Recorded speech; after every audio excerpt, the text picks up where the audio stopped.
Subscribe to Hollow Whisper Tales for bone-chilling horror stories and dark adventures that will keep you on the edge of your seat.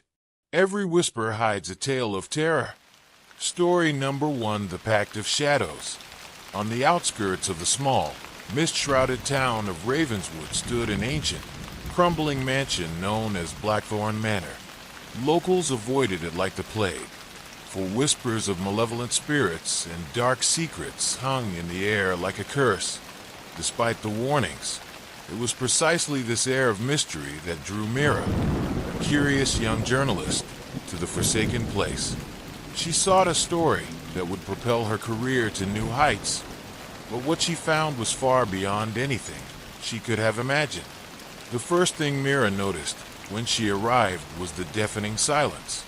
The forest surrounding the manor was eerily still, as though the very trees were holding their breath. Her footsteps crunched loudly on the gravel path, the sound swallowed quickly by the oppressive quiet. As she stood before the imposing double doors, she felt a strange pull, an almost magnetic force urging her inside. Pushing open the creaking door, Mira stepped into a grand but decaying foyer. The air was thick with the scent of mildew and rot, and dust motes swirled in the weak sunlight filtering through shattered windows. An unsettling coldness seeped into her bones, and she wrapped her coat tighter around her. Her instincts screamed at her to turn back, but her determination to uncover the truth kept her moving forward. As she explored the manor, Mira came across a journal lying on a dusty desk in what seemed to have been the study. The leather-bound book was strangely pristine, as though untouched by time. She opened it to find a series of entries written in elegant but hurried handwriting. The journal belonged to a man named Elias Blackthorn, the last known owner of the manor. According to his entries, Elias had made a pact with a mysterious entity to save his dying wife. The entity, which he referred to only as the Shadow, granted his wish, but at a terrible cost. Elias wrote of how his wife, Clara, returned to him healthy and vibrant, but something was terribly wrong. She was no longer the woman he had loved. Her eyes glowed faintly in the dark, and she moved with an unnatural grace that unsettled everyone who saw her. Soon after her return, strange occurrences began to plague the manor. Servants disappeared, and whispers echoed through the halls at night. Elias grew increasingly paranoid, convinced that the Shadow was watching him, waiting to collect its due. The final entry in the journal chilled Mira to the core. "I have sealed the doors and barred the windows, but it is futile. The Shadow cannot be denied. It whispers to me in Clara's voice, promising eternal peace if I surrender. I fear I will not have the strength to resist much longer. To whoever finds this journal, know that the price of defying death is far greater than any man can bear. Leave this place, lest you, too, fall into its grasp." Mira closed the journal, her hands trembling. The air in the room felt heavier now, as though the house itself had become aware of her presence. A sudden noise made her jump, a faint, scraping sound coming from the hallway. She turned toward the door, her heart pounding in her chest. "Hello," she called out, her voice quivering. There was no reply, only the relentless scraping, growing louder and closer. Mira grabbed a rusted candlestick from the desk, gripping it tightly as she stepped into the hallway. The corridor stretched endlessly before her, the flickering light from her flashlight barely penetrating the darkness. Halfway down the hall, she saw it, a shadow that did not belong to her. It was darker than the surrounding gloom, its form shifting and writhing like smoke. Mira froze, her breath hitching as the shadow began to move toward her. The air grew colder with each step it took, and the whispering began. It was a chorus of voices, soft and seductive, promising her everything she had ever desired. "Leave me alone," Mira shouted, her voice echoing through the empty halls. The shadow paused, as though considering her words, before surging forward with terrifying speed. Mira turned and ran, her footsteps echoing wildly as she navigated the labyrinthine corridors of the manor. Doors slammed shut around her, and the whispering grew louder, drowning out her frantic thoughts. She burst into the foyer, her eyes darting around for an escape. The front door was no longer there. In its place was a solid wall of shadow, pulsating and alive. Desperate, Mira turned toward the grand staircase, hoping to find another way out. As she climbed, the steps beneath her feet began to crumble, and she barely managed to reach the landing before the staircase collapsed entirely. At the end of the hallway, she saw a faint glow emanating from a partially open door. With no other options, she rushed toward it, flinging the door wide. Inside was a small room with a single, ornate mirror mounted on the wall. The glow was coming from the mirror's surface, which shimmered like liquid silver. Mira approached cautiously, her reflection staring back at her with an expression of fear. As she reached out to touch the mirror, the whispering ceased abruptly, replaced by a deep, resonant voice that seemed to come from everywhere and nowhere at once. "Do you wish to leave?" the voice asked. Mira nodded frantically, tears streaming down her face. "Yes, please just let me go." The voice chuckled, a sound that sent shivers down her spine. "All things come at a price, child. Are you willing to pay?" Mira hesitated, her mind racing. She didn't know what the price was, but the alternative was unthinkable. Summoning her courage, she whispered, "Yes." The mirror surface rippled, and Mira felt herself being pulled toward it by an invisible force. She screamed as her reflection twisted and distorted, the features morphing into a grotesque, shadowy version of herself. The last thing she saw before she was engulfed by the mirror was her own hand reaching out from the glass, a cruel smile on its lips. Mira awoke outside the manor, lying on the cold, damp ground. The mansion loomed behind her, its windows dark and lifeless. She scrambled to her feet, her heart racing as she realized she was free. But as she turned to leave, she caught her reflection in a nearby puddle. The face staring back at her was not her own. It was the shadow. Story number 2, The Nun's Curse. In the desolate hills of Verdes Higher, hidden behind a wall of dense fog, stood the isolated convent of St. Agnes. The convent had long been abandoned, its stone walls crumbling, and its bell tower leaning precariously. Locals spoke of the convent in hushed tones, warning travelers to stay far from the ruins. They called it cursed, haunted by the vengeful spirit of Sister Marian, a nun who, according to legend, had been wrongfully accused of witchcraft and sealed alive within the convent's walls. Ellie, an aspiring filmmaker with a fascination for the paranormal, had heard the story and decided to investigate for her latest project. Armed with a camera, a flashlight, and a strong dose of skepticism, she set out one foggy evening, determined to uncover the truth behind the legends. The road to the convent was treacherous, a narrow dirt path that wound through thick woods. Ellie's car headlights barely pierced the gloom, and the oppressive silence of the forest set her nerves on edge. She finally reached the iron gates of St. Agnes, now rusted and hanging askew. Beyond them, the convent loomed, a hulking silhouette against the pale light of the moon. Steeling herself, Ellie pushed open the gates and stepped onto the overgrown grounds. The air was thick with the scent of damp earth and decay. Her footsteps crunched loudly on the gravel path as she approached the heavy wooden doors of the convent. Carved into the door was a Latin inscription, Ad Mortem Fidelis, faithful unto death. Inside, the air was cold and stale, and the faint scent of incense lingered, as though the walls themselves had absorbed the prayers of the long-departed nuns. Ellie turned on her flashlight and swept the beam across the entrance hall. Rows of broken pews were scattered haphazardly, and a massive crucifix hung crookedly on the far wall. The silence was absolute, broken only by the occasional drip of water from the ceiling. Ellie set up her camera and began filming, narrating her exploration. She described the eerie atmosphere and the chilling history of Sister Marian. According to the legend, Sister Marian had been a healer, known for her herbal remedies. But during a particularly harsh winter, when illness swept through the convent and several nuns perished, rumors began to spread. Her knowledge of herbs was seen as unnatural, and whispers of witchcraft grew louder. The abbess, under pressure from the fearful sisters, declared Marian a heretic and ordered her punishment.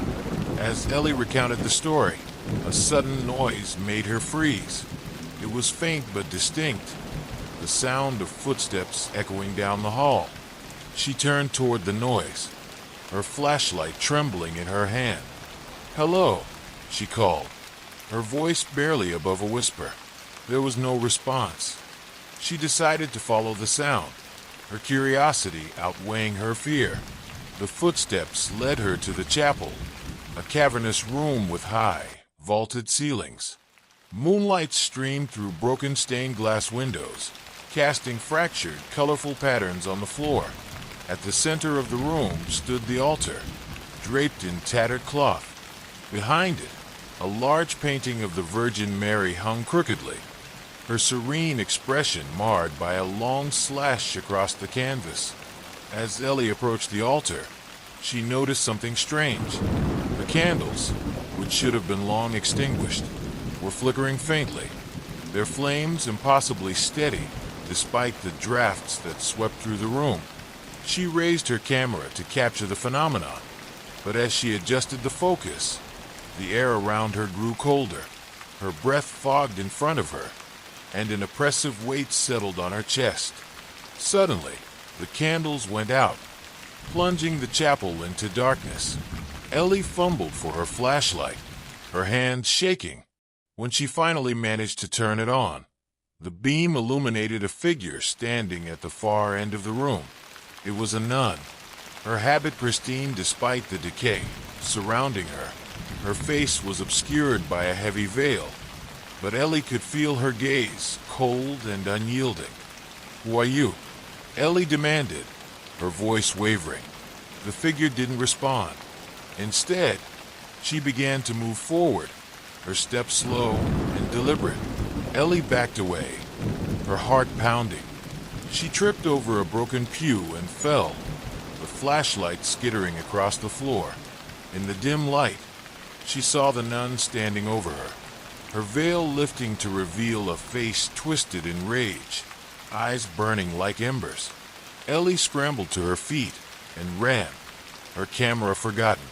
She didn't stop until she was back in the entrance hall, her chest heaving as she tried to catch her breath. But the silence of the convent had been replaced by a low, guttural chant, growing louder and louder. The walls seemed to pulse with the sound, and the floor beneath her feet vibrated. Desperate to escape, Ellie made for the door, but it wouldn't budge. She pulled and pushed, but it was as if the door had fused with the frame. The chanting grew deafening, and the shadows in the room began to coalesce, forming figures that reached out for her with clawed hands. A voice cut through the chaos, deep and resonant. "You should not have come here." Ellie turned to see Sister Marian, standing in the center of the hall, her form glowing faintly. Her expression was sorrowful, but her eyes held a terrifying intensity. "Please, I didn't mean any harm," Ellie pleaded, tears streaming down her face. "Harm is already done," Marian replied. "You have awakened what should have remained asleep." The shadows surged forward, enveloping Ellie in darkness. She screamed as the cold engulfed her, the sound swallowed by the abyss. When Ellie awoke, she was lying in her car, parked outside the convent gates. The sun was rising, casting the ruins in a pale, golden light. Her camera was in the passenger seat, but when she reviewed the footage, it was blank. Only one thing remained from her experience: a faint, whispering voice on the audio, repeating the Latin phrase from the door, ad mortem fidelis, faithful unto death. Story number 2, The Nun's Curse. In the desolate hills of Verdeshire, hidden behind a wall of dense fog, stood the isolated convent of St. Agnes. The convent had long been abandoned, its stone walls crumbling, and its bell tower leaning precariously. Locals spoke of the convent in hushed tones, warning travelers to stay far from the ruins. They called it cursed, haunted by the vengeful spirit of Sister Marian, a nun who, according to legend, had been wrongfully accused of witchcraft and sealed alive within the convent's walls. Ellie, an aspiring filmmaker with a fascination for the paranormal, had heard the story and decided to investigate for her latest project. Armed with a camera, a flashlight, and a strong dose of skepticism, she set out one foggy evening, determined to uncover the truth behind the legends. The road to the convent was treacherous, a narrow dirt path that wound through thick woods. Ellie's car headlights barely pierced the gloom, and the oppressive silence of the forest set her nerves on edge. She finally reached the iron gates of St. Agnes, now rusted and hanging askew. Beyond them, the convent loomed, a hulking silhouette against the pale light of the moon. Steeling herself, Ellie pushed open the gates and stepped onto the overgrown grounds. The air was thick with the scent of damp earth and decay. Her footsteps crunched loudly on the gravel path as she approached the heavy wooden doors of the convent. Carved into the door was a Latin inscription, ad mortem fidelis, faithful unto death. Inside, the air was cold and stale, and the faint scent of incense lingered, as though the walls themselves had absorbed the prayers of the long-departed nuns. Ellie turned on her flashlight and swept the beam across the entrance hall. Rows of broken pews were scattered haphazardly, and a massive crucifix hung crookedly on the far wall. The silence was absolute, broken only by the occasional drip of water from the ceiling. Ellie set up her camera and began filming, narrating her exploration. She described the eerie atmosphere and the chilling history of Sister Marian. According to the legend, Sister Marian had been a healer, known for her herbal remedies. But during a particularly harsh winter, when illness swept through the convent and several nuns perished, rumors began to spread. Her knowledge of herbs was seen as unnatural, and whispers of witchcraft grew louder. The abbess, under pressure from the fearful sisters, declared Marian a heretic and ordered her punishment. As Ellie recounted the story, a sudden noise made her freeze. It was faint but distinct, the sound of footsteps echoing down the hall. She turned toward the noise, her flashlight trembling in her hand. "Hello," she called, her voice barely above a whisper. There was no response. She decided to follow the sound, her curiosity outweighing her fear. The footsteps led her to the chapel, a cavernous room with high, vaulted ceilings. Moonlight streamed through broken stained glass windows, casting fractured, colorful patterns on the floor. At the center of the room stood the altar, draped in tattered cloth. Behind it, a large painting of the Virgin Mary hung crookedly, her serene expression marred by a long slash across the canvas. As Ellie approached the altar, she noticed something strange. The candles, which should have been long extinguished, were flickering faintly, their flames impossibly steady despite the drafts that swept through the room. She raised her camera to capture the phenomenon, but as she adjusted the focus, the air around her grew colder. Her breath fogged in front of her, and an oppressive weight settled on her chest. Suddenly, the candles went out, plunging the chapel into darkness. Ellie fumbled for her flashlight, her hand shaking. When she finally managed to turn it on, the beam illuminated a figure standing at the far end of the room. It was a nun, her habit pristine despite the decay surrounding her.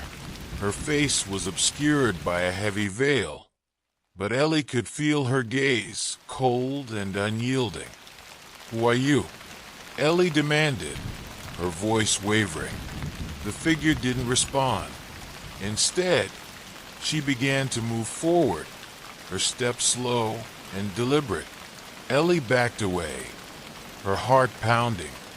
She tripped over a broken pew and fell, the flashlight skittering across the floor. In the dim light, she saw the nun standing over her, her veil lifting to reveal a face twisted in rage, eyes burning like embers. Ellie scrambled to her feet and ran, her camera forgotten. She didn't stop until she was back in the entrance hall, her chest heaving as she tried to catch her breath. But the silence of the convent had been replaced by a low, guttural chant, growing louder and louder. The walls seemed to pulse with the sound, and the floor beneath her feet vibrated. Desperate to escape, Ellie made for the door, but it wouldn't budge. She pulled and pushed, but it was as if the door had fused with the frame. The chanting grew deafening, and the shadows in the room began to coalesce, forming figures that reached out for her with clawed hands. A voice cut through the chaos, deep and resonant. "You should not have come here." Ellie turned to see Sister Marian, standing in the center of the hall, her form glowing faintly. Her expression was sorrowful, but her eyes held a terrifying intensity. "Please, I didn't mean any harm," Ellie pleaded, tears streaming down her face. "Harm is already done," Marian replied. "You have awakened what should have remained asleep." The shadows surged forward, enveloping Ellie in darkness. She screamed as the cold engulfed her, the sound swallowed by the abyss. When Ellie awoke, she was lying in her car, parked outside the convent gates. The sun was rising, casting the ruins in a pale, golden light. Her camera was in the passenger seat, but when she reviewed the footage, it was blank. Only one thing remained from her experience: a faint, whispering voice on the audio, repeating the Latin phrase from the door, ad mortem fidelis, faithful unto death. Story number 3 title, Whispers in the Woods. The story takes place in a remote forest known as Whispering Pines, located on the outskirts of a small, forgotten town. The forest is dense with ancient trees that tower overhead, creating a canopy that filters out sunlight, leaving the ground shrouded in shadows. The air is thick with fog, giving the area an otherworldly feel. Locals often share ghost stories about the forest, emphasizing its dark history and the eerie sounds that seem to echo through the trees at night. Characters: 1. Emily, the level-headed and adventurous leader of the group. She loves nature and is determined to have a good time despite any ominous tales. 2. Jake, the jokester of the group. He often lightens the mood with humor. However, he's also deeply superstitious and fears the forest's legends. 3. Sarah, the sensitive and imaginative one. Sarah is fascinated by the supernatural, but is also easily frightened. She has a deep empathy for others. 4. Mark, the skeptic of the group. Mark is rational and doesn't believe in the supernatural. He often dismisses the ghost stories, leading to tension among the friends. The story begins with the friends excitedly packing their van for a weekend camping trip. They leave their mundane city lives behind, eager to explore the outdoors and reconnect with each other. As they drive, the atmosphere shifts. The road winds deeper into the woods, and the towering trees close in around them. Upon arrival, they set up camp, choosing a spot near a small, tranquil stream that runs through the forest. The sound of the flowing water is calming, but an unsettling quiet envelopes the area. As the sun sets, they gather around a crackling campfire, roasting marshmallows and sharing stories. Jake takes the opportunity to tell the tale of Lily, a girl who vanished in these very woods decades ago. He describes how her friends abandoned her during a camping trip, leaving her to wander the forest alone. According to legend, her spirit still roams the woods, seeking revenge on those who disturb her resting place. As the fire flickers and shadows dance around them, Emily suggests they tell ghost stories to embrace the eerie ambience. The group shares tales of hauntings and supernatural encounters, each story more chilling than the last, raising the tension and excitement. That night, as the friends settle into their tents, they begin to hear faint whispers in the wind. At first, they dismiss it as their imaginations or the rustling leaves. However, as the night deepens, the whispers grow louder, echoing through the trees. It sounds like a chorus of distant voices calling out, pleading for help. The next day, Emily proposes they explore the forest. They decide to hike deeper into the woods, hoping to find a clearing or a beautiful spot to take pictures. As they walk, they can't shake the feeling that they're being watched.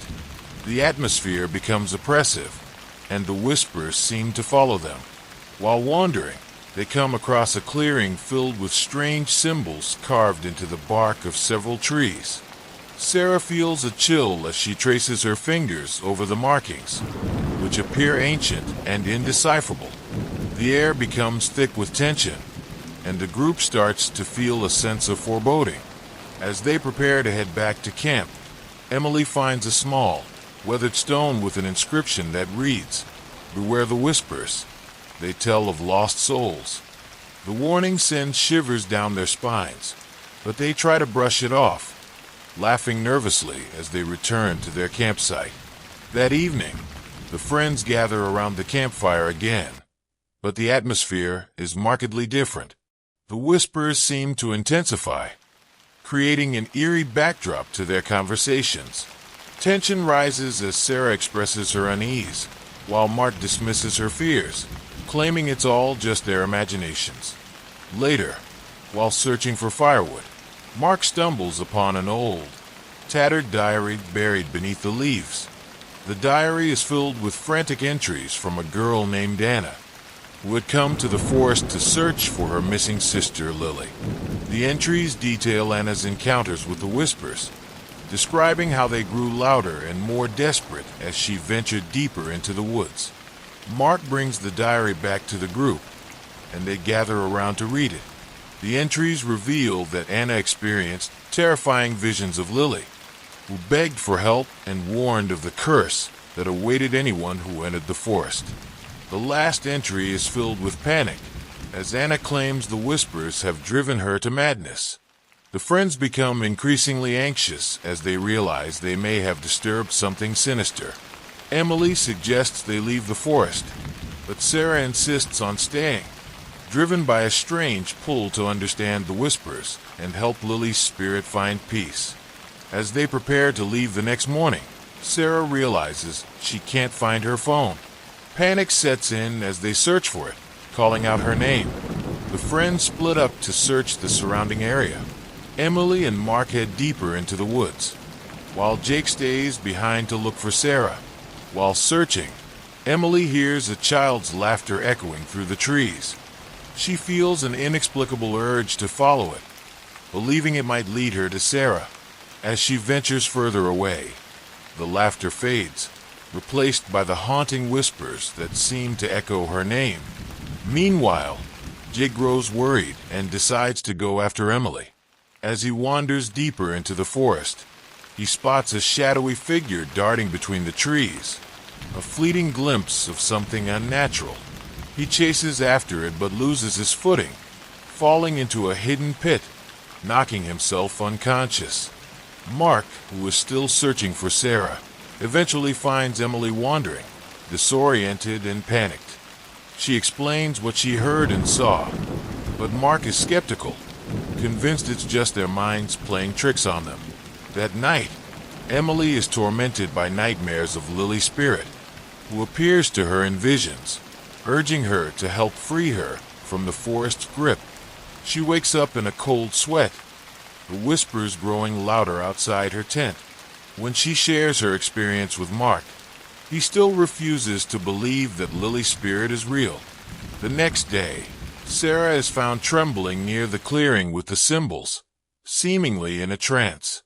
She explains that she felt compelled to return there, and when she did, the whispers intensified.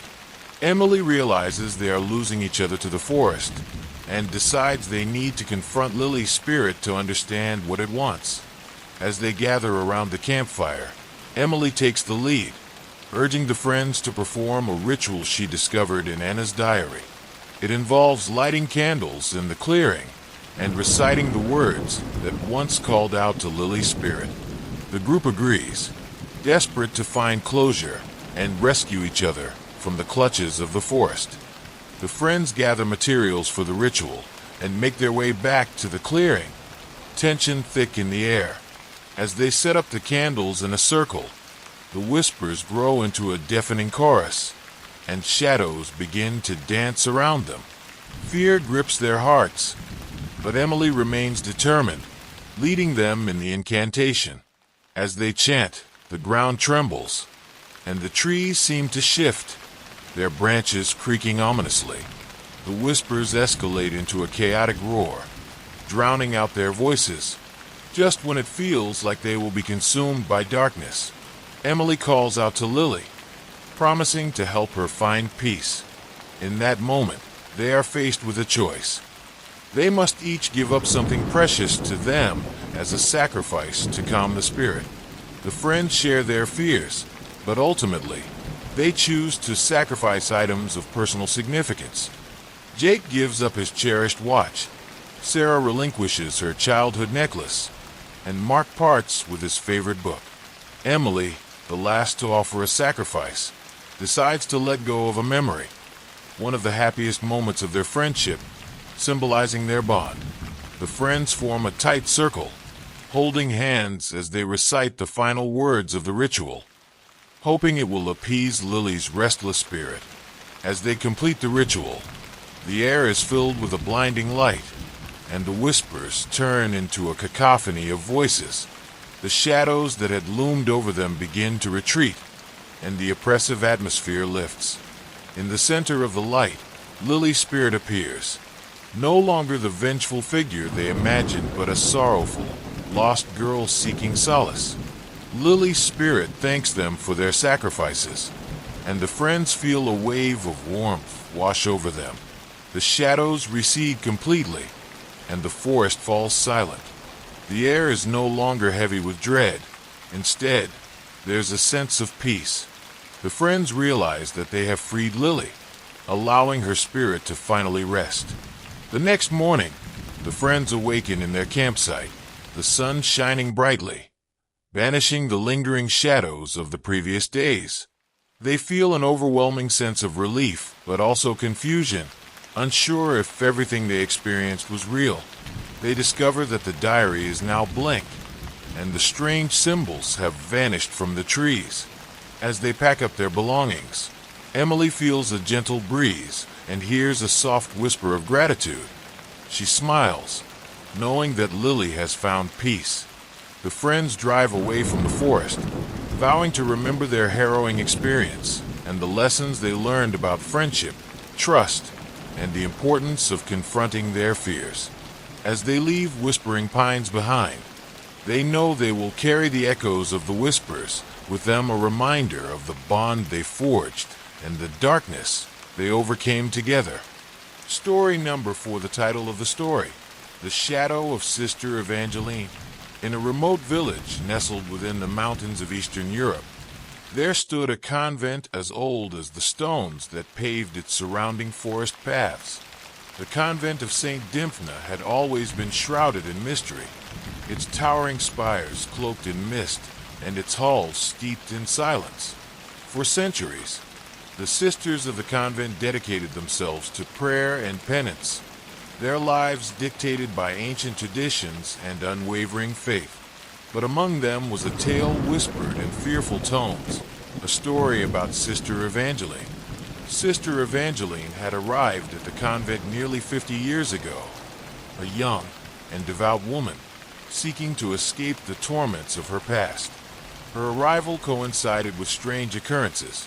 Animals found dead at the convent gates, strange symbols etched into the bark of the forest trees, and the haunting sound of crying echoing from the abandoned chapel wing. The other sisters, bound by their vow of obedience, accepted her presence without question, though many whispered among themselves that Evangeline carried a shadow upon her soul. Evangeline was a peculiar figure, tall and gaunt, her eyes a piercing gray that seemed to see beyond the veil of the physical world. She spoke little, her voice barely above a whisper, but when she prayed, her words resonated through the chapel, filling the air with an unsettling weight. Over time, it became clear that Sister Evangeline was no ordinary nun. She possessed an otherworldly ability to sense things others could not. Her prophetic dreams and unerring intuition made her both revered and feared. It was said that on stormy nights, she would wander the convent's halls, her footsteps echoing like the tolling of a funeral bell. Some claimed they had seen her standing before the ancient crucifix in the chapel, her hands trembling as she whispered in an unknown tongue. Others swore they had glimpsed her silhouette against the moonlit windows, her shadow twisting into unnatural shapes. The Mother Superior, a stern but kind woman named Sister Agnes, dismissed these rumors as the product of overactive imaginations. But deep down, even she could not deny the unease that crept into her heart whenever she crossed paths with Sister Evangeline. One fateful winter, a young novice named Clara arrived at the convent. Bright-eyed and eager, she was determined to devote her life to God. Yet, she could not ignore the oppressive atmosphere that seemed to hang over the convent like a dark cloud. From the moment she met Sister Evangeline, Clara felt an inexplicable pull, a mixture of curiosity and dread. Despite the warnings of the other sisters, she found herself drawn to the enigmatic nun, determined to uncover the truth behind the whispers. Clara's curiosity led her to the forbidden wing of the convent, a section that had been sealed off for decades. Late one night, armed with only a flickering candle, she crept through the shadowy halls, her footsteps muffled by the thick layer of dust that coated the stone floor. As she pushed open the heavy wooden door, a blast of cold air greeted her, extinguishing her candle and plunging her into darkness. Trembling, she stepped inside, guided by the faint glow of moonlight filtering through the shattered stained glass windows. The room was a library, its shelves lined with ancient tomes and crumbling manuscripts. In the center stood a desk, upon which lay an open book adorned with strange symbols. As Clara approached, she felt an icy hand grip her shoulder. Spinning around, she found herself face to face with Sister Evangeline. The older nun's eyes burned with an intensity that froze Clara in place. "You should not be here," Evangeline said, her voice a low growl that seemed to echo in the empty chamber. I wanted to understand," Clara stammered. "Why do the sisters fear you? What is this place?" Evangeline's expression softened, but her eyes remained guarded. She gestured for Clara to sit and began to speak, her voice tinged with sorrow. She revealed that she had once been part of a secret order dedicated to combating the forces of darkness. The symbols, the rituals, and her strange behavior were remnants of that life, a life she had tried to leave behind. But the darkness had followed her, and she feared it would consume the convent if left unchecked. "There is a presence here," Evangeline admitted, her gaze fixed on the shadows that danced along the walls. Something ancient and malevolent. It feeds on fear and doubt, and it will not rest until it has claimed us all. Clara's heart raced as Evangeline recounted the history of the convent's founding. Built upon the ruins of a pagan temple, the land was said to be cursed, a place where the veil between the worlds was thin. The sisters who first arrived had encountered strange phenomena, but their faith had protected them. Over time, however, the rituals that kept the darkness at bay were forgotten, leaving the convent vulnerable. "We must act," Evangeline said, her voice firm. "But I cannot do it alone." Thus began a harrowing journey for Clara and Sister Evangeline. Together, they delved into the forbidden texts, deciphering the ancient symbols and piecing together the rituals needed to banish the darkness. The other sisters watched in horror as the two nuns performed strange rites, their chants echoing through the halls. Tensions within the convent reached a breaking point, with many demanding that Evangeline be cast out. But before any decision could be made, the darkness struck. It began with the cries of infants echoing through the night, though no children resided within the convent. Then came the apparitions, shadowy figures that lurked in the corners of their vision, vanishing the moment they turned to look. Doors slammed shut of their own accord, and the air grew thick with the stench of decay. The climax came on a night of a blood moon. The sisters gathered in the chapel, their prayers mingling with screams as the darkness took form, a towering shadow with glowing red eyes. Sister Evangeline stepped forward, clutching a relic she had unearthed in the forbidden wing. She chanted in the ancient tongue, her voice rising above the cacophony. Clara joined her, their combined faith creating a barrier of light that pushed back the darkness. Hours passed in a battle of wills, the darkness lashing out with all its fury. But in the end, Evangeline and Clara's faith prevailed. With a final, deafening roar, the shadow dissolved into nothingness, leaving the chapel bathed in an eerie silence. The sisters wept with relief, their terror replaced by awe. Sister Evangeline, however, paid the ultimate price. Her body was found lifeless at the altar, her face serene. She had given her life to protect the convent and its inhabitants. Clara, now deeply changed, vowed to honor Evangeline's memory by ensuring the rituals were never forgotten again. The convent of St. Dymphna returned to its quiet existence, the tale of Sister Evangeline becoming a cautionary legend passed down through generations. But some say her spirit still lingers, a guardian watching over the convent, her shadow visible only to those who truly believe. Story number 5, The Veil of Shadows. The wind howled through the desolate landscape, carrying with it an air of foreboding. Sister Agnes tightened her grip on the worn leather satchel at her side as she approached the decrepit convent nestled at the edge of town. Its stone walls loomed like a sentinel guarding secrets long buried, and the once vibrant gardens lay overgrown, choked with weeds. As she stepped through the creaking iron gates, a chill ran down her spine. It was a place steeped in shadows, where light seemed to flicker and fade as though reluctant to illuminate the dark corners of its history. Sister Agnes had come here not by choice but by duty. The church had entrusted her with the task of overseeing the renovation of this forsaken house of God. "Focus on the work," she whispered to herself, pushing her apprehension aside. Her faith had always been her anchor, a guiding light in the darkest of times. Yet, as she crossed the threshold into the convent, an unsettling feeling washed over her. The air inside was stale, thick with the scent of mold and decay. Sunlight streamed through the cracked windows, casting eerie patterns on the floor. Agnes took a deep breath, forcing herself to move forward. She had seen much in her years as a nun, but this place felt different.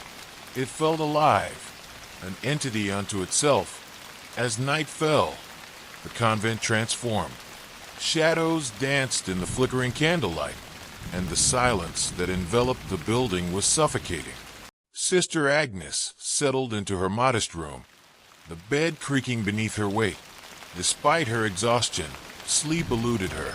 A soft whisper echoed through the corridor outside her door. Agnes strained to listen, heart racing. "Help me, help me." The voice was faint, almost indistinguishable, but it sent shivers down her spine. Driven by curiosity and concern, she rose from her bed and opened the door. The hallway stretched before her, dark and foreboding. "Hello," she called, her voice barely above a whisper. Silence answered her, thick and oppressive. The whispers returned, more urgent now, beckoning her to follow. With each step, Agnes felt an invisible weight pressing upon her, as if the very walls were alive with sorrow. She moved deeper into the convent, drawn toward the source of the voice. Sister Agnes's heart raced as she ventured deeper into the shadowy halls of the convent.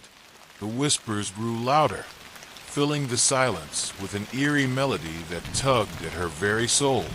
Each step felt heavy, the floorboards creaking beneath her feet as if warning her to turn back. As she rounded a corner, Agnes found herself in what appeared to be the chapel. The once sacred space was shrouded in darkness, the flickering candlelight barely illuminating the worn altar. Dust motes floated in the air, catching the light and creating a surreal, dreamlike quality.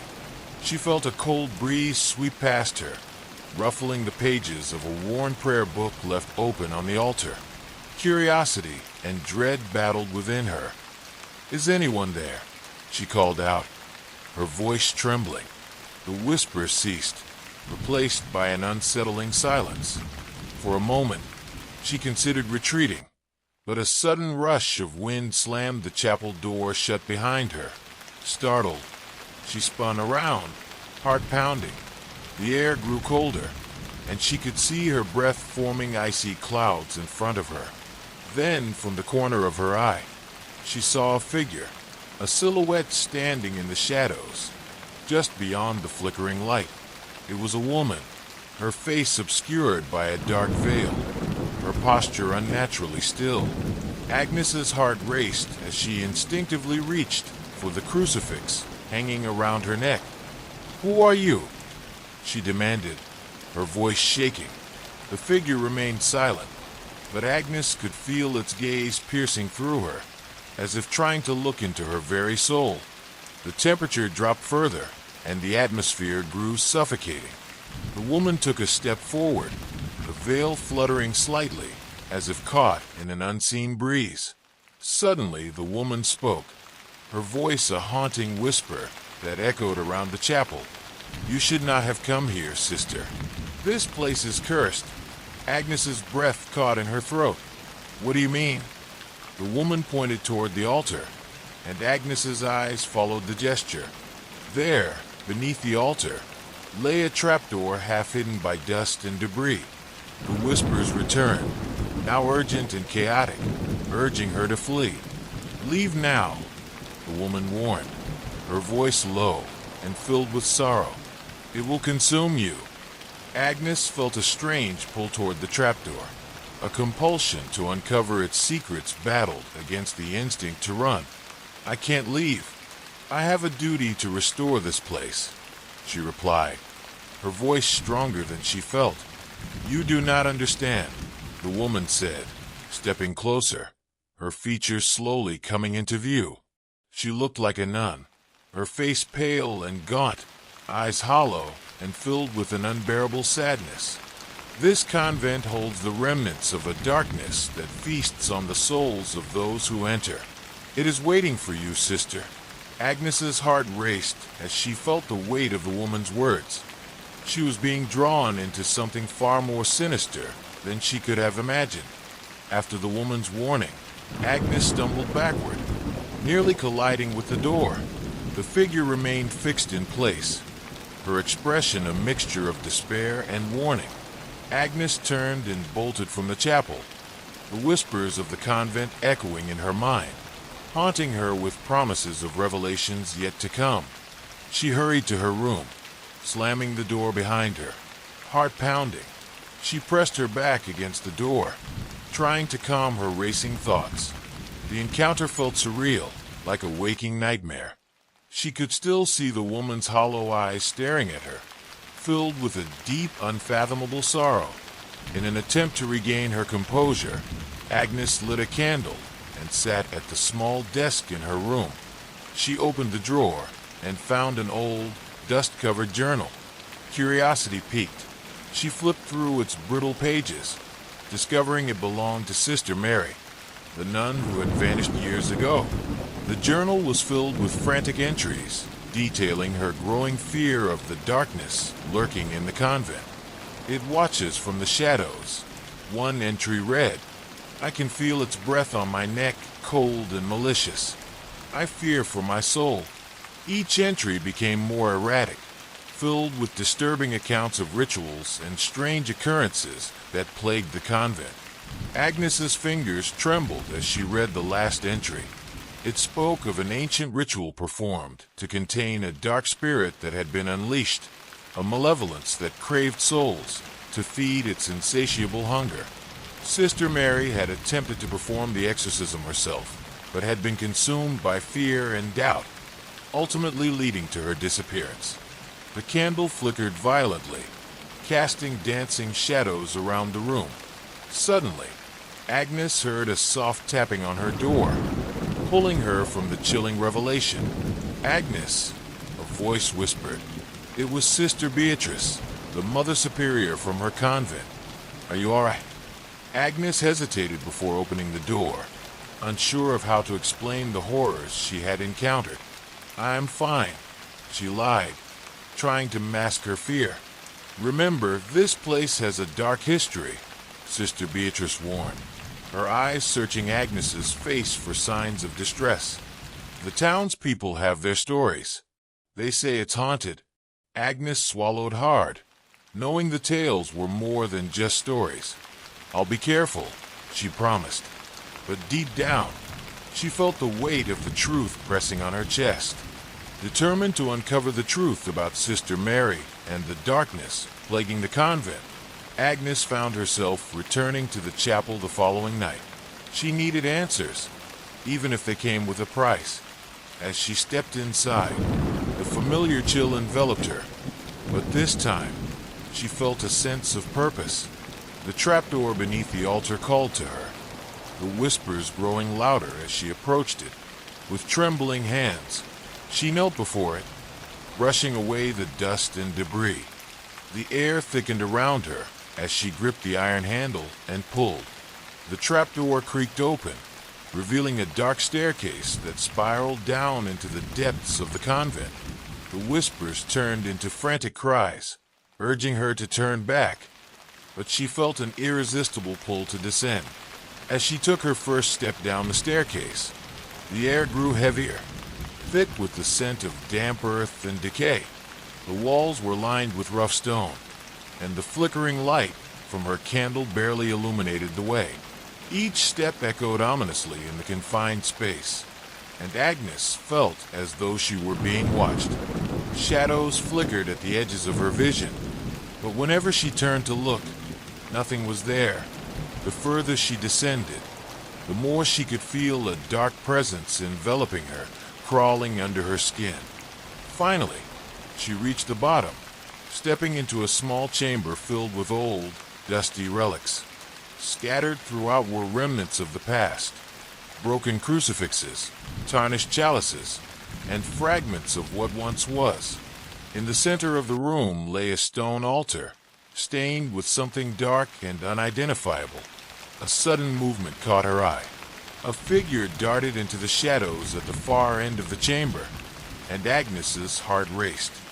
"Who's there?" she called out, her voice trembling.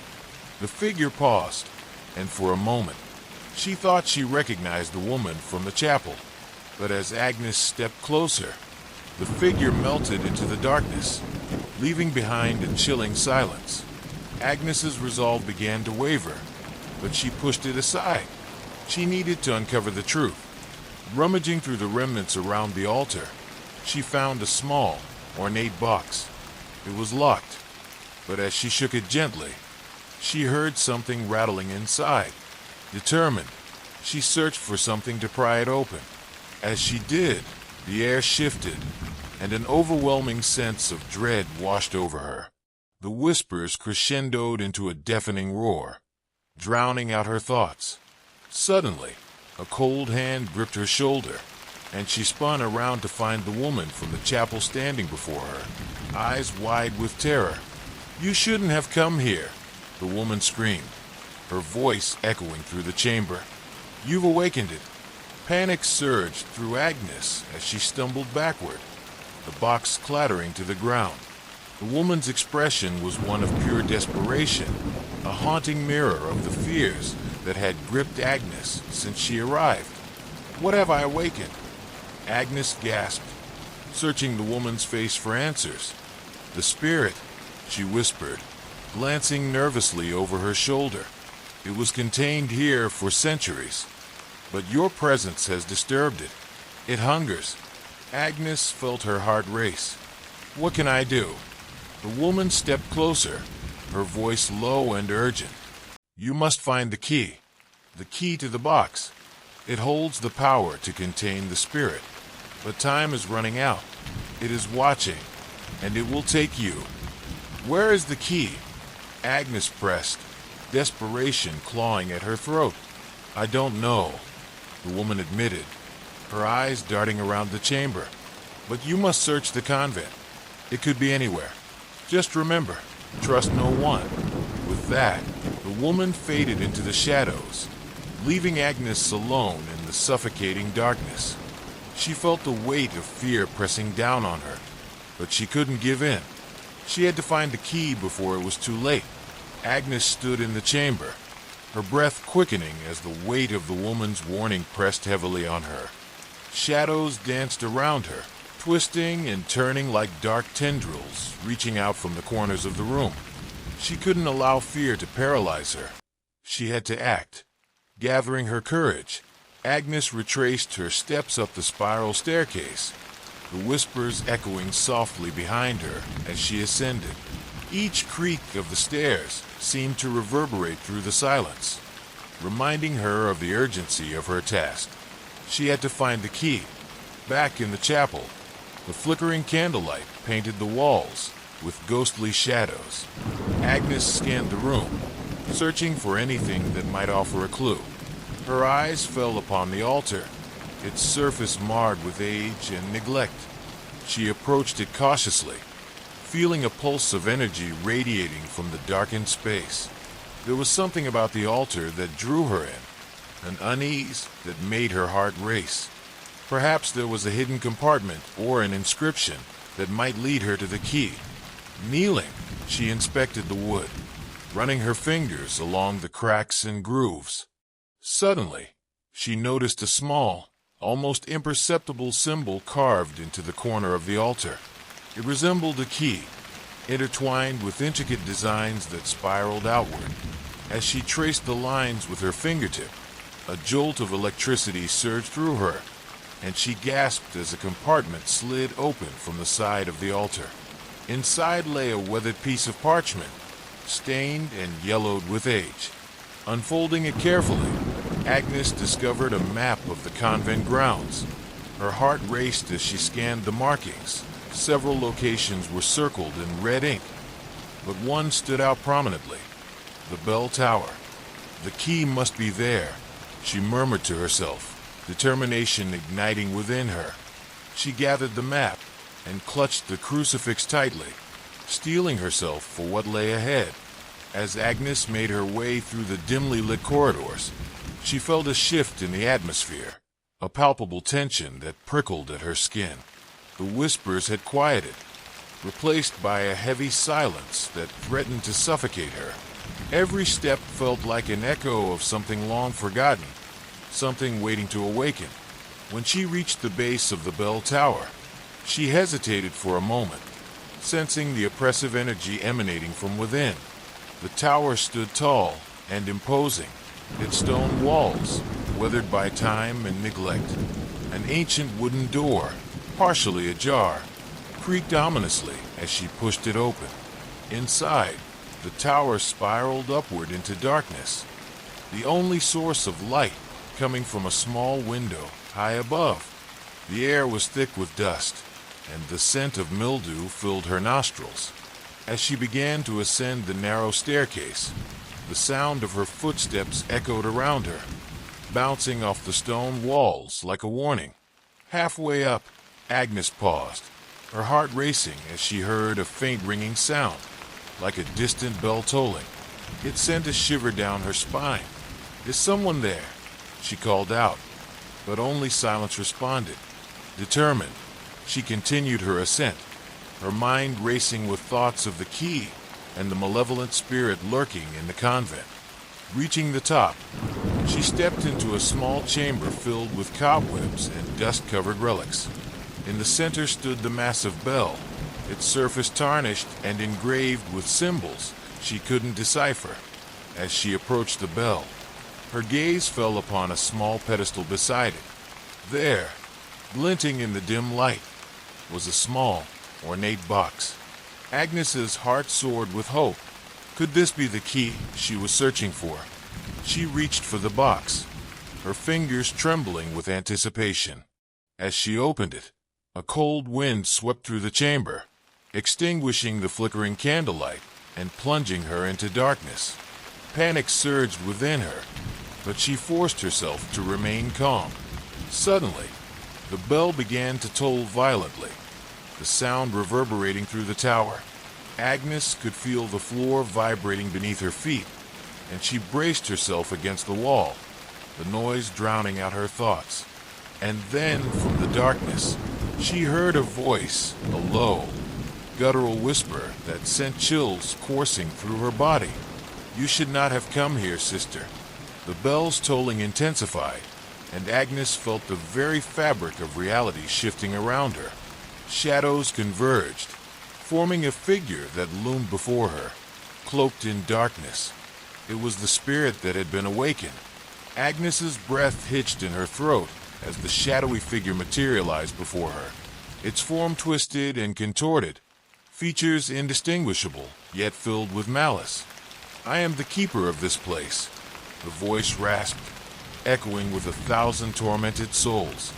"You have disturbed the balance." Agnes clutched the small box tightly, heart pounding in her chest. "I am here to put an end to this," she shouted, trying to summon her courage. "I will not let you take any more souls." The spirit laughed, a chilling sound that reverberated through the chamber. "You are but a fragile vessel, sister. Your faith will not save you here."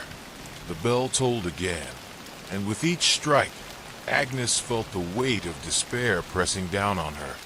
Memories flooded her mind, visions of the convent's past, the anguish of the nuns who had come before her, the darkness that had consumed them. She had to fight back. "Leave this place," she cried, raising the box high. "I command you in the name of the Lord." The spirit recoiled, its form wavering as if struggling against an unseen force. "You cannot command what you do not understand," it shrieked, the sound piercing her ears. "You are a part of this darkness now." Agnes felt the shadows wrapping around her, pulling her down, but she remembered Sister Mary's words from the journal. She had to remain steadfast in her faith. "I am not afraid of you," she shouted, focusing all her energy on the box. "I know your weakness." With a surge of determination, she opened the box fully, revealing a shimmering key that glowed with a soft, holy light. The spirit writhed, its form twisting in agony. "No, you cannot!" it screamed, but Agnes was resolute. As she raised the key, a blinding light filled the chamber, pushing back the shadows that sought to engulf her. The bell's tolling slowed, and for the first time, the oppressive weight began to lift. "I banish you," she cried, plunging the key into the air. The light exploded outward, enveloping the spirit and illuminating the chamber in a brilliant glow. The shadows screamed and writhed, twisting violently as the light consumed them. As the blinding light faded, Agnes found herself alone in the bell tower. The air was still, the oppressive darkness gone, replaced by a sense of calm that settled over her like a warm embrace. The bell had fallen silent, and the room felt lighter, as though a great burden had been lifted. She knelt on the floor, trembling, tears streaming down her face. The weight of what she had just faced crashed over her, a mix of relief and grief for those who had been lost to the darkness. She had confronted the evil that had haunted the convent for so long, but at what cost? With trembling hands, she placed the key back into the box and closed it gently.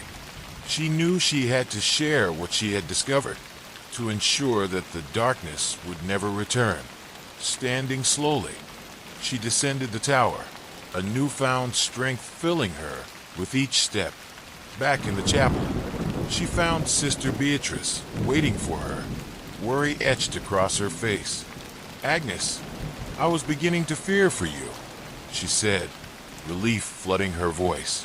"I faced it," Agnes replied, her voice steady but filled with emotion. "I faced the darkness, and I banished it. But we must tell the others. They need to understand what this place has endured." As they walked together out of the convent, Agnes felt the weight of her experience settle on her shoulders. She was forever changed, marked by the encounter with the Spirit and the trials she had faced. But she also felt a renewed sense of purpose, a calling to share her story and protect others from the darkness that had once consumed the convent. Outside, the sun began to rise, casting a warm glow over the land. The whispers that had haunted her faded into the breeze, replaced by the soft sounds of nature awakening. She knew that her battle was not just for herself, but for all those who had suffered in silence.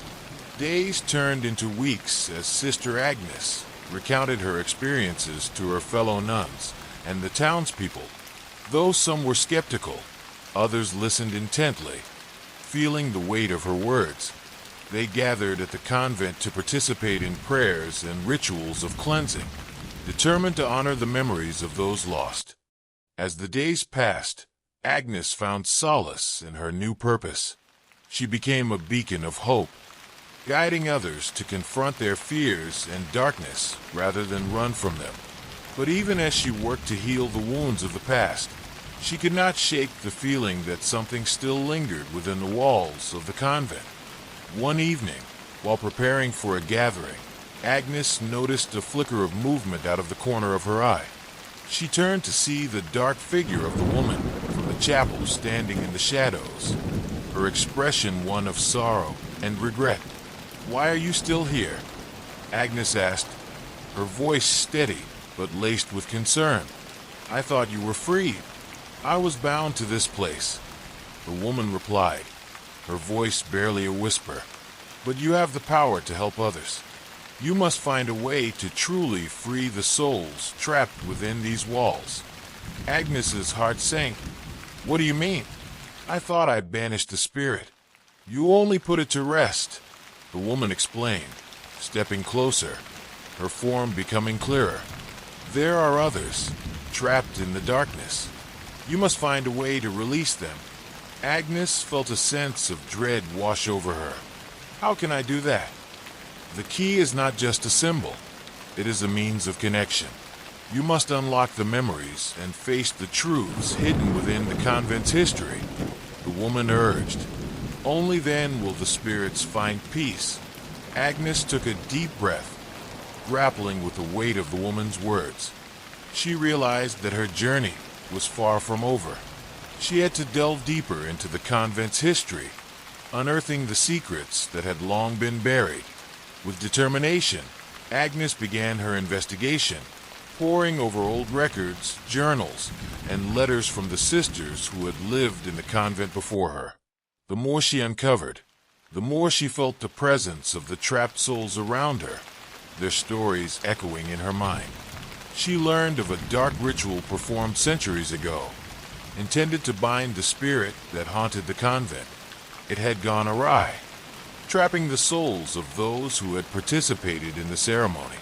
The journal entries revealed the names of the sisters who had been lost, their pain and fear palpable in the words they had left behind. As she studied, Agnes felt a growing sense of urgency. She could no longer ignore the calls for help from the spirits, and she knew she had to confront the darkness once more. With the key in hand, she gathered the remaining sisters and explained her plan.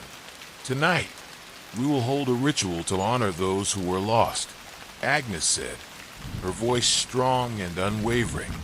"We will unlock their memories and help them find peace."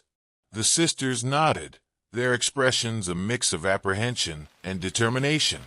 Together, they prepared the chapel, arranging candles and incense to create a sacred space. As night fell, they gathered around the altar, the atmosphere thick with anticipation. Agnes held the key tightly, feeling its warmth pulse in her palm. "We call upon the spirits of those who were lost," she began, her voice resonating in the stillness. "We honor your memories and seek to free you from the darkness that binds you." As they chanted, a soft breeze swept through the chapel, and the air became charged with energy. Shadows danced along the walls, swirling in a mesmerizing pattern. Agnes felt the presence of the lost souls gathering, their voices whispering in her mind. "Release us," they pleaded, their cries filled with longing and sorrow. Agnes focused on the key, channeling her energy into it. "We release you from the pain and darkness," she cried, her voice rising above the whispers. "May you find peace and rest." As she spoke, the key began to glow, radiating a brilliant light that illuminated the chapel. The shadows coalesced, forming into the figures of the sisters who had been trapped for so long. Agnes recognized the woman from the chapel among them, her eyes filled with gratitude. "Thank you," the woman whispered, tears streaming down her face. "You have freed us." But as the spirits began to dissipate into the light, the dark presence that had haunted the convent emerged, furious and desperate to maintain its hold. "You cannot take them from me," it howled, its form twisting and writhing in anger. Agnes stood firm, the key shining brightly in her hand. "I command you to leave. You have no power here." The spirit lunged at her, but the light from the key enveloped Agnes, creating a barrier between her and the darkness. The chapel trembled as the confrontation intensified, shadows swirling violently around them. "Your time is over," Agnes shouted, channeling all her faith and determination into the key. The light grew blinding, pushing back against the encroaching darkness. With a final, anguished roar, the spirit writhed and twisted before collapsing into a vortex of shadows, the sound of its fury echoing throughout the chapel. And then, with a deafening silence, it was gone. The room settled into a profound calm, the air feeling lighter and free of the oppressive weight that had lingered for so long. The spirits of the lost sisters swirled around Agnes, their faces radiant with gratitude and peace. As the last remnants of the dark spirit faded away, the chapel was filled with an ethereal glow. Agnes felt a wave of warmth wash over her, and she knew that the souls of the sisters were finally at rest. The woman stepped forward, her form now radiant and free from the shadows. "You have done what many could not," she said softly. "You have restored the light to this place." Agnes smiled through her tears, feeling a profound sense of accomplishment. "We did this together," she replied, glancing around at the other sisters, who were filled with renewed hope. "Remember, sister," the woman said, her voice echoing like a gentle breeze, "the light you have kindled must be shared. Let it guide you and others to confront their own darkness." With that, the spirits began to ascend, their forms dissolving into a shower of light that illuminated the chapel in a brilliant spectacle. As they vanished, a sense of peace settled over Agnes, and she knew that she would carry their legacy forward. As dawn broke over the convent, the first rays of sunlight streamed through the stained glass windows, casting colorful patterns across the chapel floor. Agnes stood in the sanctuary, reflecting on the journey that had brought her here. The darkness that had once haunted the convent had been vanquished, but the scars of its presence would linger.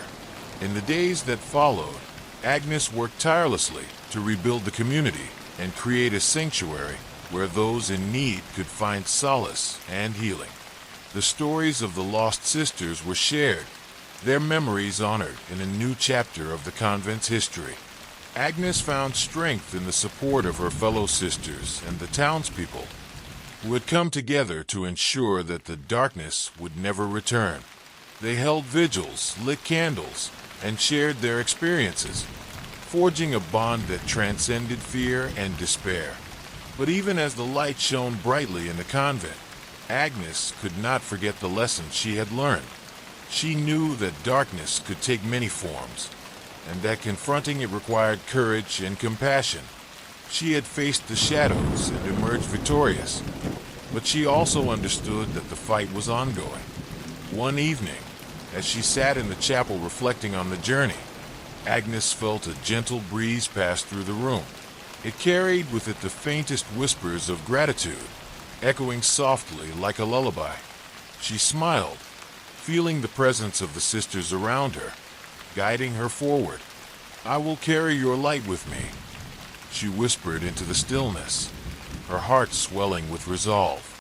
And as the sun set on the horizon, painting the sky in hues of gold and crimson, Agnes knew that the journey was far from over.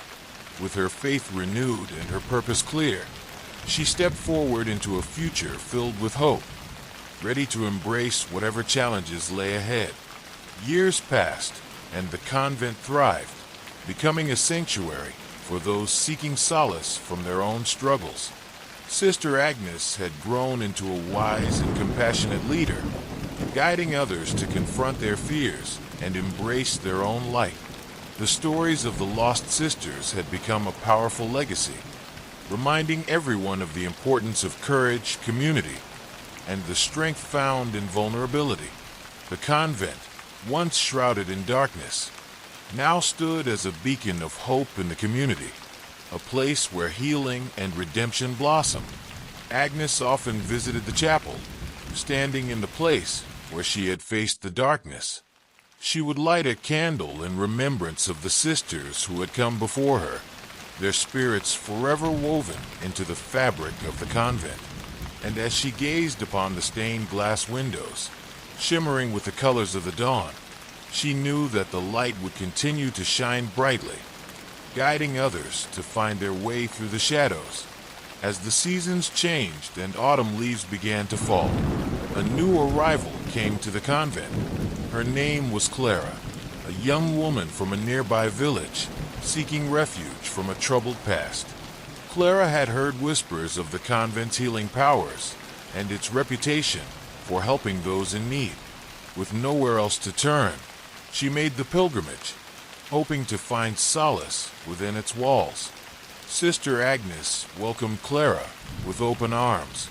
Sensing the pain that lingered beneath her surface, Clara was quiet and withdrawn, her eyes reflecting a depth of sorrow that Agnes recognized all too well.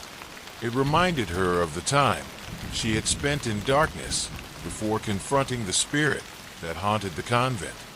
"Welcome, Clara," Agnes said warmly, leading her to a small room where she could rest.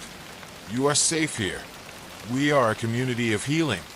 Clara nodded, but Agnes could see the flicker of uncertainty in her eyes. As Clara settled into her new surroundings, Agnes felt a stirring within her, a sense of urgency to help Clara confront the shadows of her past. Over the following days, Agnes made it a point to spend time with Clara, engaging her in simple tasks and sharing stories about the convent's history. She hoped that by forging a bond, Clara would begin to open up and share her own story. One evening, as they worked together in the convent garden, Agnes noticed Clara staring blankly at the earth. "What troubles you, dear one?" she asked gently, sensing the weight of unspoken words. Clara hesitated before speaking, her voice barely above a whisper. I have done things I'm not proud of. I ran from my past, but it haunts me still. I fear I will never be free." Agnes felt a pang of empathy for the young woman. "We all have shadows, Clara. It takes courage to confront them. This place can help you find that strength." Clara looked up, her eyes filled with a mixture of hope and fear. "But what if I can't?" "Then we will face it together," Agnes replied firmly. "You are not alone in this fight." As Clara began to settle into the rhythm of convent life, she found comfort in the daily rituals and the supportive presence of Sister Agnes and the other nuns. Yet, the shadows of her past continued to linger, casting a pall over her newfound peace. One evening, while preparing for evening prayers, Clara overheard the sisters discussing the history of the convent and the spirits that had once haunted its halls. The stories of the lost souls resonated deeply within her, stirring feelings of guilt and regret that she had tried to bury. After the prayer service, Clara sought out Sister Agnes, her heart racing with anxiety. "Sister, I need to talk to you," she said, her voice trembling. Agnes gestured for Clara to sit down, concern etched on her face. "What troubles you, Clara?" "I keep hearing the stories of the lost sisters, and I can't help but feel that I am like them," Clara confessed, her eyes welling with tears.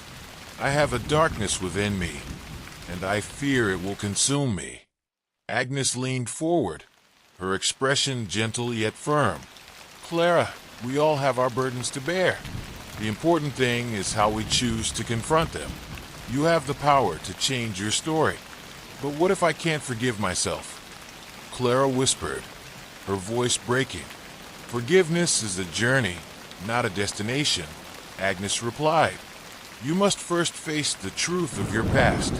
Only then can you find the path to healing." Clara took a deep breath, her heart racing as she contemplated what she had kept hidden for so long. "I was involved in something terrible," she admitted. "I made choices that hurt others, and I ran away instead of facing the consequences." Agnes placed a comforting hand on Clara's shoulder. "Facing our choices can be painful, but it's also a step toward redemption. You are here for a reason. Perhaps it's time to confront what you've been running from." Determined to confront her past, Clara began to write down her thoughts and experiences in a journal, pouring out her heart onto the pages. Each word felt like a release, a way to unburden herself from the weight she had carried for so long.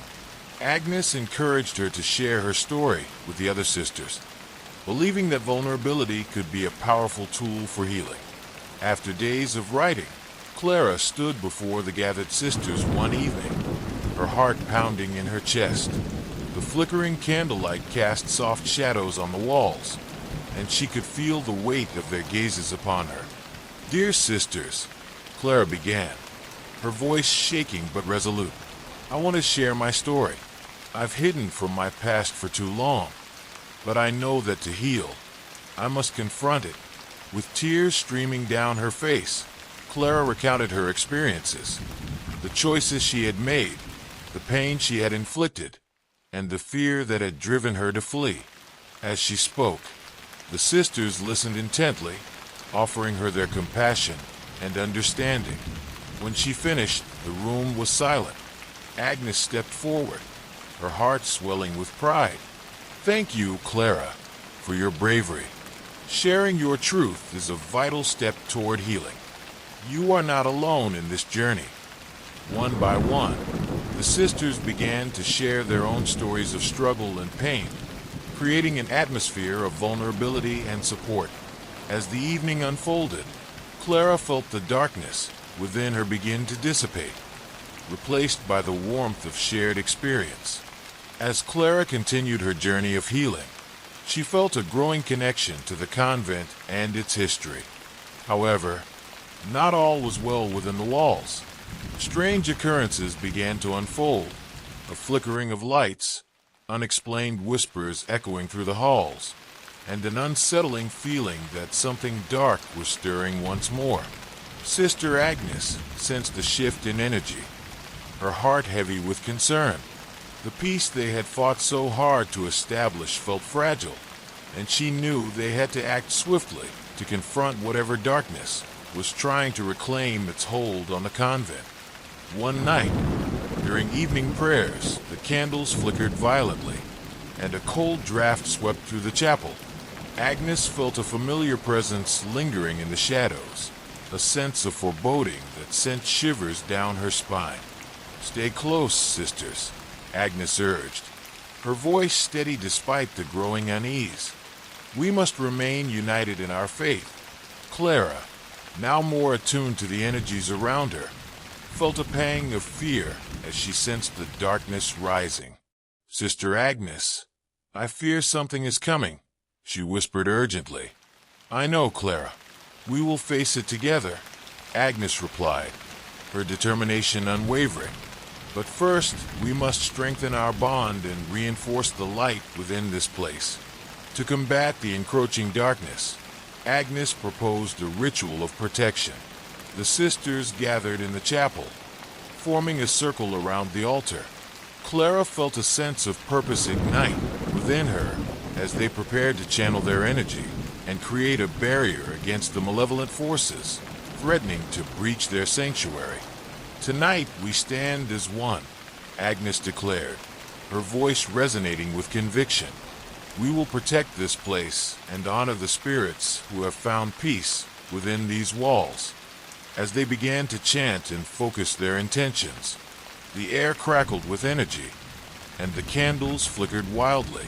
Clara felt the weight of the darkness pressing in, but she held onto the light within her, drawing strength from the bonds they had formed. "Let the light of our faith shine brightly," Agnes called out, her voice rising above the chaos. "We will not allow the darkness to reclaim what has been restored." The energy surged, filling the chapel with a brilliant light. Clara could feel the shadows retreating, their malevolence struggling against the barrier they had created. She closed her eyes, channeling her energy into the collective strength of the sisters, feeling a profound sense of unity. With a final surge of power, the light erupted from the altar, engulfing the chapel and pushing the darkness back. Clara felt a release, the heaviness that had clung to her dissipating as the shadows were banished.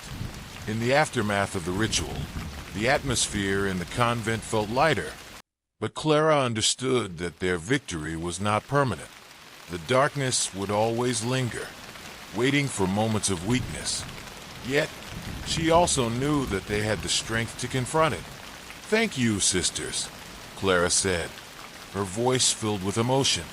"I felt the darkness within me battling against the light, but together we found the strength to push it away."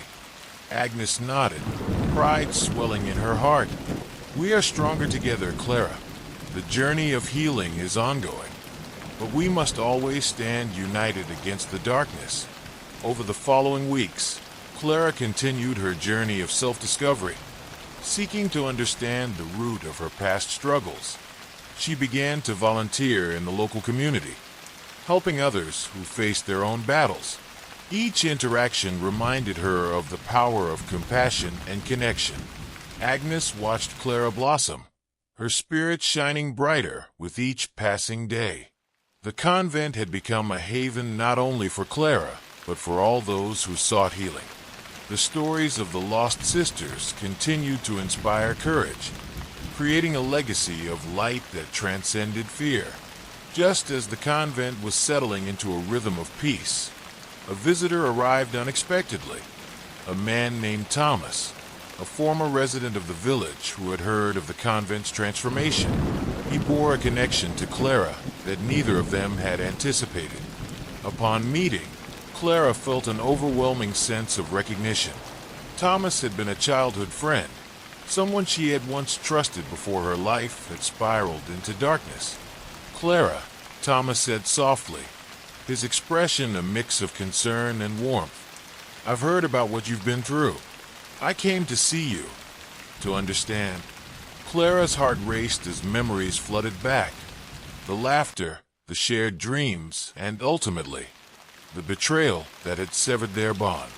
"I never thought I would see you again," she replied, her voice wavering. As they spoke, Clara felt the walls she had built around her heart begin to crumble. Thomas listened intently, offering her the compassion she had longed for. They began to reminisce about their childhood, the innocence they had shared, and the events that had led to their separation. Yet as they delved deeper, Clara realized that confronting her past was not only about healing herself, but also about reconciling her relationship with Thomas.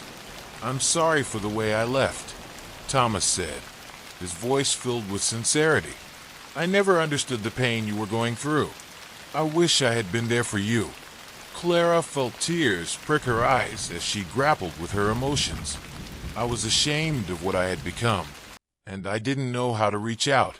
I pushed everyone away, including you." The bond between Clara and Thomas began to mend as they opened up about their experiences. Clara realized that their shared history could be a source of strength rather than a reminder of her past failures. Together, they worked to rebuild their friendship, learning to forgive themselves and each other. Meanwhile, Agnes observed the blossoming connection between Clara and Thomas, recognizing the healing power of their reunion. "Forgiveness is a beautiful gift," she reminded Clara one evening as they sat in the chapel, the flickering candles casting a warm glow around them. "I never thought I could forgive myself," Clara admitted, her heart still heavy with guilt. "But with Thomas here, I feel like I'm finally starting to understand that I am worthy of healing. Forgiveness is not just about absolving others. It's about releasing the hold of our past on our hearts," Agnes replied. "You have the strength to reshape your story, Clara." Clara took a deep breath, the weight of her burden slowly lifting. "I want to help others the way you've helped me, Sister Agnes. I want to use my experiences to make a difference." "Your journey is only beginning," Agnes smiled, her eyes sparkling with pride. "The light you carry within you is a beacon for others still lost in darkness." With renewed purpose, Clara and Thomas organized a gathering in the local village to share their stories and inspire others. The event aimed to foster connection and encourage those who felt lost to confront their own shadows. As they prepared for the gathering, Clara felt a mix of excitement and trepidation. What if people don't understand? She voiced her concerns to Thomas. "Some may not, but many will relate," he replied reassuringly. "Your story has power, Clara. It can ignite hope in those who feel hopeless." On the day of the gathering, the sun shone brightly, illuminating the village square as people gathered to hear Clara and Thomas speak. Clara's heart raced as she took the stage, the memories of her past flooding back. But this time, she stood tall, embracing her journey rather than hiding from it. "Thank you for being here," Clara began, her voice steady. "I stand before you not as a perfect person, but as someone who has struggled and learned the power of healing through community and connection." As she shared her story, she saw faces nodding in understanding. Her vulnerability sparked a ripple of connection throughout the crowd, allowing others to feel safe and sharing their own struggles. Afterward, the villagers approached Clara, expressing their gratitude for her courage. Many shared their own experiences, creating a sense of unity that Clara had never imagined possible. As the gathering concluded, Clara felt a profound sense of fulfillment. The darkness that had once consumed her was now a part of her past, woven into a narrative of resilience and hope. Back at the convent, Agnes welcomed Clara with open arms. "You did it, dear one. You brought light to others through your honesty," she said, her eyes shining with pride. Clara beamed, filled with joy and relief. "I couldn't have done it without your guidance, Sister Agnes." You taught me the importance of vulnerability. As the days turned into weeks, the convent continued to thrive as a sanctuary for those seeking healing. Clara and Thomas worked alongside Agnes, providing support to new arrivals and creating programs that foster connection and understanding within the community. But the battle against darkness was not over. Strange occurrences persisted, a flickering light here, an unsettling chill there, as if remnants of the past were still lingering within the walls of the convent. One night, as the sisters gathered for evening prayers, the air turned cold, and a palpable tension filled the chapel. Clara and Thomas exchanged worried glances, sensing the shift. Agnes rose, her expression resolute. "We have faced darkness before, and we will face it again. Let us unite our strength and confront whatever is lingering." As they began to chant, the candles flickered violently, and shadows danced along the walls. Clara could feel a powerful energy gathering, and she closed her eyes, channeling her faith and determination into the collective strength of the sisters. "Stay strong," Agnes urged, her voice steady. "We will push back the darkness together." Suddenly, a chilling presence surged forward, swirling around them like a tempest. Clara's heart raced as she felt the familiar weight of despair, a reminder of her own struggles. But in that moment, she understood. She had the power to confront it. "I will not be afraid," Clara shouted, her voice cutting through the darkness. "You have no power here." The energy shifted, and the shadows recoiled, momentarily stunned by her declaration. Clara felt the presence of the lost sisters surrounding her, their spirits lending her strength. "Together, we are stronger," Agnes called out, her voice ringing with conviction. The sisters joined in unison, their voices rising above the chaos. Clara felt a surge of light emanating from within her, pushing back against the darkness, forcing it to retreat. The confrontation intensified as the darkness writhed and twisted, trying to reclaim its hold.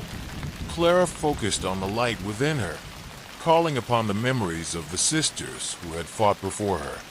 "We honor your sacrifice," she cried, channeling her energy into the struggle. "We will not let your pain be in vain." As the shadows screamed in fury, Clara felt the light growing stronger, illuminating the chapel in a brilliant glow. The dark presence began to dissipate, losing its grip on the convent. With a final, resounding cry, Clara channeled all her strength into a burst of light, engulfing the darkness completely. A blinding flash erupted, and the chapel trembled as the shadows were finally banished. As the light faded, the room settled into a profound silence.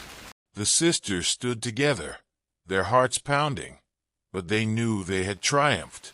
In the aftermath of the confrontation, the atmosphere in the convent felt lighter than ever. Clara, Thomas, and Agnes stood together, the bond between them stronger than before. They had faced the darkness and emerged victorious, but they understood that their journey was not yet complete.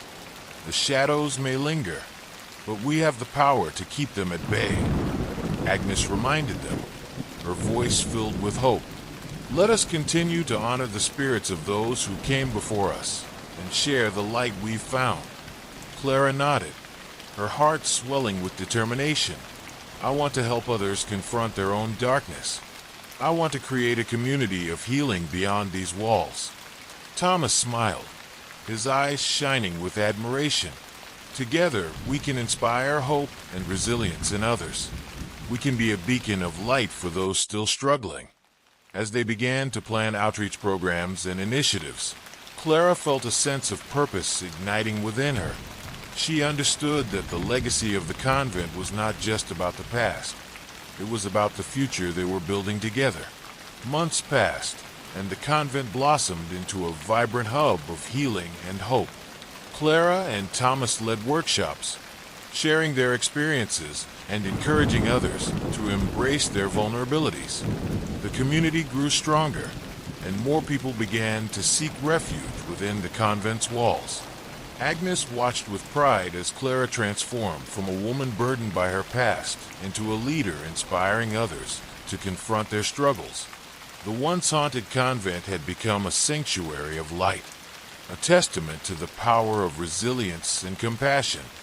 One evening, as they gathered in the chapel for a celebration, Clara stood before the community, her heart swelling with gratitude.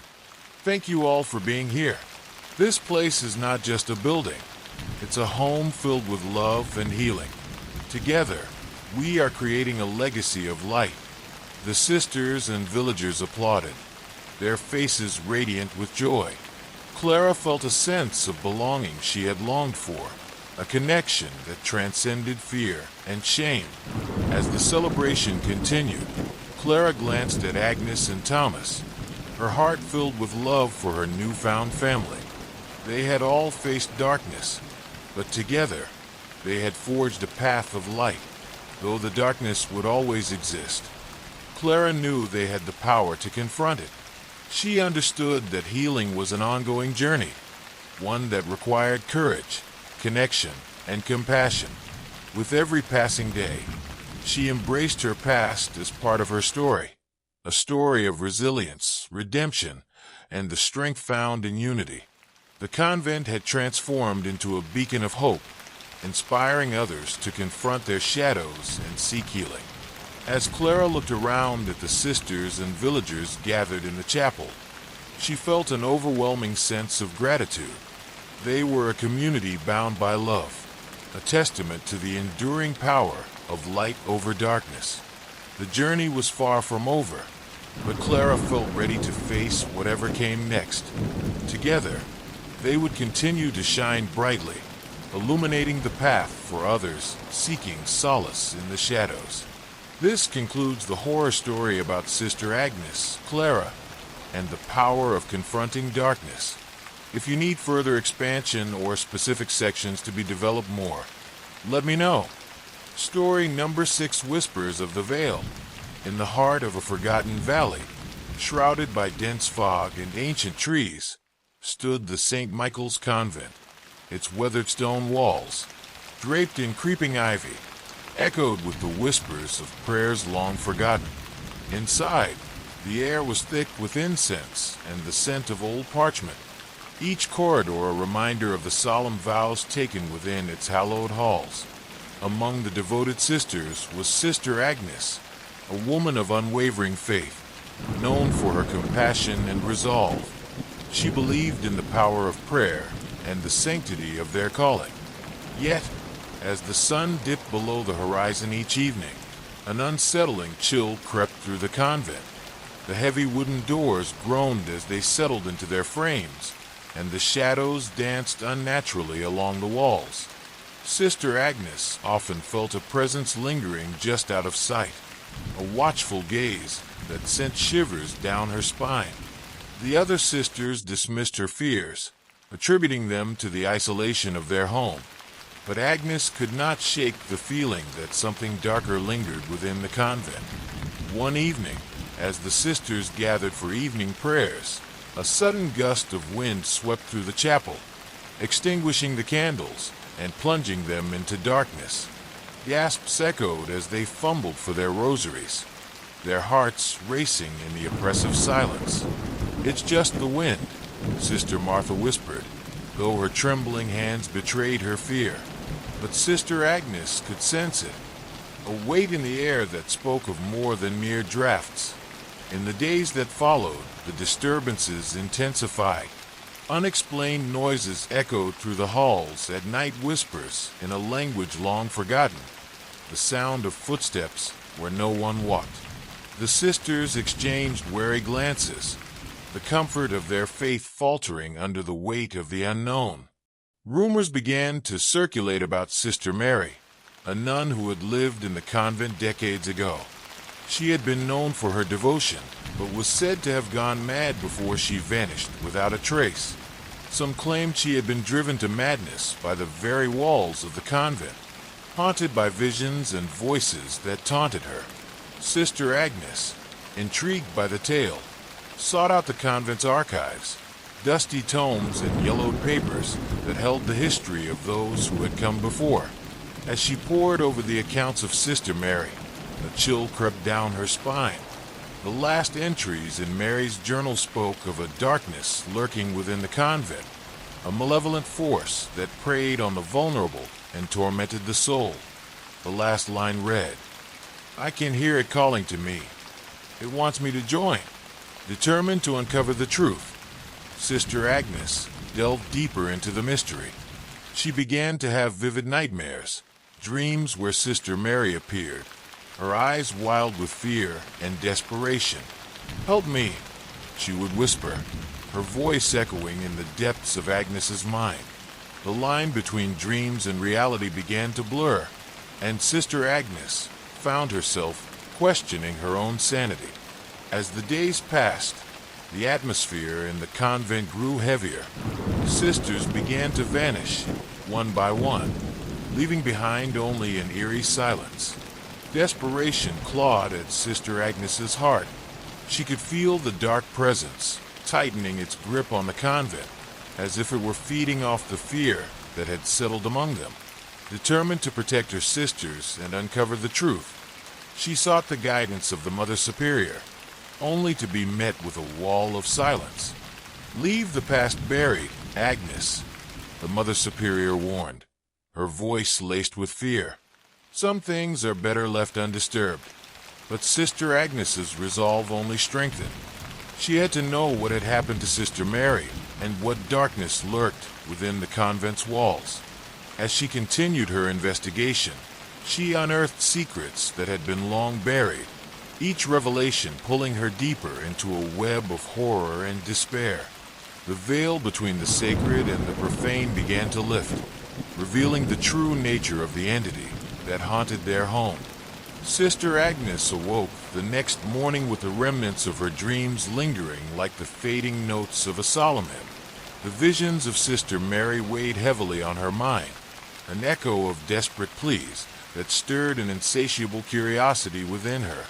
Dressed in her simple habit, she made her way to the chapel, where the morning light filtered through stained glass windows, casting colorful patterns on the cold stone floor.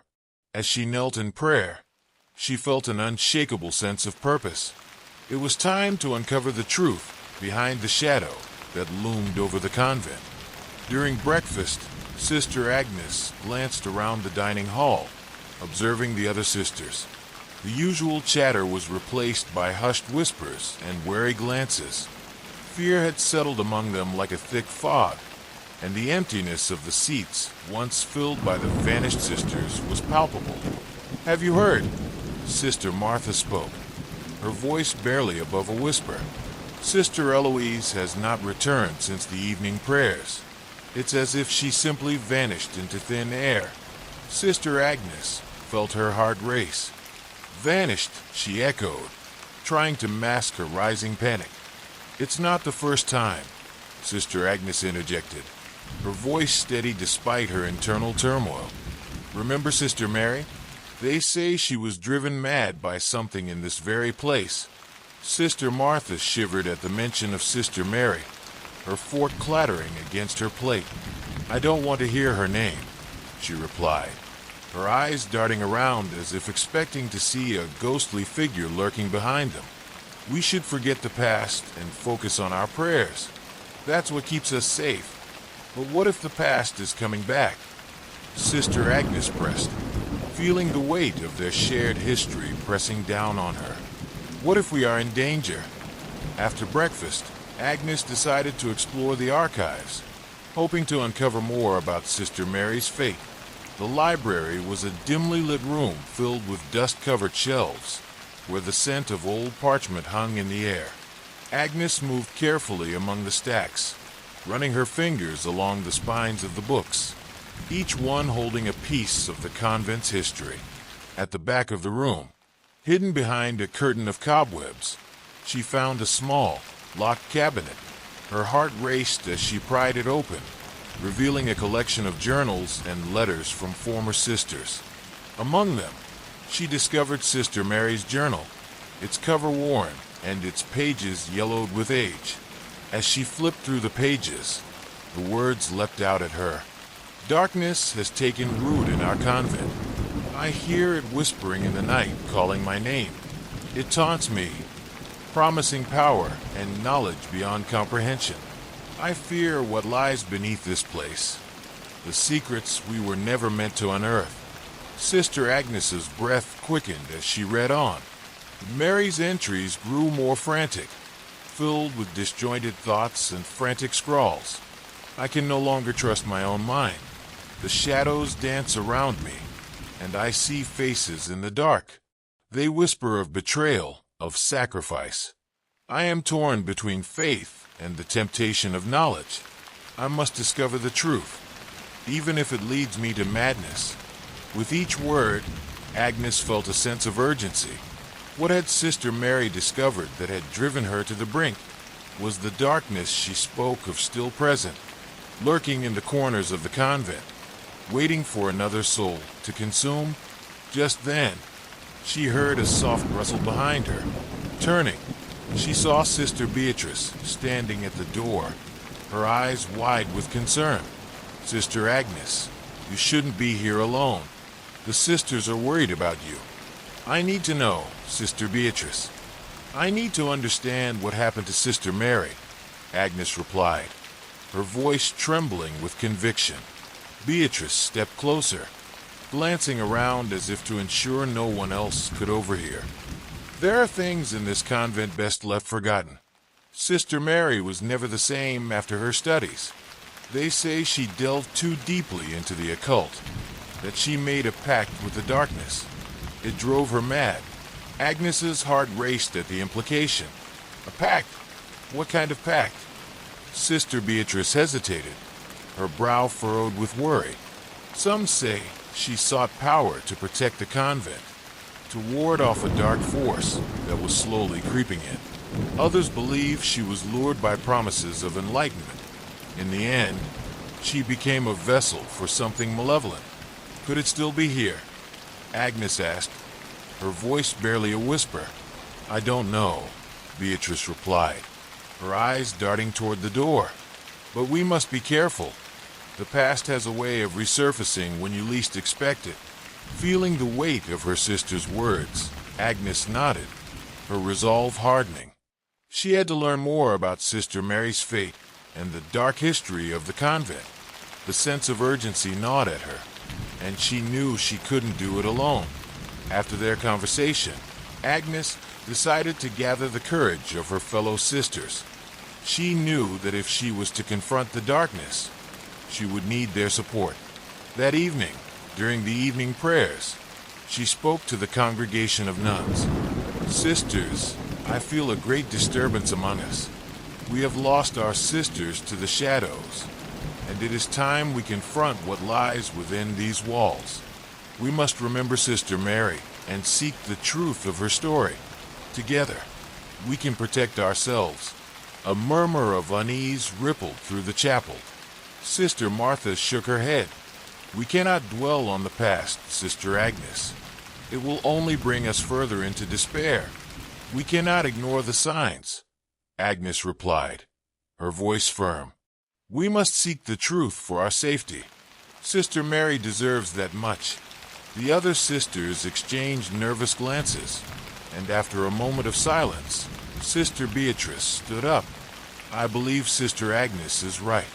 We cannot let fear control us. If there is a darkness here, we must confront it together. Reluctantly, the others began to murmur in agreement. Sister Agnes felt a surge of hope as she realized that they might finally be united in their quest for understanding. Perhaps together, they could banish the shadows that threatened to consume them. With the support of her sisters, Agnes began to research Sister Mary's past, poring over more journals and letters, piecing together the fragmented history of the convent. The more she uncovered, the more she understood that the darkness had roots that ran deep within the very foundation of St. Michael's. As the days turned into weeks, strange occurrences continued to plague the convent. Flickering lights, unexplained cold spots, and disembodied whispers echoed through the halls. The tension grew palpable among the sisters, who now gathered in groups for comfort during the night. One evening, as Agnes prepared for bed, she heard a soft knock on her door. It was Sister Beatrice, her face pale and drawn. "Agnes, you must come quickly. Sister Martha has gone missing," she said, panic evident in her voice. Agnes felt her heart drop. "Not another one," she whispered, fear gripping her. "Where did she last see her?" "In the chapel. She was praying, but when I went to check on her, she was gone," Beatrice replied, her eyes wide with terror. Without hesitation, Agnes grabbed her habit and followed Beatrice down the dimly lit corridor. The shadows seemed to cling to them as they walked, whispering promises of darkness and despair. When they reached the chapel, the air felt charged with an unnatural energy. The candles flickered violently, casting eerie shapes against the walls. The sisters gathered, their expressions a mix of fear and determination. "We must call out for Sister Martha," Agnes declared, her voice steady despite the terror that gripped her. "She needs us." The sisters formed a circle, holding hands as they began to chant prayers. Agnes's heart raced as she felt the presence around them grow stronger, the air thick with an unseen force. The whispers grew louder, swirling in the air like a dark wind, drowning out their voices. As they prayed, Agnes could feel Sister Martha's absence weighing heavily on them. "Martha, if you can hear us, please respond," Agnes called out, her voice trembling. Suddenly, the chapel door slammed shut, echoing through the hall like a thunderclap. The candles flickered violently before plunging the room into darkness. A cold wind swept through, extinguishing the remaining light, leaving the sisters in a suffocating silence. "Stay together," Agnes shouted, her heart pounding in her chest. The whispers turned into agonized wails, filling the chapel with an unearthly cacophony that clawed at their sanity. Just then, the sound of soft footsteps echoed from the shadows. The sisters huddled together, fear gripping their hearts as they strained to see through the darkness. "Who's there?" Agnes called out, her voice barely above a whisper. From the depths of the shadows, a figure emerged, its features obscured by darkness.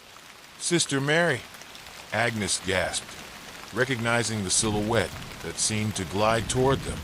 "Help me," the voice echoed, a chilling reminder of the haunting pleas Agnes had heard in her dreams. Before Agnes could react, the figure dissipated into a cloud of darkness, and a piercing scream filled the chapel, sending shivers down their spines. The sisters fell to their knees, fear consuming them as the darkness swirled around them, taunting and tormenting. "We must leave," Sister Beatrice screamed, her voice rising above the chaos. Agnes struggled to regain her composure, realizing that they could not let fear control them. "We need to stand together," she shouted, reaching for her sister's hands. "We must confront this darkness, for Sister Martha and for ourselves." With newfound determination, the sisters rose to their feet, their faith igniting a flicker of hope in the suffocating darkness. They began to chant louder, their voices merging into a powerful anthem of faith that reverberated through the chapel. As the last echoes of their prayers filled the room, the darkness began to recede, revealing flickers of light that danced among them. The air grew warmer, the whispers fading into silence, and the presence that had threatened to engulf them dissipated into nothingness. When the light returned, the sisters found themselves alone in the chapel, but the weight of their collective fear had lifted. "Where is Sister Martha?" Agnes asked, her heart pounding in her chest. "I don't know," Beatrice replied, her voice trembling. "But we have to find her. We can't leave her behind." With a deep breath, Sister Agnes led the sisters out of the chapel, their resolve strengthened. They would find Sister Martha, confront the darkness, and uncover the truth of Sister Mary's fate, no matter the cost. As they searched the convent, they could feel the air grow heavy once more, as if the shadows were watching them, waiting for their moment to strike. But with each step, Agnes felt a flicker of hope igniting within her, a belief that they could overcome whatever darkness lay ahead. Together, they would uncover the truth, even if it meant facing the horrors that awaited them in the heart of the convent. The search for Sister Martha intensified over the following days, yet each hour felt like an eternity. The sisters split into groups, combing through the convent's expansive grounds and its shadowy corners. The once hallowed halls echoed with their footsteps, now laden with an unsettling silence. Each time they called out for Sister Martha, the only response was the whispering wind, carrying with it a chilling reminder of their growing fears. Sister Agnes took it upon herself to lead one of the search parties. They ventured into the darkened recesses of the convent, their flashlights flickering against the walls. Each room they entered felt like an echo of the past, with dust motes dancing in the beams of light, swirling like the memories of the sisters who had once walked these halls. "Keep your eyes open," Agnes urged her fellow sisters, her heart pounding as they moved deeper into the heart of the convent. "We must stay vigilant." As they reached the old library, Agnes felt a prickling sensation at the back of her neck. The air was thick with the scent of old books and mildew, and she could not shake the feeling of being watched. The shadows seemed to shift and sway, making her question if she was truly alone. "I'll check the archives," Agnes suggested, gesturing toward the imposing shelves filled with ancient tomes. "You all search the other rooms." The sisters nodded, though some hesitated, exchanging wary glances. As they dispersed, Agnes felt an unsettling chill creep into the library. Flipping through the old journals, she searched for any clues about Sister Martha or the dark force that threatened their convent. Hours passed, and she felt the weight of exhaustion settling in. The sun began to dip below the horizon, casting long shadows across the room, when she stumbled upon a tattered journal that appeared older than the rest. The cover was cracked, and the pages were yellowed with age. As she opened it, she found it belonged to Sister Mary. The entries were filled with frantic scrawls, but the more she read, the more the words seemed to resonate with her own experiences. Day after day, "I hear the whispers," one entry read. "They beckon me to join them, to embrace the darkness that lies beneath. They promise power beyond my wildest dreams. But at what cost? I see the faces of my sisters in the shadows, their eyes filled with fear and despair. I cannot let them fall into this abyss." Agnes felt a knot tighten in her stomach. Sister Mary had sensed the darkness long before it had become a threat to them all. The weight of her burden pressed down on Agnes, and she knew she had to confront it before it claimed any more lives. Suddenly, a loud crash echoed from the hallway outside, breaking her concentration. Agnes jumped to her feet, heart racing. She hurried toward the noise, the darkness enveloping her as she left the library. As she stepped into the hallway, the shadows danced wildly, and a cold breeze swept past her, carrying the unmistakable scent of decay. "Hello," Agnes called out, her voice shaking slightly. She moved cautiously, her flashlight beam illuminating the walls lined with portraits of solemn-faced nuns. Each painted figure seemed to watch her, their expressions a mix of sorrow and warning. Then she heard it, a low, mournful wail emanating from the chapel. Without hesitation, she sprinted toward the sound, her heart pounding in her chest. When she reached the chapel doors, she paused, taking a deep breath before pushing them open. Inside, the once peaceful sanctuary was transformed into a scene of chaos.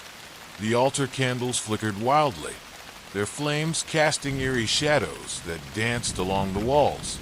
The sisters who had gathered were huddled together, their faces pale and stricken with terror. "What happened?" Agnes demanded, stepping into the room. "Sister Beatrice," one of the sisters gasped, pointing to the front of the chapel. "She was praying when she suddenly collapsed. We think she's possessed."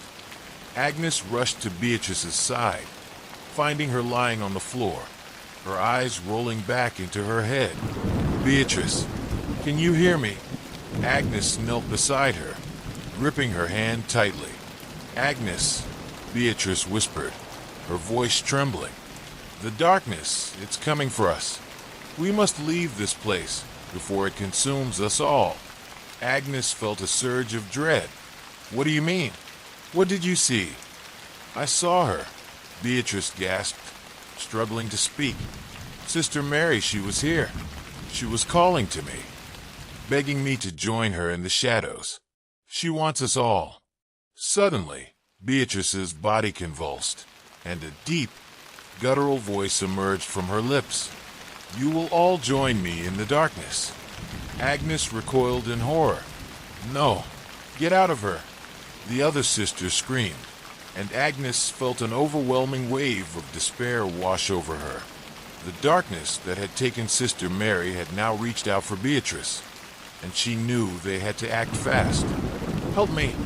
Agnes cried, looking to her sisters. "We must hold hands and pray. Together, we can drive it out."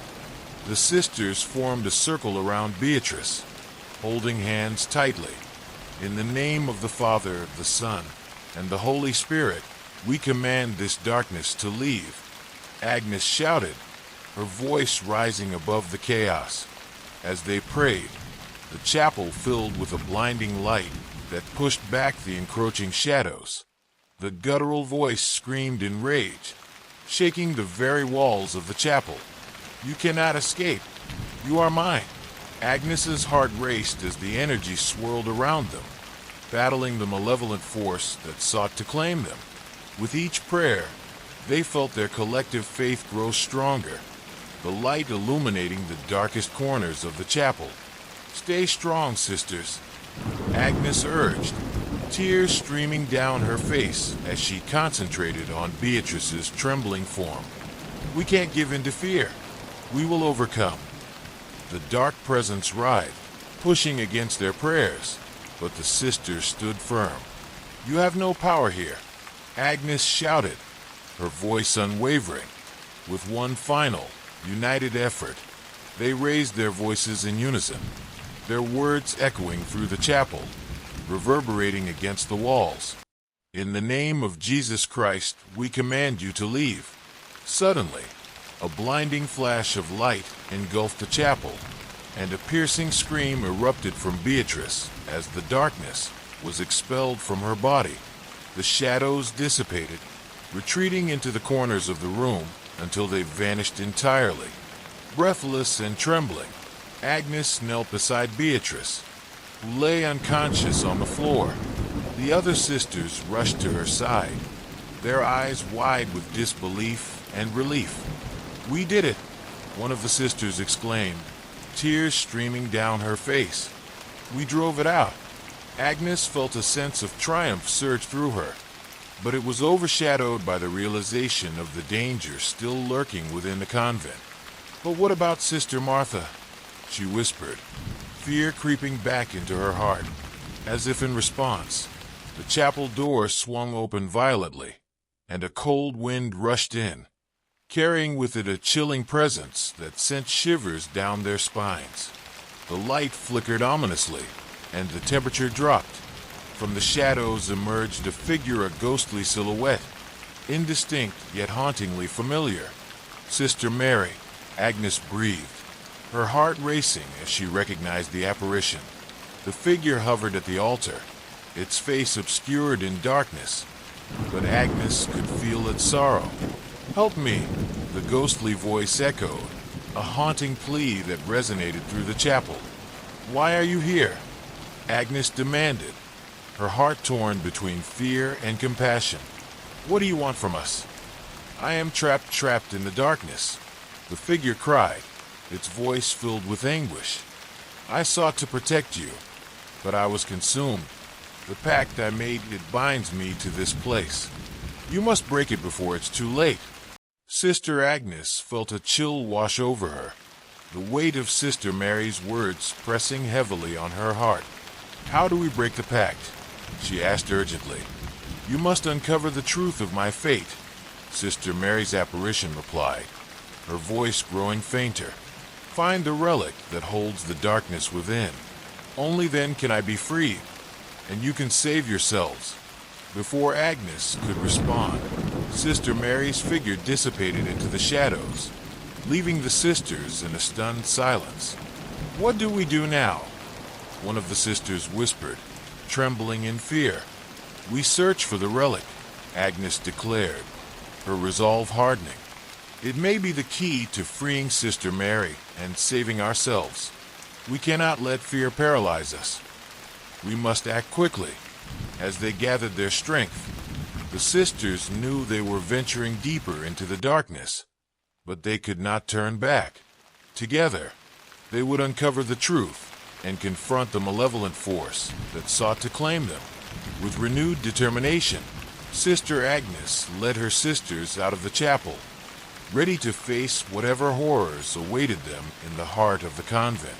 The search for the relic began immediately, and Sister Agnes felt an urgency pressing down on her. They returned to the library, where the journals and letters of the previous sisters might hold the answers they sought. The air felt heavier now, laden with a sense of foreboding as they gathered around the table, poring over the texts in the dim light.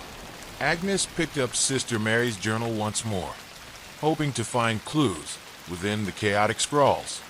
She mentioned a relic in her final entries. Agnes said, flipping through the pages. Something powerful, something that could be the source of the darkness. Could it be a physical object? Sister Beatrice asked, her voice still shaky from the recent possession, or something more symbolic. I don't know, Agnes admitted, but we need to search every corner of this convent for answers. There must be a reason Sister Mary sought it out. The sisters divided the tasks, some searching the library, while others ventured into the dark corridors and hidden rooms of the convent. Agnes focused on the history of the relic, rifling through old texts and manuscripts that spoke of the convent's origins. As night fell, the atmosphere grew thick with tension. Shadows seemed to stretch across the walls, creeping closer with every flicker of their candles. Agnes, come look at this. Sister Martha, one of the more cautious sisters, called from a nearby shelf. Agnes hurried over, finding Sister Martha pointing at an ancient tome. It speaks of a relic known as the Veil of Shadows, she explained, her finger tracing the faded text. It was said to be hidden deep within the convent, a source of great power that was intended to protect us from darkness. Where is it? Agnes asked, heart racing. It's mentioned in the old chapel beneath the altar, Sister Martha replied, her voice trembling. But there are warnings. It was sealed away to prevent the darkness from escaping.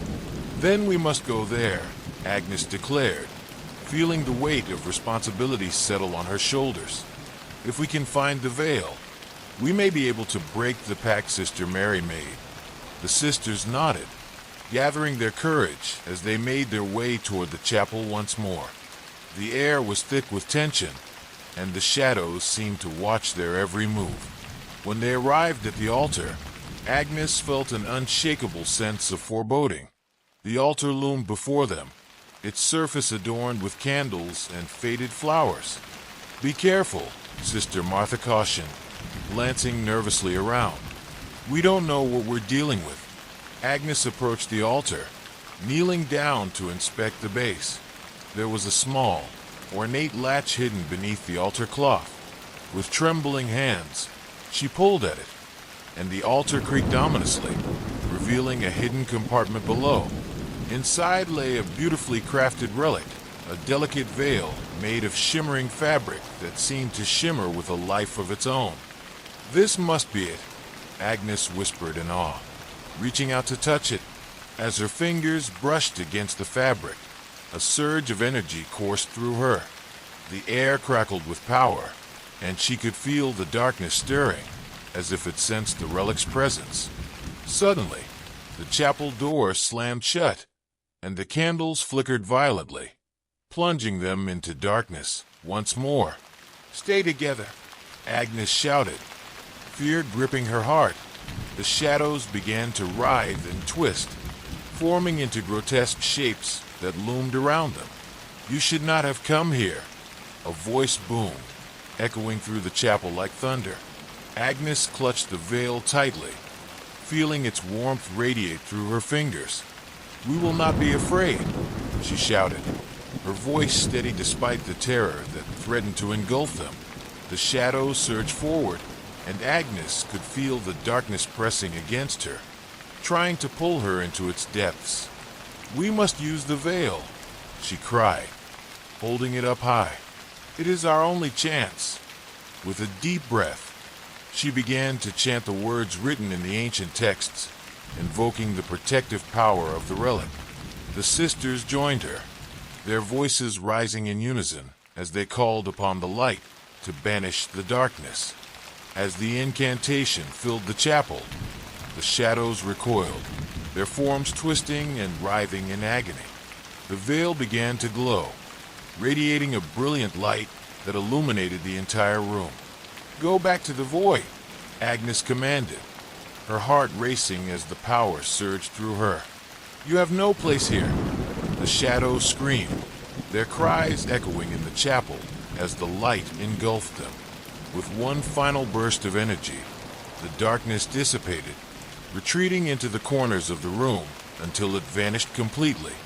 Breathless and trembling, Agnes lowered the veil, her heart racing. "Did we do it?" she whispered, glancing around at her sisters. "I think so," Sister Martha replied, her eyes wide with disbelief. "The darkness is gone for now."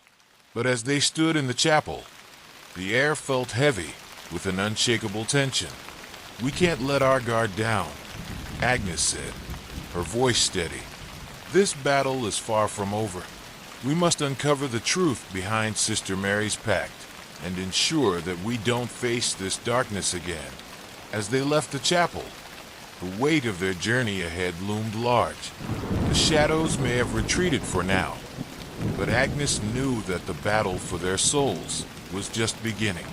With the veil safely in their possession, the sisters gathered in the library once more, determined to uncover the truth behind Sister Mary's pact and the origins of the darkness that threatened their convent. "Agnes, what do you think happened to Sister Mary?" Sister Martha asked, concern etched across her face. "Do you think she truly made a pact with the darkness?" "I believe she was trying to protect us," Agnes replied, her gaze focused on the ancient texts spread out before them. "But the power she sought was too great. It consumed her, and now we must find a way to free her soul." As they pored over the texts, Agnes discovered an ancient prophecy buried within the pages, a tale of a dark entity that sought to claim the souls of the faithful. It spoke of a relic that could either protect or destroy, depending on who wielded it. The Veil of Shadows was intended to be a protective barrier, Agnes explained, her voice steady. But if used incorrectly, it could unleash the darkness within. So, Sister Mary's intentions may have been noble, but her actions led to her downfall. Sister Martha mused. "Exactly," Agnes replied. "We must ensure that we use the veil wisely. We have to confront the darkness, not just for ourselves, but for Sister Mary's sake." As they continued their research, they found references to an underground chamber located beneath the convent, an ancient catacomb where the darkness was said to be contained. The sisters exchanged nervous glances, knowing that this was the next step in their journey. "We have to go down there," Agnes declared, her heart racing with determination. It may hold the key to breaking Sister Mary's pact and freeing her from the darkness. The sisters nodded, though fear lingered in their eyes. We must be cautious, Sister Martha reminded them. The darkness is cunning and will do anything to prevent us from reaching the truth. That evening, as the sun dipped below the horizon, the sisters gathered their supplies, candles, and the veil of shadows. With a sense of purpose and dread, they made their way to the entrance of the underground chamber. Hidden behind a false wall in the library, Agnes felt a chill creep up her spine as they descended into the darkness, the air growing colder with each step.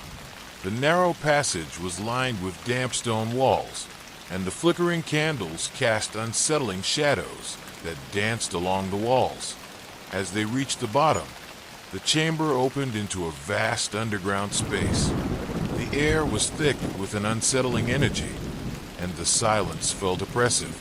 At the far end of the chamber stood an altar, adorned with sinister symbols etched into the stone. "This is it," Agnes whispered, feeling a mix of fear and anticipation. "This is where the darkness is contained." The sisters approached the altar, where the symbols seemed to pulse with energy. "What do we do now?" Sister Martha asked, glancing around nervously. Agnes took a deep breath, holding the veil tightly. "We must perform a ritual to break the pact and banish the darkness once and for all," she said, her voice steady despite the fear gnawing at her. As they gathered around the altar, Agnes began to chant the incantation she had found in the ancient texts, invoking the power of the veil. The air crackled with energy, and a low rumble echoed through the chamber.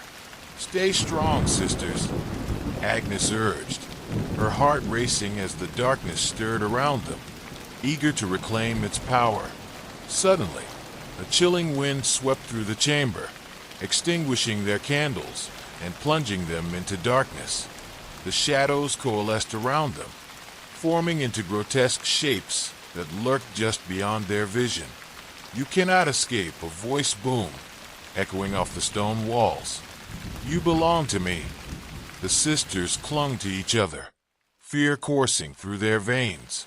"We will not be afraid," Agnes shouted, raising the veil high above her head.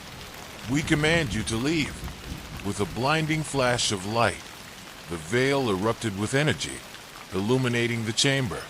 The shadows recoiled, their forms twisting in agony as the light pushed against them. "Break the pact," Agnes cried, her voice ringing out in defiance. "You have no power here." The darkness howled, a cacophony of rage and despair, but the sisters stood firm, their faith bolstering their resolve. "Together," they shouted, their voices rising in unity. As they chanted, the symbols on the altar began to glow, pulsing with light that filled the chamber. The shadows writhed and twisted, their forms dissolving into nothingness as the veil's energy surged forth. "Free her," Agnes commanded, her heart pounding as the power swirled around them. "Free Sister Mary." With one final burst of energy, the light exploded from the veil, engulfing the chamber in a radiant glow. The shadows screamed in anguish, their forms disintegrating into the ether. As the light faded, the chamber fell silent, the oppressive energy lifting from the air. The sisters stood in stunned silence, their hearts racing as they took in the reality of what they had accomplished. "We did it," Sister Martha whispered, tears of relief streaming down her face. But as they turned to leave, a soft, gentle light flickered at the altar. Agnes approached cautiously, her heart racing. "Sister Mary," she whispered, hope blossoming in her chest. The figure of Sister Mary appeared before them, her expression serene and filled with gratitude. "Thank you," she whispered, her voice soft and ethereal. "You have freed me from the darkness." Agnes felt tears of relief stream down her face as the other sisters gathered around her. "We did it for you," Agnes said, her voice trembling. "You protected us, and we wanted to save you." Sister Mary smiled softly, her presence radiating warmth and peace. "You have proven your strength and faith. The darkness has been banished, but remember, it will always seek to return. Stay vigilant, and let your light shine." With that, Sister Mary's figure began to fade, her light merging with the surroundings until she was no more. The sisters stood in silence, their hearts full of hope and resolve. They had faced the darkness and emerged victorious, but they knew the fight was far from over. In the days that followed, the sisters began to restore the convent, cleaning the remnants of the darkness that had clung to its walls. The oppressive energy had lifted, and a sense of peace began to settle within the hallowed halls. Sister Agnes took it upon herself to ensure that the lessons learned from their encounter with the darkness would not be forgotten. She gathered her sisters and shared the tale of their struggle, the importance of faith, and the vigilance required to maintain their sanctity. "We have faced the darkness and emerged stronger," Agnes declared, her heart swelling with pride as she looked at her sisters. "But we must continue to nurture our faith and support one another. Together, we can withstand whatever challenges lie ahead." The sisters nodded in agreement, their faces filled with determination. They knew that the darkness could return, but they were no longer afraid. They had faced their fears and emerged victorious, united by their shared experience. As the weeks turned into months, the convent flourished once more. The gardens bloomed with vibrant flowers, and laughter echoed through the halls as the sisters went about their daily routines, a testament to their renewed strength and faith. Yet, Agnes couldn't shake the feeling that the darkness still lurked beyond their walls, waiting for the opportune moment to strike again. She remained vigilant, keeping the veil of shadows safely hidden away, a reminder of the power they had faced and the strength they had found within themselves. One evening, as Agnes sat alone in the chapel, reflecting on their journey, she felt a soft presence beside her. She turned to see Sister Mary's spirit once more, a gentle smile gracing her ethereal face. "You have done well, Agnes," Sister Mary said, her voice warm and comforting.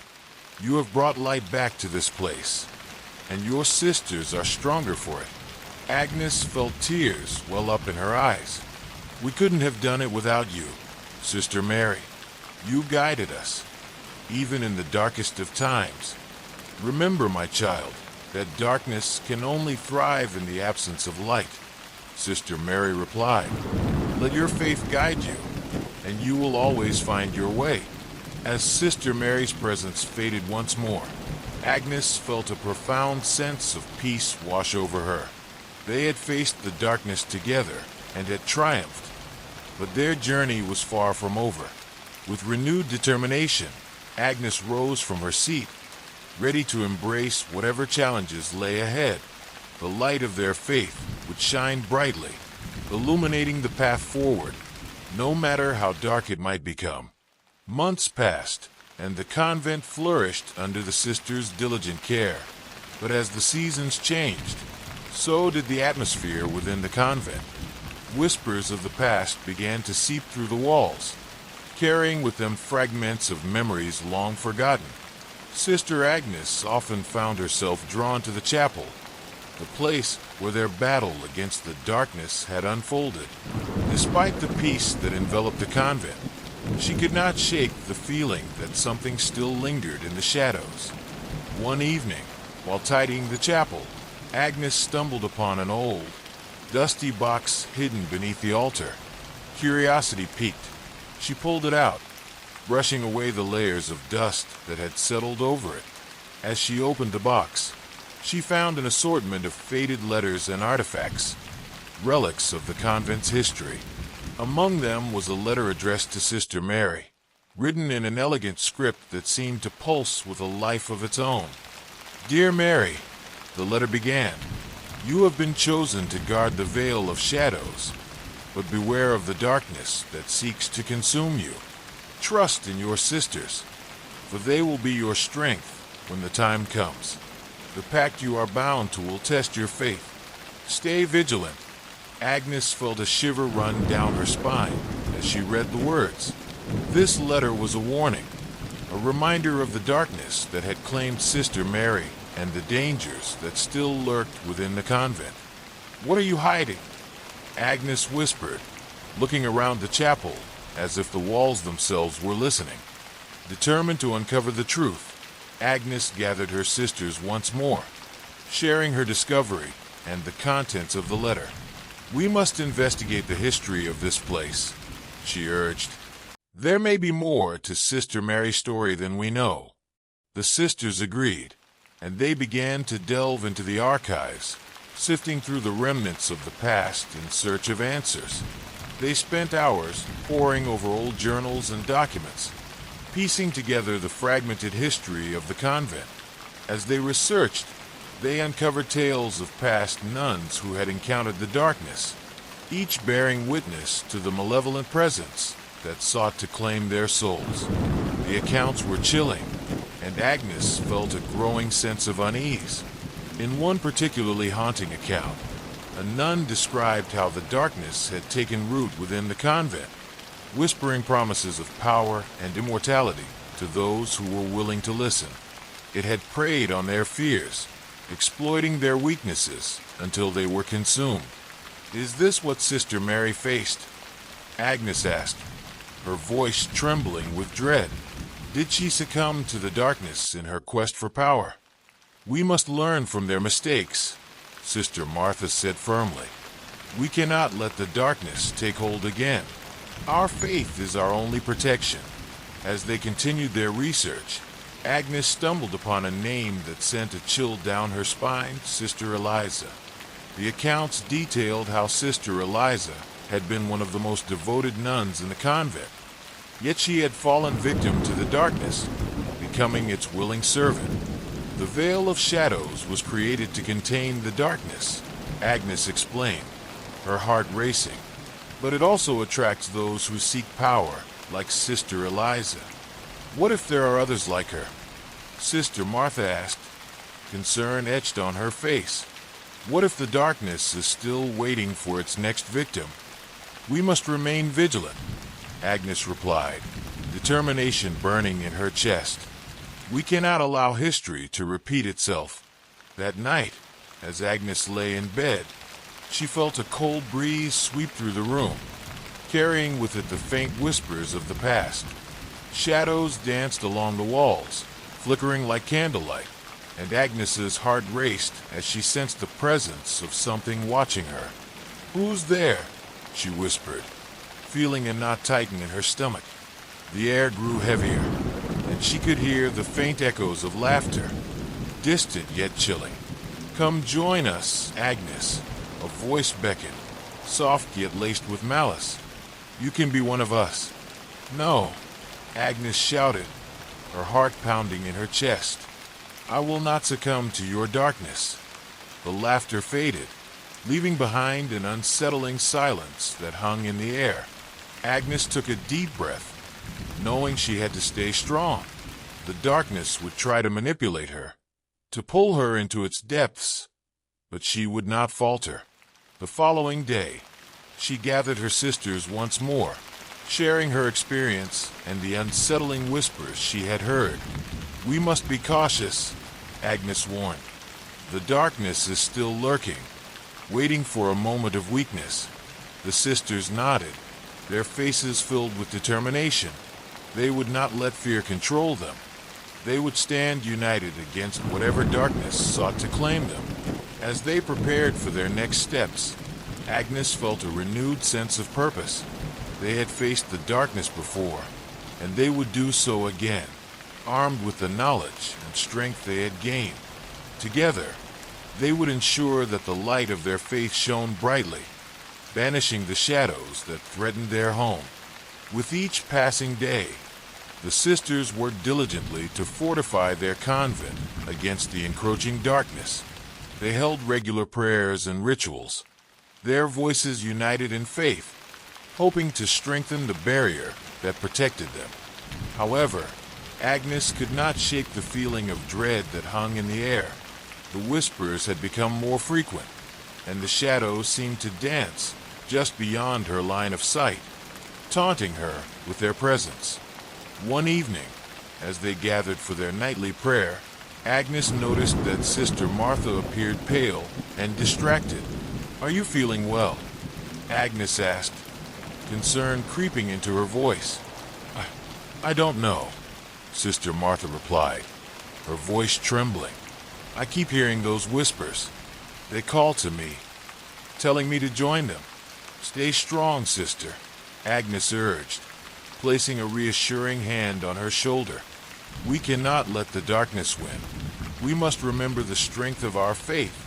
As the weeks went by, the atmosphere grew increasingly tense.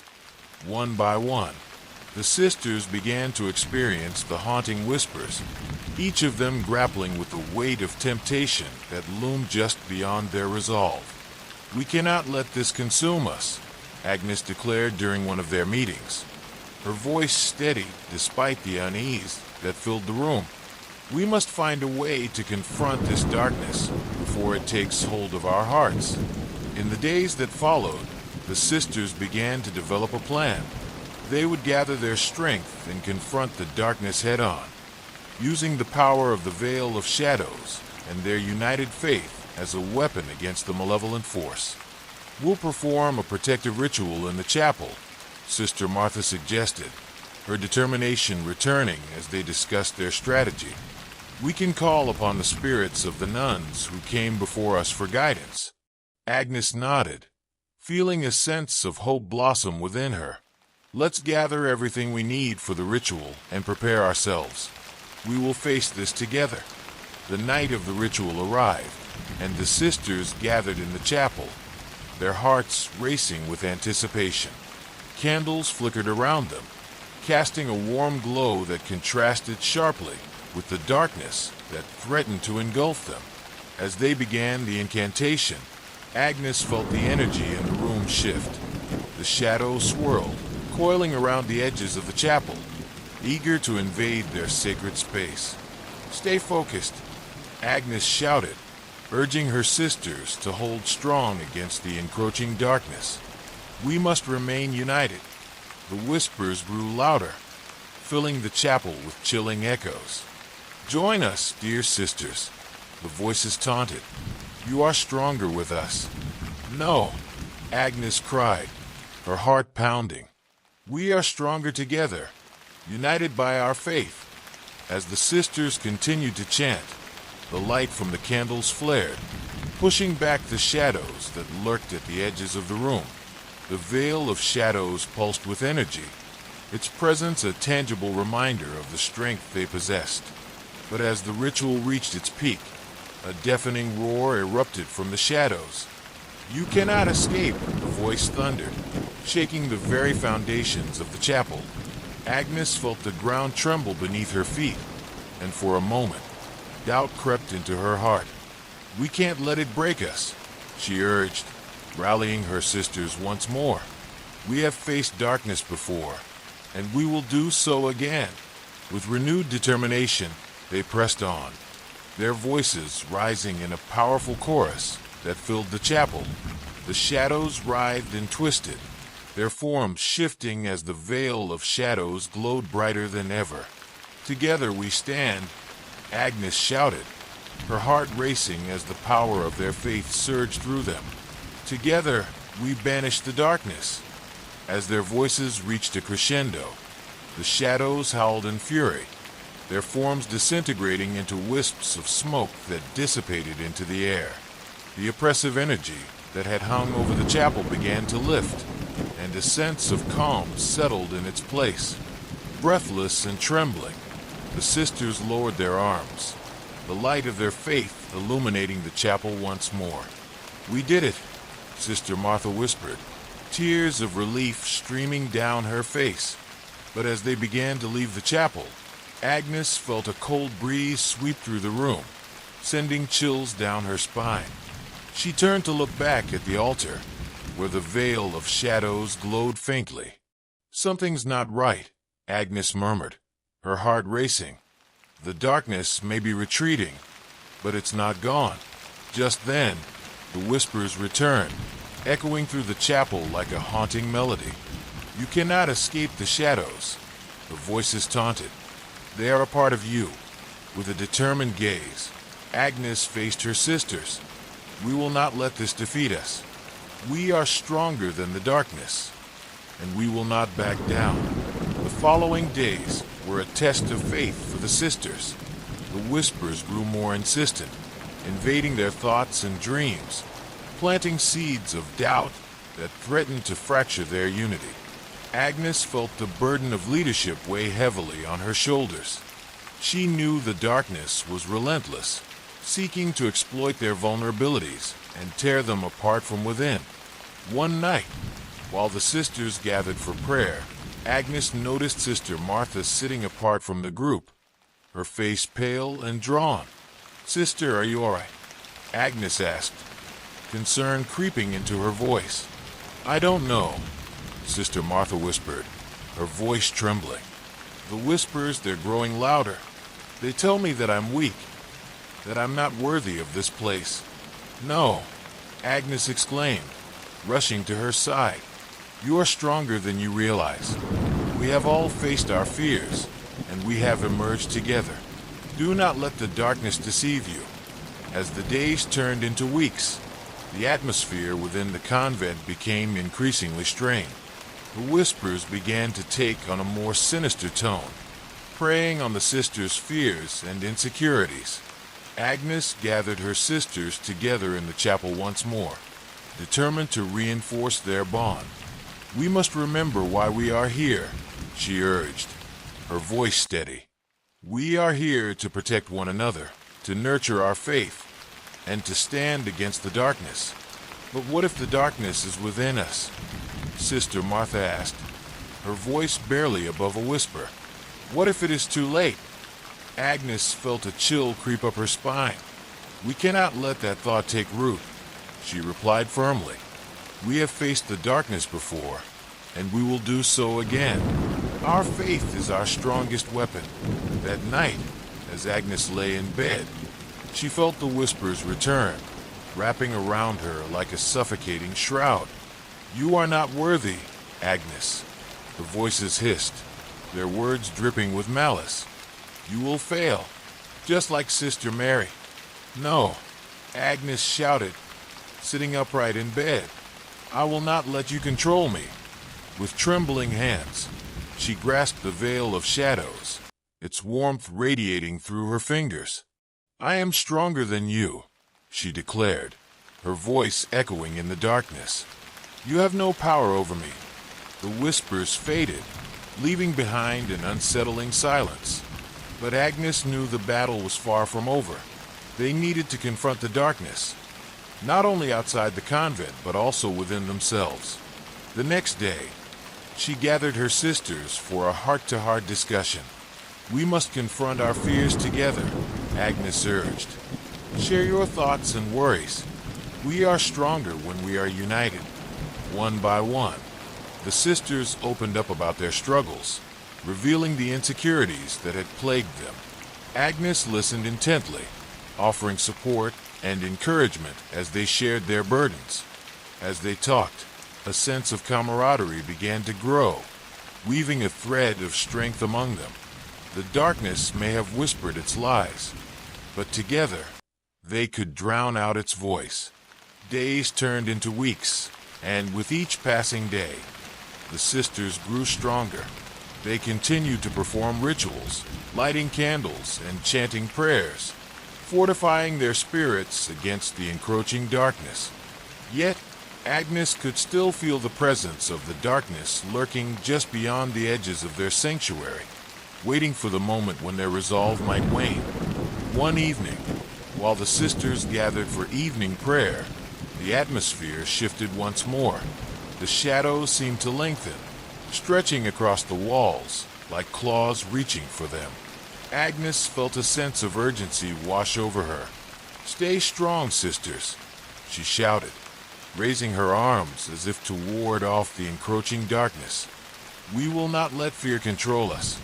As they began to chant, the shadows surged forward, twisting and writhing, eager to invade their sacred space. "You cannot escape us," the voices echoed, reverberating through the chapel. But the sisters stood united, their voices ringing out in defiance. "We are the light," Agnes shouted, her heart racing. "We will not be afraid." The darkness recoiled, twisting and contorting as the light pushed against it. With renewed determination, the sisters pressed on, their voices rising in strength as they invoked the power of the Veil of Shadows. With one final surge of energy, the veil pulsed with brilliance, illuminating the chapel as the shadows screamed in fury. The light enveloped them, banishing the darkness back into the void. As the light faded, the sisters stood in silence, their hearts pounding in their chests. "We did it," Sister Martha whispered, tears of relief in her eyes. But as Agnes looked around, she felt a nagging sense of unease. The darkness had retreated, but it had not been defeated. They would need to remain vigilant, for the battle was far from over. As the days passed, the sisters found themselves in a precarious balance between light and dark. The whispers still lingered at the edges of their consciousness, but they remained united, determined to face whatever challenges lay ahead. One evening, as the sisters gathered for their nightly prayer, the atmosphere shifted once more. The shadows deepened, coiling around them like a living entity, eager to engulf their spirits. "Stay focused," Agnes commanded, her heart racing as she sensed the presence of the darkness encroaching upon them. "We have faced this before, and we will do so again." The sisters clasped their hands together, their voices rising in a powerful chant that echoed through the chapel. The veil of shadows pulsed with energy, radiating warmth that pushed back against the darkness. But as they chanted, the shadows began to coalesce, forming a swirling mass that writhed and twisted, taking on a familiar shape. "Sister Mary," Agnes gasped, her heart racing. The figure of Sister Mary emerged from the shadows, her expression twisted with anguish. "Agnes, help me," she cried, her voice filled with desperation. "I am trapped. The darkness seeks to claim me." "No," Agnes shouted, her heart aching at the sight of her beloved sister trapped within the malevolent force. "We will save you."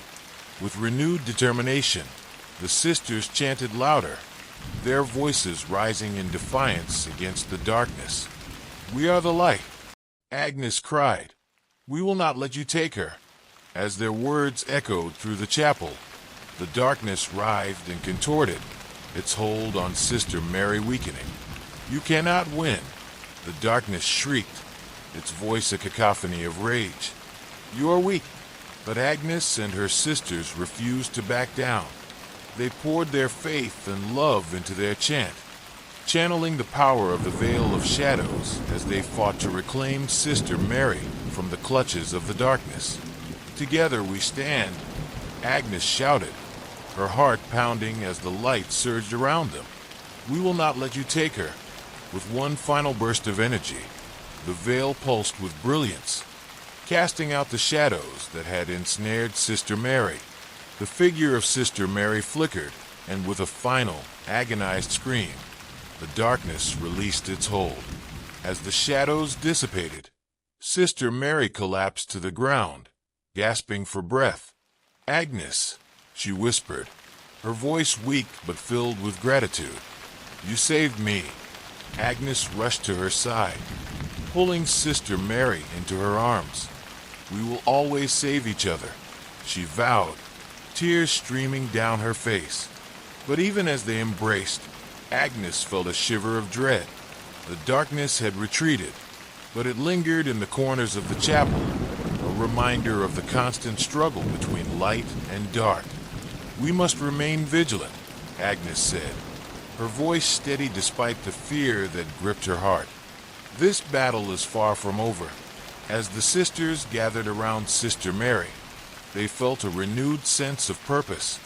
They had faced the darkness and emerged victorious, but they knew that the true test lay ahead. Together, they would continue to stand against the shadows, united in their faith and determination. The veil of shadows would serve as both a reminder of their struggle and a beacon of hope as they faced whatever trials awaited them in the future. And so, the sisters vowed to remain steadfast, their hearts bound by love and faith, ready to confront whatever darkness dared to threaten their home once more. In the aftermath of their confrontation with the darkness, the convent stood at a crossroads. The sisters felt the weight of their trials hanging heavily over them. Yet there was also an undeniable sense of renewal, a chance to rebuild and strengthen their bond. As they cared for Sister Mary, who was recovering from her harrowing experience, Agnes couldn't shake the feeling that their battle was far from over. The shadows still loomed just outside their sanctuary, waiting for the opportunity to strike again. One evening, as the sisters gathered in the chapel to pray, Agnes noticed a strange energy in the air. The candles flickered ominously, casting long shadows that danced along the walls, as if the darkness were testing their resolve. "Sisters," Agnes said, her voice steady, "we must remain vigilant. We've faced the darkness together before, and we will do so again if necessary." Sister Martha, still shaken from their recent encounter, spoke up. "But what if we're not strong enough next time? What if the darkness finds a way to exploit our weaknesses?" "We cannot allow fear to control us," Agnes replied firmly. "We must learn from our past and continue to strengthen our faith. It is our greatest weapon against the shadows." The sisters nodded in agreement, their resolve reigniting as they joined hands in a circle, their voices rising in prayer. As they prayed, Agnes felt a warm energy envelop them, reinforcing their bond and filling the chapel with a radiant light. But as they finished their prayers, a low rumble echoed through the convent, causing the walls to tremble. The shadows that had gathered in the corners of the chapel surged forward, coiling like serpents around their feet. "You think you can banish us?" a voice hissed from the depths of the darkness, its tone dripping with malice. "We are eternal. You will never be free." "No," Agnes shouted, her heart racing. "We will not let you take us." With that, the sisters began to chant, invoking the power of the veil of shadows once more. The shadows writhed in fury, twisting and contorting as the light pushed against them. "Together, we are stronger," Agnes cried, her voice ringing with determination. "We will stand united against you." As their voices echoed through the chapel, the shadows recoiled, but the darkness was relentless. It surged forward, eager to envelop them in its chilling embrace. "Join us," the voices called, weaving through the air like a siren's song. "You can be one with the darkness. Embrace your true selves." Agnes felt a flicker of doubt, a whisper of temptation that tugged at her heart. "We will not succumb to you," she shouted, forcing the fear back into the depths of her mind. But even as she fought against the darkness, she sensed the shadows probing at her sisters' hearts, searching for cracks in their resolve. "Agnes," Sister Martha gasped, her voice trembling, "I don't know if I can resist them.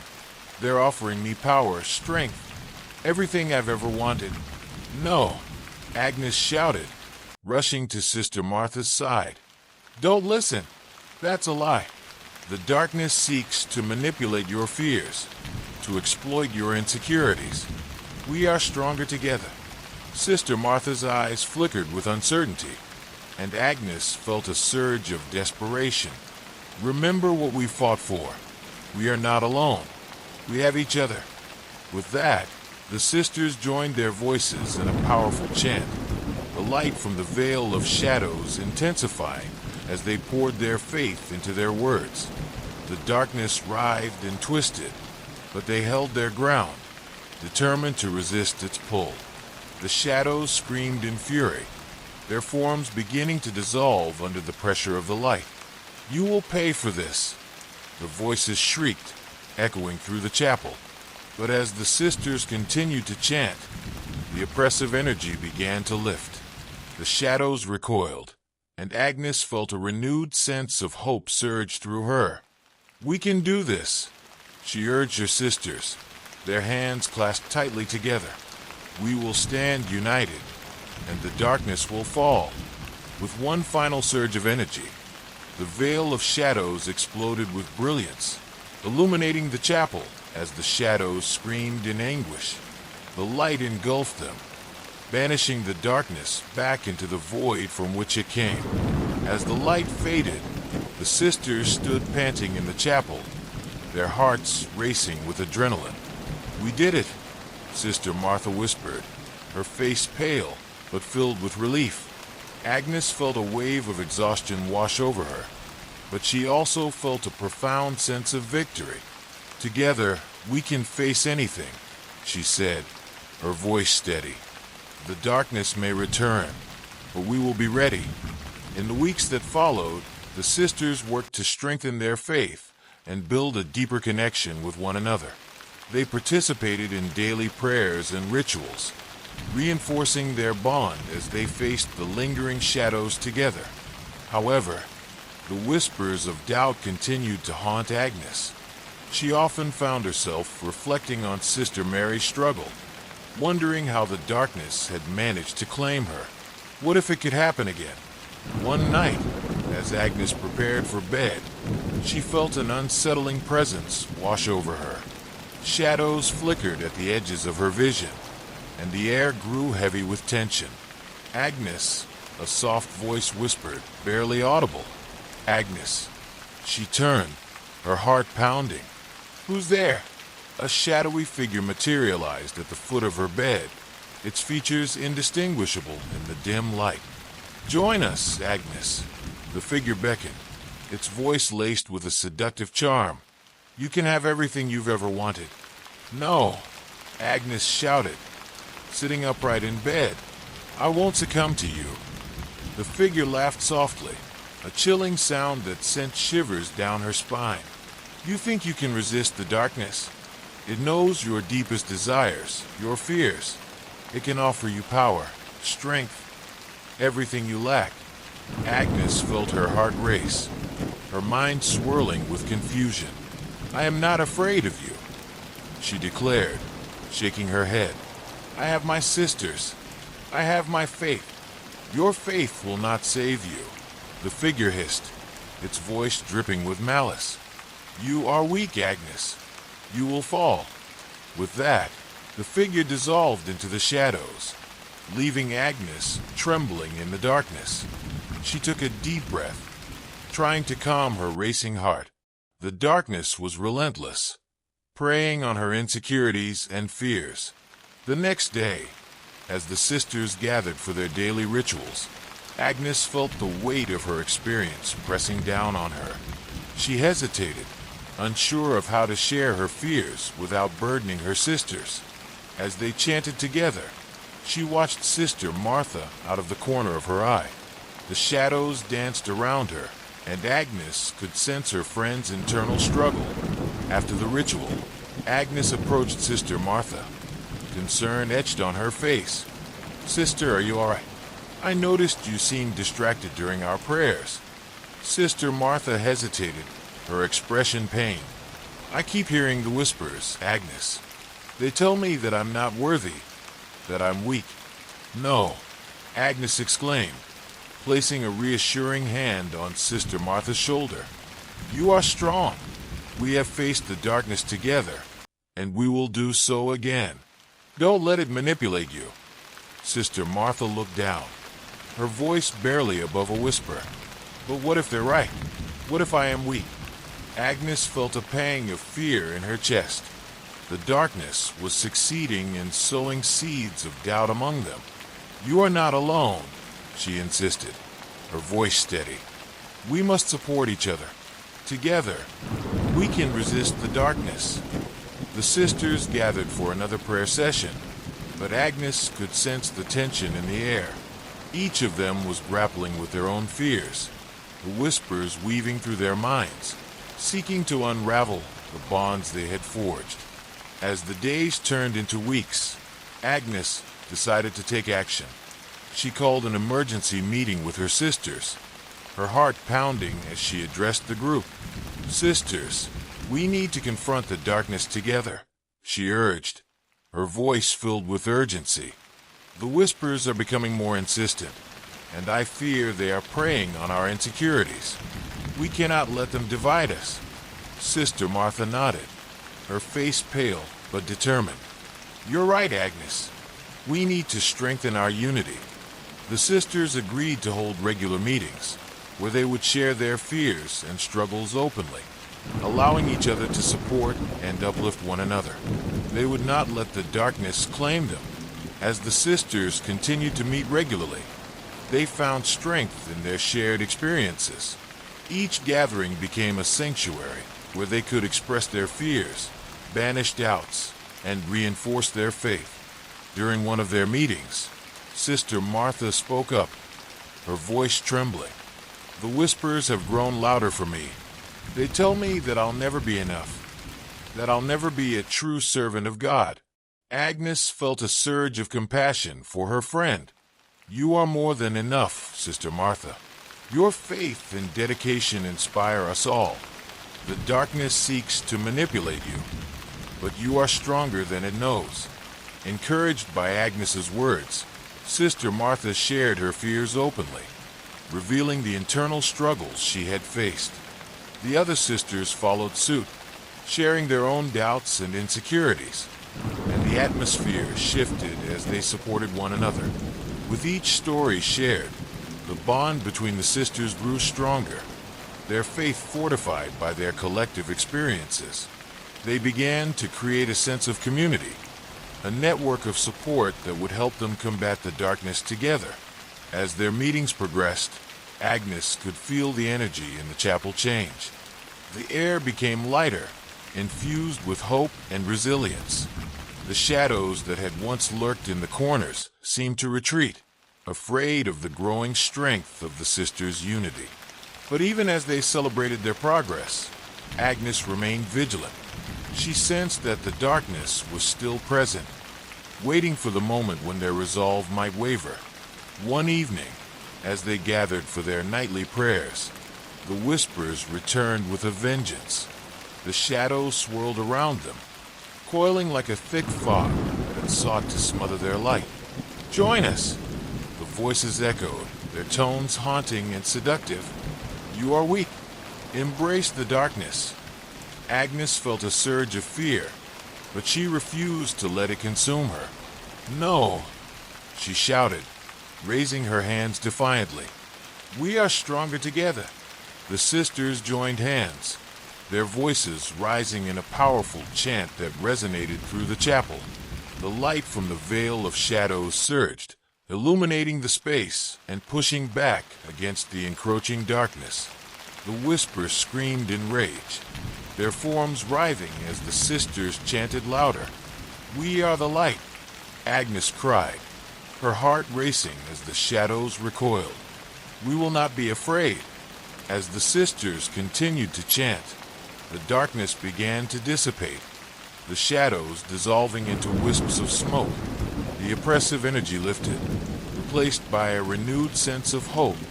"We can do this," Agnes urged, feeling the strength of their unity radiating through the chapel. "Together we are unstoppable." With one final surge of energy, the light erupted, banishing the darkness once and for all. As the chapel filled with warmth, the sisters stood together, their hearts racing with triumph. "We did it!" Sister Martha shouted, tears of joy streaming down her face. But even in their moment of victory, Agnes felt a flicker of unease. The darkness may have retreated, but it had not been vanquished entirely. They would need to remain vigilant and united, for the battle was far from over. With their spirits renewed, The sisters began to delve deeper into the mysteries of the Veil of Shadows. They sought to understand its origins, hoping to harness its power to protect themselves against the darkness that threatened them. Agnes gathered her sisters in the library, surrounded by ancient tomes filled with wisdom and knowledge. "We need to uncover the truth about the veil," she said, her voice steady. "It may hold the key to our continued protection." Sister Martha nodded, her expression serious. "We should explore the history of the convent. There may be clues in the past that can guide us." As they pored over the texts, they uncovered tales of nuns who had faced similar darkness throughout the convent's history. Each story resonated with their current struggles, revealing the cyclical nature of the darkness they faced. "Look here!" Sister Mary pointed to a passage that detailed a ritual performed by the sisters of old. They invoked the Veil of Shadows to protect their hearts and minds, binding their spirits together to create an unbreakable shield against the darkness. Agnes felt a spark of hope igniting within her. "We can perform this ritual," she said, her voice rising with excitement. "It may strengthen our connection to the veil and fortify our defenses against the whispers." The sisters worked together to gather the necessary items for the ritual, their spirits buoyed by the sense of purpose that enveloped them. As the sun began to set, casting a warm glow through the chapel, they prepared to invoke the Veil of Shadows.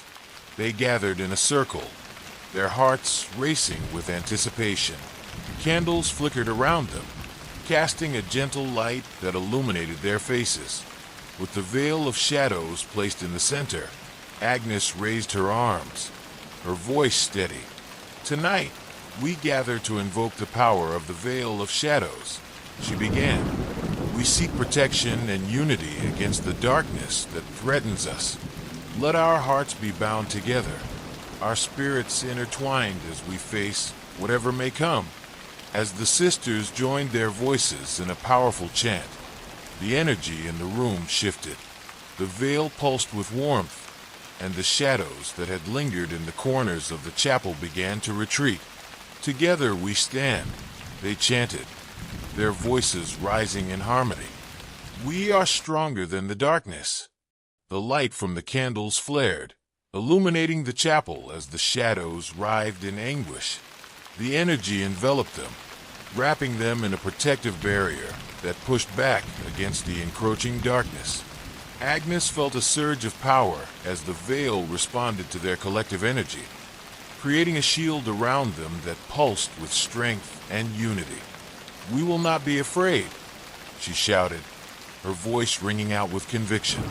As the ritual reached its peak, the darkness howled in fury, its forms twisting and writhing against the barrier that held it at bay. "You cannot escape us," the voices screamed, echoing through the chapel. But the sisters pressed on, their voices unwavering as they chanted with renewed determination. "We are the light," they declared, their hearts filled with hope.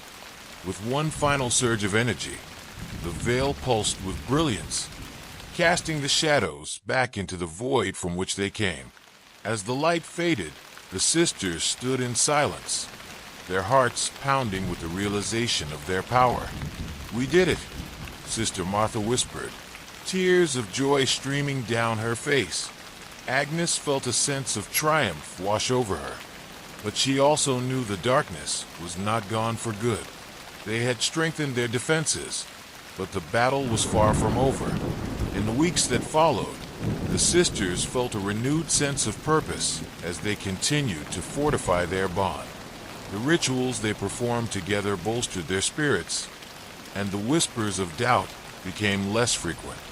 However, deep within the shadows, a dark force simmered, plotting its revenge. It watched, waiting for the right moment to strike, eager to exploit any crack in the sisters' resolve. One fateful evening, as the sisters gathered for their nightly prayers, the atmosphere shifted once more. The shadows thickened, curling around them like tendrils, eager to invade their sanctuary. Agnes felt a chill creep up her spine as the whispers returned, echoing through the chapel like a haunting melody. "Join us, dear sisters," the voices taunted. "You cannot resist forever." "No," Agnes shouted, her heart racing.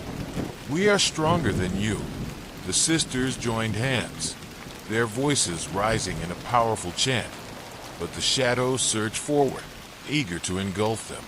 The darkness roared in fury, its voice a cacophony of rage. "You think your unity can save you," it sneered. "You are weak, and I will consume you." The shadows coiled around the sisters, pressing against their spirits, probing at their deepest fears. Agnes felt a flicker of doubt seep into her heart, threatening to unravel their hard-won progress. But she refused to succumb. "Stay strong, sisters," she urged, her voice unwavering. "We will not let the darkness win." As they continued to chant, the light from the veil of shadows surged, pushing back against the encroaching darkness. The sisters held their ground, their hearts united in their determination to resist. But as the shadows writhed and twisted, Agnes felt the presence of something far more sinister lurking within them. "This is not just a battle for our souls," she realized, her heart racing. "It is a battle for our very existence." The darkness roared in fury, its voices echoing through the chapel. "You will pay for your defiance. I will take what is mine." With that, the shadows surged forward, threatening to engulf the sisters entirely. The air grew heavy with despair, and the whispers grew louder, their seductive tones promising power and freedom. Agnes' sister Martha gasped, her voice trembling. "What if it's right? What if we can't fight it?" "No," Agnes shouted, rushing to Sister Martha's side. "We have faced this before. We will face it again. Do not let it manipulate you." As the sisters joined their voices in a final chant, Agnes felt the weight of their collective fear pressing down on them. The shadows howled in rage, but they pressed on, refusing to let the darkness win. "Together we stand," they shouted, their voices rising in defiance. "We will not be afraid." With one final surge of energy, the veil pulsed with brilliance, enveloping them in a protective light. The darkness recoiled, twisting and contorting as the shadows dissipated into wisps of smoke. Breathless and trembling, the sisters stood in the chapel, their hearts racing. "We did it," Sister Martha whispered, her face pale but filled with relief. But Agnes knew that the darkness was still lurking, waiting for another opportunity to strike. They would need to remain vigilant, for the battle was far from over. As the days turned into weeks, the sisters continued to fortify their bond and strengthen their resolve. They held regular meetings, sharing their fears and insecurities openly, refusing to let the darkness manipulate them. But deep within the shadows, the dark force continued to plot its revenge. It grew stronger, feeding off the sisters' doubts and insecurities, eager to strike when they least expected it. One evening, as Agnes lay in bed, she felt a sudden chill sweep through the room. The shadows flickered at the edges of her vision, and a low rumble echoed through the convent. "Agnes," the familiar voice whispered, wrapping around her like a chilling embrace. "Join us." She shot up in bed, her heart racing. "No, I will not succumb to you." The shadows writhed in the corners of her room, twisting and contorting as they beckoned her closer. "You are weak, Agnes," the voice taunted. "You cannot resist forever." Agnes felt a flicker of doubt creep into her heart, but she refused to let it take hold. "I am stronger than you," she shouted, forcing herself to stand tall against the darkness. The shadows writhed in anger, but she remained resolute, drawing on the strength of her sisters. "We are united, and together, we are unstoppable." With that, she joined her sisters in the chapel for their nightly prayers, her heart racing with determination. As they gathered, Agnes felt a sense of unity wash over them, pushing back against the darkness that threatened to consume them. But as they began to chant, the shadows thickened, curling around them like a dense fog. "You cannot escape us," the voices echoed, their tones dripping with malice. "You are weak. Stay strong," Agnes urged her sisters, their voices rising in defiance. "We will not let the darkness win." As they chanted, the light from the veil of shadows pulsed, illuminating the chapel as the shadows writhed and twisted. But even as they fought, Agnes felt a growing sense of dread settle in her heart. The darkness was growing stronger, feeding off their fears and insecurities. She knew they would have to confront it directly if they were to have any hope of vanquishing it once and for all. In the days that followed, Agnes gathered her sisters for an urgent meeting. "We cannot continue to fight off the darkness like this," she said, her voice steady. "We need to confront it directly." Sister Martha's eyes widened with fear. "But what if it consumes us? What if we can't come back?" Agnes felt a surge of determination. "We have faced the darkness before, and we have emerged stronger. If we confront it together, we will prevail." The sisters exchanged glances, their hearts racing with both fear and resolve. Finally, Sister Mary spoke up. "I believe in you, Agnes. We can do this." With their spirits renewed, the sisters began to prepare for their confrontation with the darkness. They gathered their supplies and set their intentions, determined to face whatever lay ahead. As the sun began to set, casting a warm glow across the chapel, they gathered in a circle, holding hands as they prepared to summon the darkness. "Tonight, we confront the shadows that threaten us," Agnes said, her voice steady. "We will not let fear control us. Together, we are stronger." With that, the sisters began to chant, their voices rising in harmony as they called forth the darkness. The shadows writhed and twisted, coiling around them as the air grew thick with tension. "Come forth," Agnes shouted, her heart racing. "We are ready to face you." The darkness surged forward, a swirling mass of malevolence that threatened to consume them. "You think you can defeat me?" the voices taunted, their tones dripping with disdain. "You are weak." But Agnes stood her ground, her heart filled with conviction. "We are not weak. We are united." With that, the sisters joined their voices in a powerful chant, their energy surging as they faced the darkness head-on.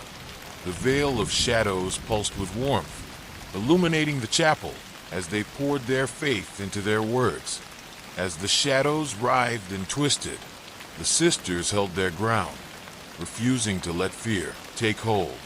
"Together we stand," they shouted, their voices ringing with determination. The darkness howled in rage, its forms contorting as they fought back against the sisters' light. "You cannot escape me," it screamed, its voice a cacophony of anguish. But Agnes felt a surge of strength as they pressed on, their unity fueling their determination. "We are the light," they cried, their hearts united in their fight against the shadows. With one final surge of energy, the veil pulsed with brilliance, casting out the darkness as the chapel filled with warmth. The shadows shrieked in anguish, twisting and writhing as they were banished back into the void. As the light faded, the sisters stood together, their hearts racing with triumph. "We did it!" Sister Martha exclaimed, tears of joy streaming down her face. But even in their moment of victory, Agnes felt a flicker of unease. The darkness had been vanquished for now, but she knew it would return. They would need to remain vigilant, for the battle was far from over. In the days that followed, the sisters worked to rebuild their sanctuary, focusing on fortifying their bond and reinforcing their faith. They held regular meetings and continued to perform rituals, ensuring they remained united in the face of whatever darkness may come. As the sun rose each morning, casting a warm glow over the convent, Agnes felt a renewed sense of purpose. She could sense the shadows retreating, their influence weakening as they strengthened their connection to the veil of shadows. One evening, as the sisters gathered for their nightly prayers, Agnes felt a sense of peace enveloping them. "We have faced the darkness together, and we will continue to do so," she said, her voice steady. "We are stronger than we know." Sister Martha nodded, her expression filled with determination. "We will not let fear control us. We are united, and together we can face anything." As they joined hands, their voices rising in a powerful chant, the chapel filled with warmth and light, the veil pulsed with energy, radiating hope as they prayed for strength and guidance. But even as they prayed, Agnes sensed a flicker of unease lingering in the air. The darkness may have retreated, but it had not been vanquished entirely. Days turned into weeks, and the sisters continued to stand strong against the darkness. But deep within the shadows, a dark force simmered, plotting its return. It watched, waiting for the perfect moment to strike, eager to exploit any crack in their resolve. As the sisters gathered for another meeting, Agnes felt a sense of foreboding wash over her. "We must remain vigilant," she urged, her voice steady. "The darkness may come back, and we need to be ready." Sister Mary nodded, her expression serious. "We cannot let our guard down. We must continue to strengthen our bond and reinforce our faith." The sisters agreed, knowing that their unity was their greatest weapon against the darkness. They held regular meetings, sharing their fears and insecurities openly, allowing each other to support and uplift one another. As they worked to fortify their bond, Agnes felt a sense of hope blossoming within her. They had faced the darkness and emerged stronger, but she knew they would need to remain vigilant, for the battle was far from over. One fateful night, as the sisters gathered for their nightly prayers, the air grew heavy with tension. The shadows coiled around them, eager to invade their sanctuary once more. "Join us, dear sisters," the voices echoed, their tones haunting and seductive. "You cannot resist forever." "No," Agnes shouted, her heart racing. "We are stronger than you." The sisters joined hands, their voices rising in a powerful chant, but the shadows surged forward, eager to engulf them. The darkness roared in fury, its voice a cacophony of rage. "You think your unity can save you," it sneered. "You are weak, and I will consume you." Agnes felt a flicker of doubt creep into her heart, but she refused to let it take hold. "Stay strong, sisters," she urged, their voices rising in defiance. "We will not let the darkness win." As they chanted, the light from the veil of shadows surged, illuminating the chapel as the shadows writhed and twisted. But even as they fought, Agnes felt a growing sense of dread settle in her heart. The darkness was growing stronger, feeding off their fears and insecurities. She knew they would have to confront it directly if they were to have any hope of vanquishing it once and for all. Determined to put an end to the darkness once and for all, Agnes gathered her sisters for one last meeting. "We cannot continue to let the shadows haunt us," she said, her voice steady. "Tonight, we will confront the darkness and banish it from our lives." Sister Martha's eyes widened with fear. "But what if it consumes us? What if we can't come back?" Agnes felt a surge of determination. "We have faced the darkness before, and we have emerged stronger. If we confront it together, we will prevail." With their spirits renewed, the sisters prepared for their final confrontation. They gathered their supplies and set their intentions, determined to face whatever lay ahead. As the sun began to set, casting a warm glow across the chapel, they gathered in a circle, holding hands as they prepared to summon the darkness. "Tonight, we confront the shadows that threaten us," Agnes said, her voice steady. "We will not let fear control us. Together, we are stronger." With that, the sisters began to chant, their voices rising in harmony as they called forth the darkness. The shadows writhed and twisted, coiling around them as the air grew thick with tension. "Come forth," Agnes shouted, her heart racing. "We are ready to face you." The darkness surged forward, a swirling mass of malevolence that threatened to consume them. "You think you can defeat me?" The voices taunted, their tones dripping with disdain. "You are weak." But Agnes stood her ground, her heart filled with conviction. "We are not weak. We are united." With that, the sisters joined their voices in a powerful chant, their energy surging as they faced the darkness head-on. The veil of shadows pulsed with warmth, illuminating the chapel as they poured their faith into their words.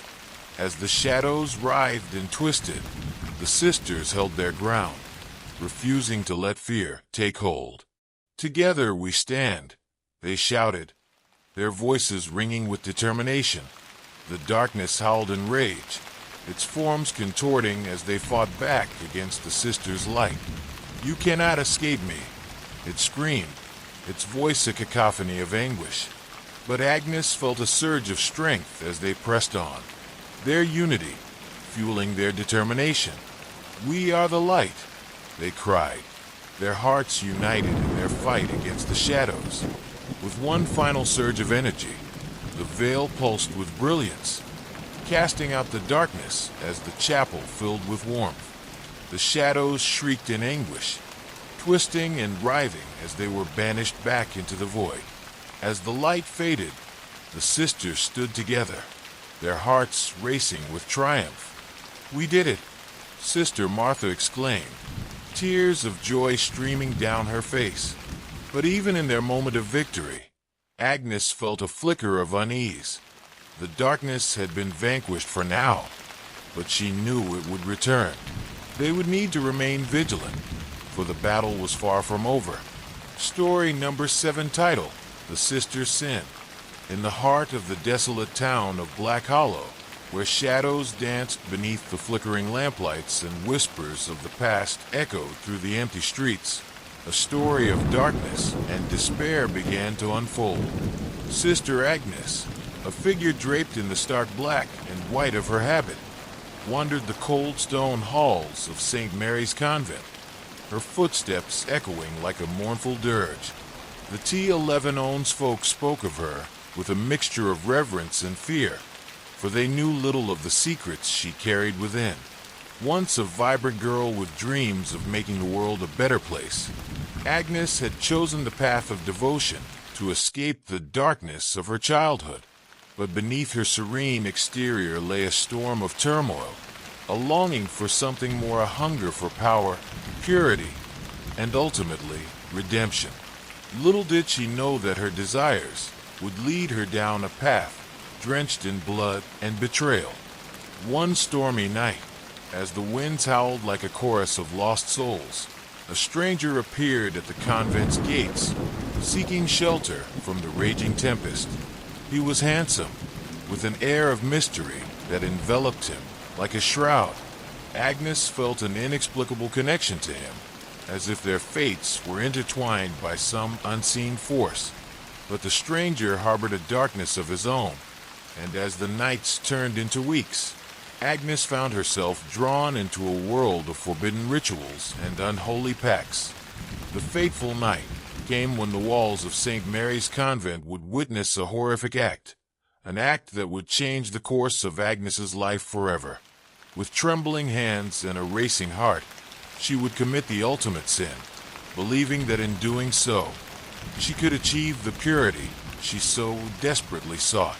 But the taste of blood would awaken something far more sinister within her, leading to a harrowing descent into madness and a confrontation with the very essence of evil. Chapter 1. The Whispering Shadows of Black Hollow. In the heart of the desolate town of Black Hollow, darkness reigned supreme. It was a place where the sun struggled to pierce the thick veil of clouds, and the air was perpetually laden with an unsettling chill.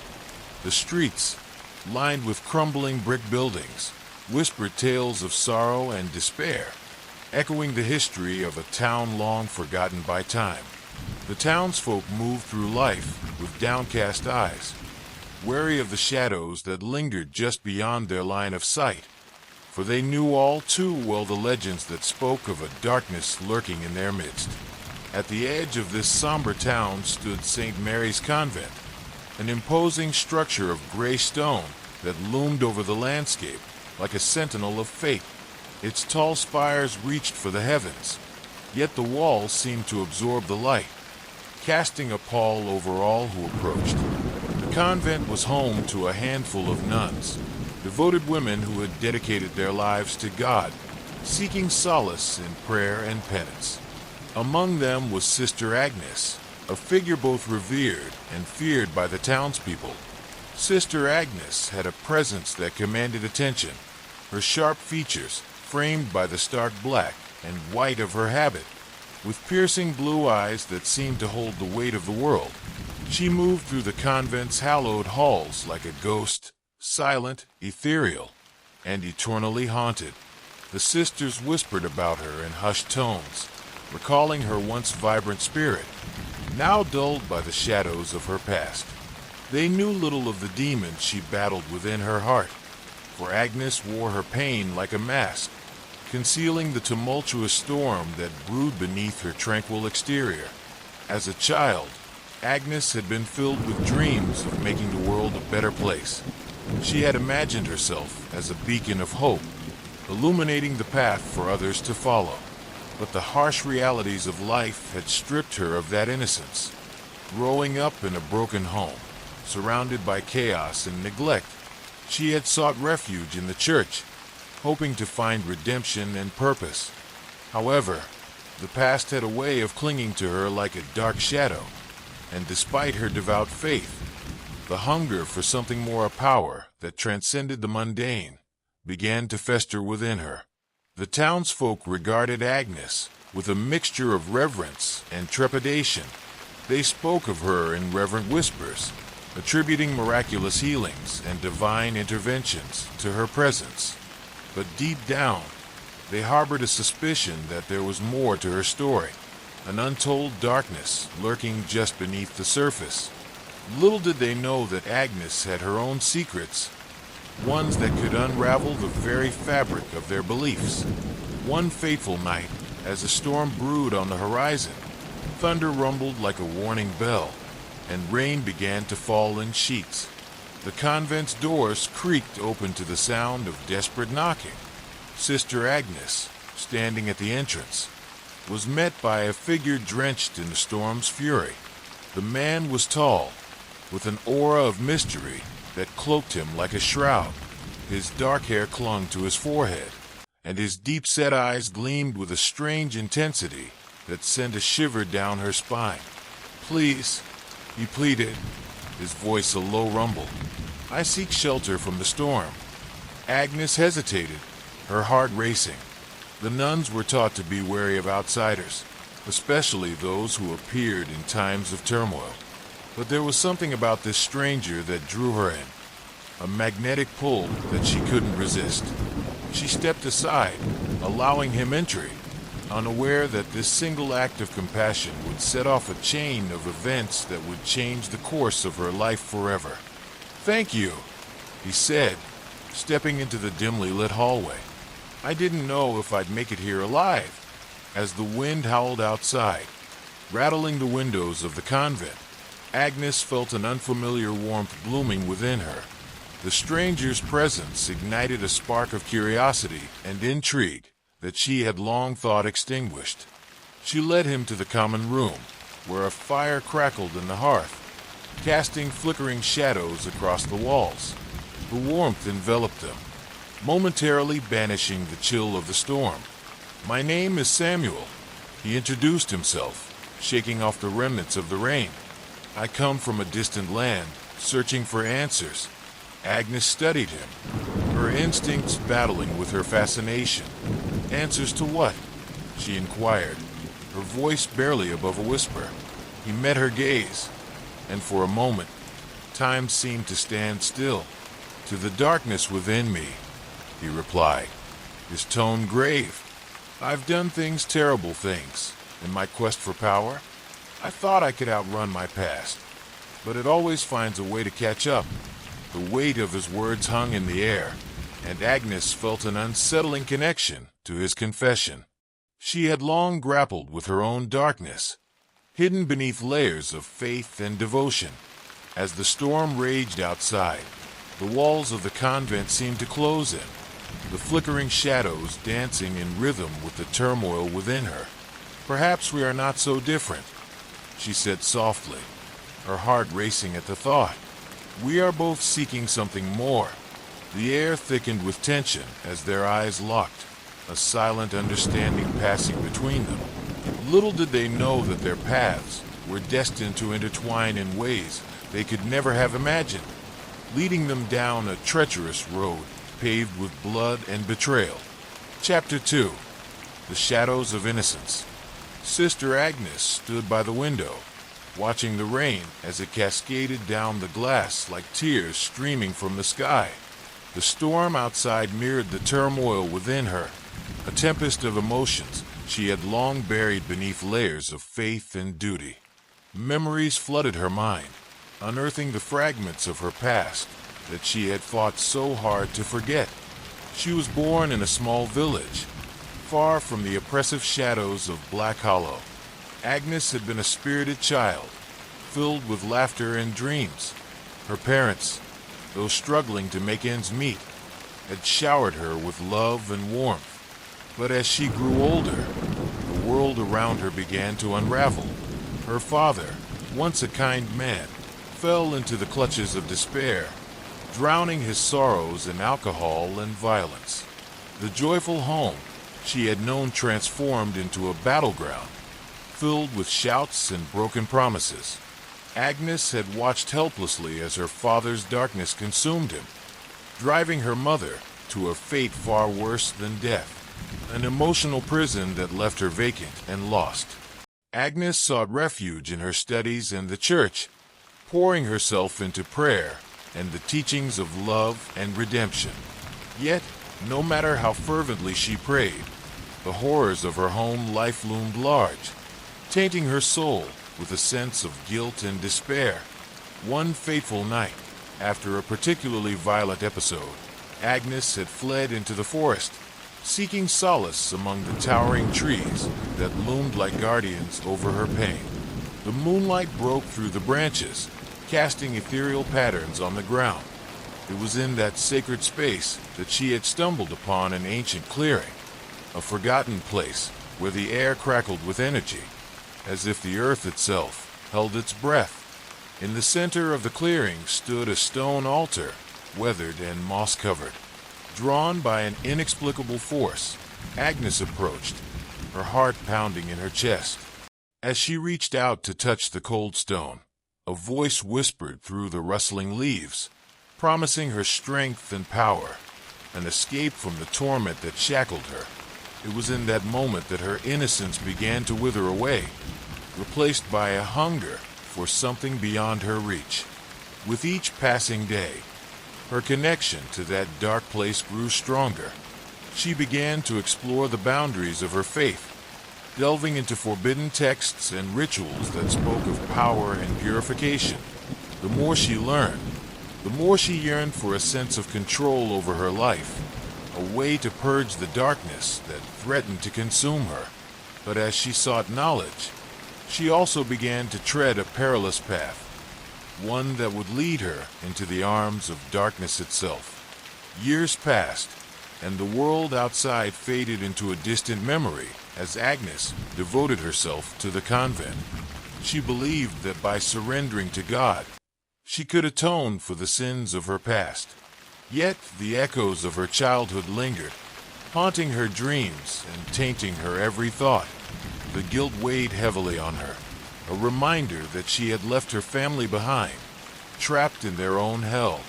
As the storm raged on outside, Agnes felt a stirring in her heart, The arrival of Samuel had awakened something long dormant within her, an insatiable thirst for connection, understanding, and the possibility of redemption. But with that longing came a familiar dread, the fear that the darkness she had fought so hard to escape might once again find her. "Are you all right, Sister Agnes?" A soft voice broke through her reverie, and she turned to find Sister Mary standing in the doorway, concern etched on her face. "You've been lost in thought." Agnes forced a smile, though it didn't quite reach her eyes. "I was just reflecting on the past." Mary stepped closer, sensing the weight of Agnes's burden. "We all have our demons, don't we? But we're here for each other always." Agnes nodded, grateful for her friend's kindness, but the shadows of her memories loomed large, threatening to engulf her. "Thank you, Mary. It's just sometimes I feel as if the past is catching up to me." "Then let it go," Mary urged gently. "You're a part of this community now. The past cannot touch you here." But Agnes knew better. The past had a way of clawing its way back into the light, and she could feel its icy fingers reaching out for her. The storm outside howled, shaking the very foundations of the convent, as if the heavens were echoing her internal struggle. As the evening deepened and the wind continued to howl, Sister Agnes found herself drawn back to Samuel. He had come to her in a moment of vulnerability, his own darkness laid bare before her. Their connection, though nascent, crackled with an energy that frightened and exhilarated her. What secrets did he hold? What burdens weighed upon his soul? In the days that followed, she found herself gravitating toward him, their conversations blossoming like dark roses in the night. They spoke of their pasts, their struggles, and the search for meaning in a world filled with chaos. Samuel shared tales of his own demons, of the choices he had made in pursuit of power, and the toll it had taken on his spirit. With each shared confession, Agnes felt her heart draw closer to his, as if the shadows of their pasts entwined them in a dance of despair and longing. One evening, as they sat together by the flickering fire, Samuel leaned closer, his voice barely above a whisper. "Agnes, have you ever wondered what it would be like to be free from the weight of your past? To shed the skin of guilt and emerge anew?" His words hung in the air, and Agnes felt a tremor of excitement ripple through her. "I've thought about it," she admitted, her voice trembling. "But how can one escape the past? It is a part of who we are." "Perhaps it doesn't have to be," he replied, his gaze penetrating. "There are ways to harness that darkness, to transform it into something powerful. You don't have to live in fear." Agnes's heart raced as she considered his words. The thought of reclaiming her power, of shedding the guilt that had clung to her for so long, was intoxicating. Yet, a voice in the back of her mind warned her of the dangers that lay ahead, the very risks she had tried to avoid. As the fire crackled and shadows danced on the walls, Agnes felt the boundaries of her faith beginning to blur. Samuel's presence ignited something within her, a flicker of hope, a desire for liberation. But as she peered into the depths of his eyes, she couldn't shake the feeling that he was leading her down a path of no return. The storm continued to rage outside, mirroring the tempest within her heart. And as the darkness closed in, Sister Agnes found herself standing at a precipice, teetering on the edge of a choice that would alter the course of her life forever. Chapter 3. The Descent into Temptation. The days turned into a blur as Sister Agnes found herself entranced by Samuel's presence. His laughter echoed through the convent, a sound so foreign, yet so welcoming that it chipped away at the walls she had built around her heart. Each moment they shared pulled her deeper into a world that danced tantalizingly close to the edge of darkness. With every conversation, they delved further into their thoughts, dreams, and fears, entwining their souls in an unbreakable bond. Samuel spoke of distant lands and ancient rituals, of power drawn from the depths of one's being. His words were like a siren's song, wrapping around Agnes's heart, enticing her to explore the forbidden. Each night, as they sat together in the flickering light of the fire, she felt her resolve slipping, the walls of her faith trembling under the weight of her burgeoning desires. One evening, as the sun dipped below the horizon and the sky was painted in shades of crimson, Agnes found herself wandering the convent grounds, lost in thought. The air was thick with the scent of rain, and a chill settled in her bones. It was then that she caught sight of Samuel, standing near the old oak tree that had witnessed countless confessions and prayers over the years. He appeared deep in thought, his silhouette framed by the dying light. "Agnes," he called, his voice smooth as silk, beckoning her closer. "Come here. I want to show you something." Curiosity piqued. She approached, her heart racing. "What is it?" He gestured to the gnarled roots of the tree, partially obscured by underbrush. "There's a place beneath the earth, a hidden sanctuary where the light rarely reaches. It's a place where one can confront their true self." Agnes's heart quickened at the thought of exploring the unknown, but a flicker of hesitation lingered in her mind. "What do you mean? A sanctuary?" "Yes," he replied, his eyes glinting with excitement. "A place where we can shed the burdens we carry. You've felt it, haven't you? The weight of your past. The guilt. It's time to confront it." Against her better judgment, Agnes found herself nodding, compelled by Samuel's conviction. "All right, lead the way." They moved through the dense underbrush, branches scratching against Agnes's skin like fingers, attempting to pull her back. Yet, with each step deeper into the woods, she felt an exhilaration building within her. The shadows grew longer, and the sounds of the night surrounded them. Rustling leaves, the distant hoot of an owl, and the ever-present rhythm of her heart pounding in her chest. Eventually, they arrived at a clearing where the trees parted to reveal a small, moss-covered cave. The entrance was dark and foreboding, an invitation to plunge into the unknown. Samuel turned to her, his expression serious. "Inside lies the truth of who you are. Are you ready?" Agnes hesitated, fear coiling tightly in her stomach. "What if I don't like what I find?"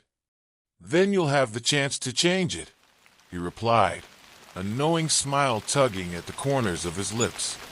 "This is about reclaiming your power, Agnes. You can't let the past dictate your future." Taking a deep breath, she stepped forward, drawn into the darkness that lay within. The air grew cool as they entered, the cave's walls damp and rough beneath her fingertips. Samuel lit a small lantern, its flickering flame casting eerie shadows that danced along the walls. The atmosphere was charged with an energy that made her skin tingle, a blend of fear and anticipation. As they ventured deeper into the cave, Agnes felt a strange sensation wash over her, a sense of freedom mingled with trepidation. They reached a small chamber, the walls adorned with ancient markings that glowed faintly in the lantern's light. Symbols of power, sacrifice, and redemption sprawled before her, whispering secrets of a world hidden from the light. "Look at these," Samuel urged, gesturing to the symbols. "They speak of transformation, of using the darkness within to gain strength." Agnes felt a thrill course through her veins, the allure of power resonating within her. But as she studied the markings, a shiver of apprehension crept into her mind. Isn't this wrong? We're taught to reject darkness, to embrace only the light. The light doesn't always offer the answers we seek, he countered, stepping closer. You know that, Agnes. You felt the pull of the shadows all your life. It's time to embrace them. His words echoed in her mind, resonating with a part of her that had longed for freedom from the constraints of her upbringing. The tension between fear and desire twisted within her, and as she gazed into Samuel's eyes, she saw a reflection of her own longing, a yearning for something greater. something beyond the confines of her faith. "I want to be free," she admitted, her voice barely above a whisper. "Then let's unlock that freedom together," he replied, stepping back to reveal a small altar carved into the stone. "Here, we can make a pact, a promise to embrace the darkness, to use it to transcend the limitations placed upon us." Agnes's heart raced as she approached the altar, the weight of the moment pressing down upon her. A mixture of excitement and dread coiled in her stomach. This was a line she had never considered crossing, yet the allure of power beckoned her with an intensity she couldn't ignore. "Are you sure?" she asked, searching his gaze for reassurance. "Nothing worth having comes without risk," he replied. "But I promise you, the reward will be greater than the cost." As the lantern flickered, casting shifting shadows on the cave walls, Agnes felt the gravity of the decision before her. It was a leap into the unknown, a step away from the life she had known. Yet, she also felt the weight of her past lifting, a whisper of hope urging her forward. With a shaky breath, she reached for the small dagger resting on the altar, a symbol of sacrifice. "What do we do?" "Together," he said, taking her hand in his. "We will cut away the ties that bind us to our pasts. We will forge a new path." As they stood before the altar, the cave seemed to pulse with energy, the very air crackling with anticipation. Sister Agnes felt her heart racing as she prepared to cross the threshold into a world shrouded in darkness. In that moment, she knew she was standing on the precipice of her own transformation, one that would test her faith, her resolve, and her very soul. With a resolute nod, she took the dagger in her hand, the cold metal biting into her skin. It was time to confront her demons, to reclaim the power she had been denied for so long. And as she prepared to make her choice, the echoes of her past whispered in the shadows, urging her to remember that not all darkness is evil, and not all light is good.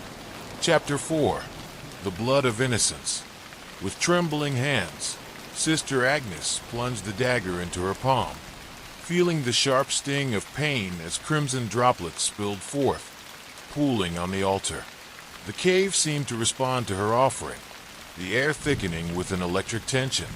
Samuel's eyes glinted with something akin to reverence as he watched her, the shadows dancing around them like restless spirits. "Now we invoke the darkness," he instructed, his voice low and hypnotic. "Speak your truth, Agnes. Let the shadows hear your plea." Agnes closed her eyes, summoning every ounce of courage she had. "I renounce my past," she declared, her voice echoing off the stone walls. "I refuse to be bound by guilt or fear. I seek strength and power. I will embrace the darkness within me." As the final words left her lips, a rush of energy surged through the chamber, swirling around them like a tempest. The markings on the walls glowed brighter, pulsating in rhythm with her heartbeat. It was as if the cave itself had come alive, responding to her declaration. Samuel stepped closer, his expression a mixture of awe and pride. "You have taken the first step, Agnes. You have begun to reclaim your power." The air crackled with a potent energy, and Agnes felt an overwhelming sense of exhilaration wash over her. For the first time in her life, she felt truly alive, unshackled from the weight of her past. The darkness that had once frightened her now felt like an ally, a force to be harnessed and embraced. But beneath the exhilaration lay an undercurrent of unease. As she gazed at the dagger, the blood dripping from her palm, a small voice within her whispered doubts. Was this truly the path to freedom? Or had she crossed a line that could never be uncrossed? "Come, let us seal the pact," Samuel urged, pulling her from her thoughts. He reached for her hand, intertwining their fingers, and together they pressed their palms against the altar, mingling their blood in a ritual. that felt both ancient and forbidden. A rush of warmth surged through her as the air thickened, the cave enveloping them in a cocoon of darkness. The shadows around them danced and twisted, forming shapes that flickered at the edge of her vision. It was intoxicating, but deep down, Agnes sensed a warning, a reminder that the darkness she sought to control was not easily tamed. As they stepped back from the altar, the cave returned to its eerie stillness, the energy dissipating into the air. Yet something had shifted within Agnes. She could feel the power coursing through her veins, awakening senses she had long suppressed. The shadows no longer felt threatening. Instead, they felt like a part of her, an extension of her very being. "Now we must test your strength," Samuel said, his voice low and conspiratorial. "There are those in Black Hollow who thrive in darkness, those who understand the power we now wield. We must seek them out." Agnes hesitated, her newfound confidence wavering at the thought of confronting others who walked this perilous path. "What do you mean? Who are they?" "Those who practice the old ways," he replied, his eyes gleaming with excitement. "They know secrets that can enhance our power, that can help us master the darkness." Intrigued yet apprehensive, Agnes nodded. The desire for strength burned brightly within her, overwhelming her doubts. She wanted to learn, to grow stronger. The thought of gaining the knowledge she craved was too tempting to resist. "Where do we find them?" she asked, her voice steady despite the tremor of uncertainty that lingered. Samuel smiled, a predatory glint in his eye. "There is a gathering that takes place during the new moon, a clandestine meeting of those who walk in shadows. They will be drawn to our blood, to the pact we've made." A shiver of anticipation coursed through her. The thrill of stepping further into the unknown electrified her senses. "Then we will go," Agnes declared, the weight of her past beginning to feel lighter with each passing moment. "I want to learn everything." As they emerged from the cave, the storm had subsided, leaving the air fresh and cool. The moon hung high in the sky, its light illuminating their path as they made their way back to the convent. The world felt different, charged with an energy that made her skin prickle. Agnes was no longer just Sister Agnes, the timid, guilt-ridden nun who had sought refuge in the church. She was becoming something more. In the days that followed, Agnes and Samuel spent every moment preparing for the gathering. They practiced rituals in secret, honing their newfound skills as they danced on the edge of darkness. With each incantation, she felt the shadows grow closer, whispering secrets only she could hear. They urged her to embrace her true self, to let go of the shackles of her past. Yet, the more she delved into this new world, the more she noticed changes within herself. There were moments when the shadows whispered dark thoughts, tempting her to act on her deepest desires. It was exhilarating and terrifying all at once. One night, while she sat alone in her chamber, a flicker of doubt crept in. She stared into the small mirror on the wall, studying her reflection. The woman who stared back appeared different. Her blue eyes shone with an intensity that was both captivating and unsettling. The very features she had once thought were plain now seemed to radiate a strange allure. "What have I become?" she whispered to herself, fear threading through her heart. Had she truly given herself to the darkness? Or was she merely a puppet dancing to its tune? Just then, a knock at the door interrupted her thoughts. It was Sister Mary, her brow furrowed with concern. "Agnes, are you all right? You've been so distant lately. We've all noticed." Agnes forced a smile, masking the turmoil within. "I'm fine, Mary. Just busy with my studies."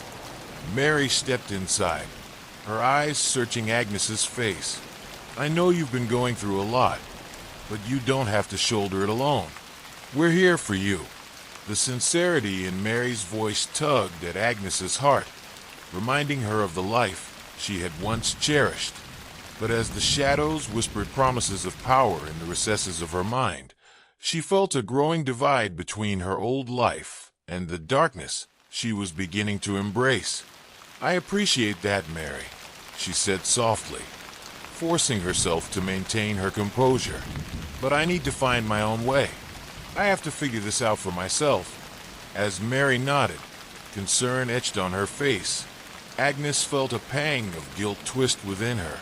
The bond they had shared felt fragile, as if the darkness she was courting could sever it at any moment. But deep down, she couldn't turn back now. The path she had chosen was fraught with danger, but it was also filled with the promise of strength and liberation. That night, as Agnes lay in bed, the shadows danced around her, alive with energy. She closed her eyes and envisioned the gathering, the thrumming heartbeat of darkness calling to her. She was ready to embrace the transformation, to unlock the potential that lay dormant within her. The moon hung low in the sky, casting an eerie glow over the convent as she drifted into sleep, her dreams entwined with visions of power and the intoxicating allure of the unknown. She had taken the first step into the darkness, and there was no turning back.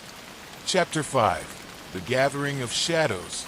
The night of the new moon arrived, cloaking the world in a veil of darkness that seemed to thrum with energy.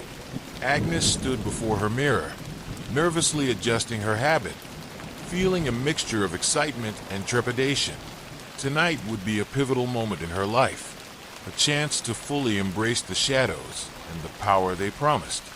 Samuel arrived at the convent just as the sun dipped below the horizon, his expression radiating anticipation.